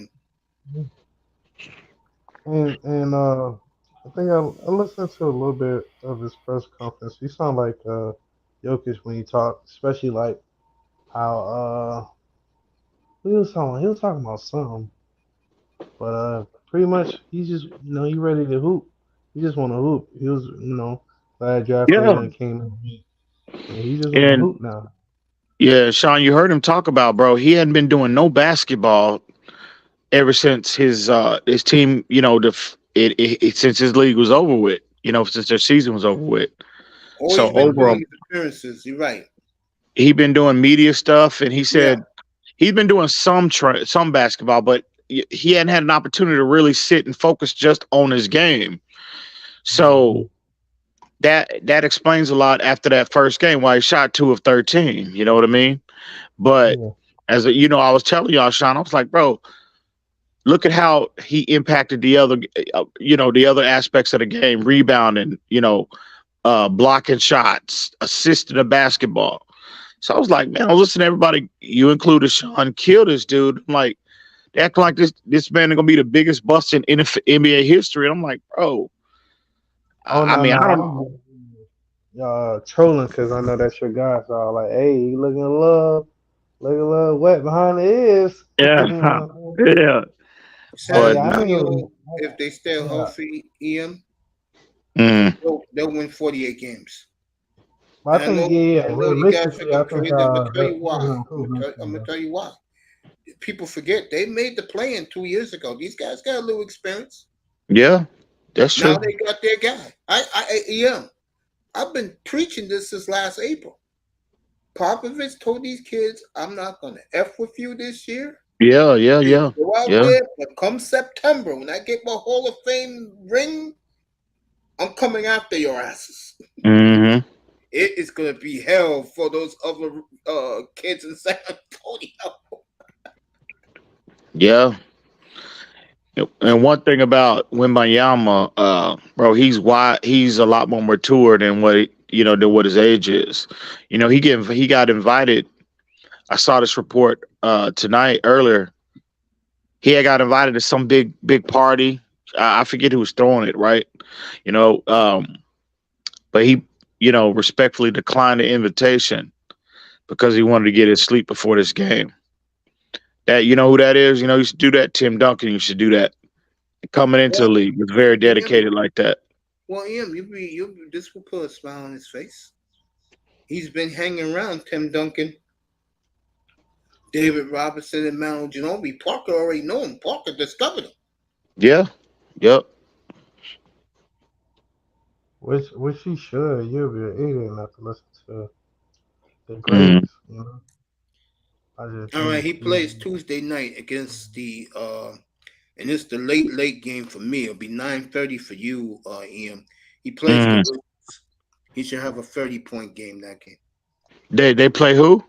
The Wizards. Oh, okay. So all you M.A. Duncan and Shea Gilgeous, Jamal and Jokic together, yeah, it's gonna be scary for Team USA, bro. And it's gonna be a very bad look for them, bro. Just saying, gang, get ready for that. And CJ McCollum, bro, he's begging for 3. This motherfucker wants 45 guys on the team. Nigga, you crazy? Yeah. Yeah. Say that again, Sean? No, I'm laughing. Yeah, he wants 45 guys. He wants 3 rosters. I said, bro, that's not going to work. Because guys ain't going there. Guys ain't flying to Vegas to wear street to wear street clothes and not going to get into games. Yeah. Yeah. That's not happening. You know what I'm saying? It's not. Mm-hmm. You know, CJ, you done a good job, but brother, you better tell the rest of the scrubs they're not playing. Yeah. Matter of fact, they won't even make up a uniform for them. Real talk. I don't know the American squad. I can't tell. I just know if LeBron's going to be committed, that is huge for them. But LeBron said, hey, look, you know, we got 34 wins already, bro. I'm taking this shit off, man. They're Mhm. The reason why I say that, other superstars are going to say, no, I'm not playing this shit. F this. I'm not playing. Yo, what's getting me by this as we wait for football season is basketball right now for me. And I think Well, this is the first time. Well, I think 2 this is the years first time for ago, me. 2 years ago was perfect because the Bucks won the championship, and then 3 days later was training camp. Yeah, I think. Oh no, I was just gonna say, I think this year, because I've been focusing more on my team, on my basketball team. I haven't pretty much been like, focusing on the Dolphins. They took it forever to, sign Dalvin Cook and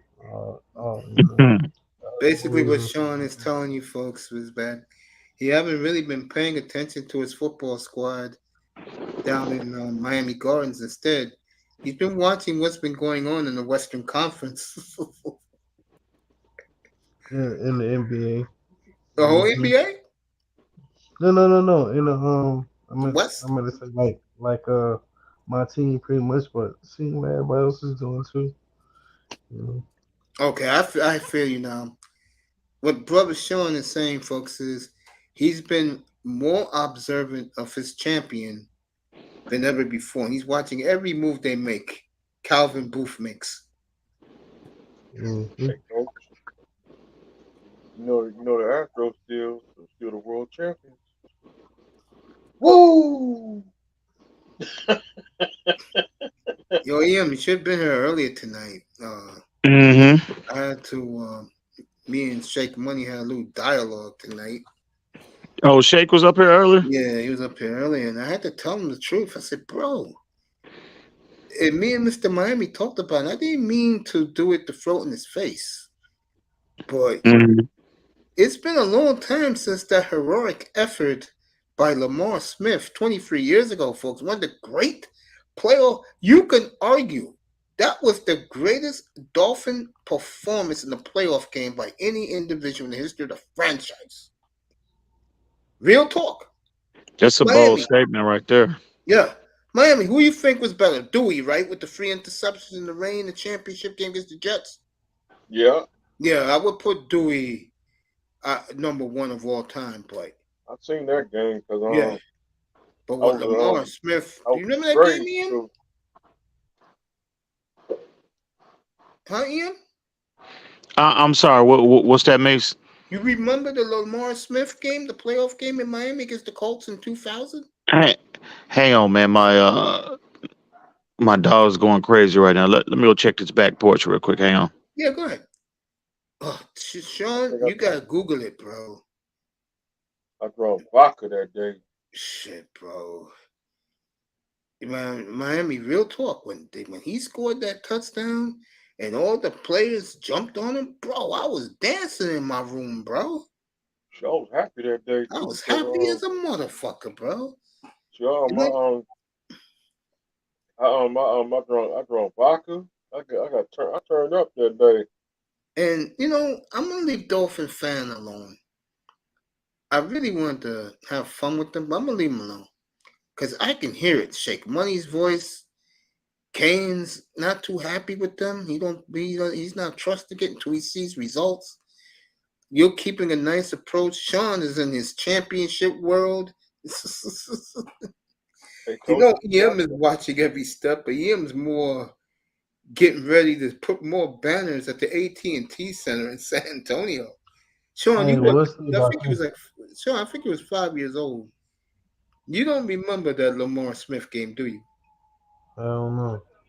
Gotta Google it. You'd be proud to be a Dolphin fan. See what that one little running back did in the playoff game, bro. Lamar Smith. I think I got the game on VCR tape. Man. Irving was there. He told me a couple months ago. He said the greatest moment of his fandom. 99 playoffs. That 99 playoffs, I bust my window out of the car. I mean, damn. So you take Dewey over Lamar Smith. I take AJ Dooley because yeah, I'm with you. I did see that playoff. I did see that game because you forgot we was in grade school. Tears in my eyes, bro. No, okay, Mace. My bad, bro. It's all right. I had to go check that back area. You know, I stay out and a little further out, so you just never know. It's just some deers running back there, but you just never know. You know what I mean? Yeah. So my grandmother used to live in a rural yeah. North Carolina, and you see those cars late at night driving past with the lights on, man. I'll be like, Grandma, you want me to get the shotgun? She goes, nah, people just driving up the road. And those type of places where you at, where my grandmother was, there's nothing there but houses. You know what I'm saying? Yeah, I wanted to ask you, did you remember that Lamar Smith game against the Colts in 2000? Oh yeah, I remember that. Yeah, and while you he had like 208 yards rushing, I think, that game, didn't he? Go. I said you can argue that is the greatest. Well, me and Mr. Miami agree. AJ Dewey 3 interceptions in the championship game in the rain against the Jets in '82. But that is the second greatest playoff performance in the history of that franchise. What Lamar Smith did by himself. They won that with fucking Jay Fiedler, bro. Set that franchise back a decade. That game was on ABC. Yeah. I mean, damn. Sean sound like he's scared of a little deer, man. He sound like he's terrified. They ain't gonna do nothing to you, man. They'll come up to you and they'll come up. Yeah. They ain't gonna bother you, man. Yeah, animals got their own thoughts too. Yeah. Yeah, that's why I leave the animals alone, because let them live their lives. That's how you see in Alabama of them deer. That's what you see in Alabama, deer? Yeah.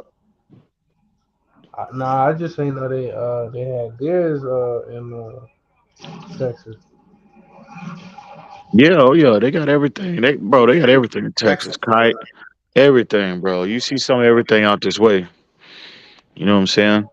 But I like being a little further out, you know what I mean, away from the noise and the hustle and bustle, you know what I mean? So it's quiet at night for the most part. New York, that's all you get, except when it's this time of the night. You know, if you're not near no clubs, then you're good. Yeah. My old neighborhood was 24 hours, but over here where I'm at now, everything shuts down at 10 o'clock. Oh, really? Everything closed at 10 in New York? No, where I'm at. Most of New York is 24 hours. Oh, okay. I was getting ready to say. It's don't they call New York the city that never sleeps? It's real. Trust me. Like in Alabama, Like everything shut down at 6 o'clock. 6 o'clock. They do. Mm. I was about to say that. Everything shut down at 6 o'clock on the dot. That's why I say get your stuff in the morning. And then they don't sell liquor on Sunday. Yeah, let me get out of here. I'm gonna keep you guys with me. Moss, thank you. Who was up here tonight? Irvin and Keynes, thank you, fellas. Appreciate you. And of course, Tony Manzano. I'll see you Tuesday night for the MLB All-Star Game, 7:30 Eastern Time from Seattle. Good night, everybody. Thank you for coming. Salute. Y'all be safe out there. Yeah, man.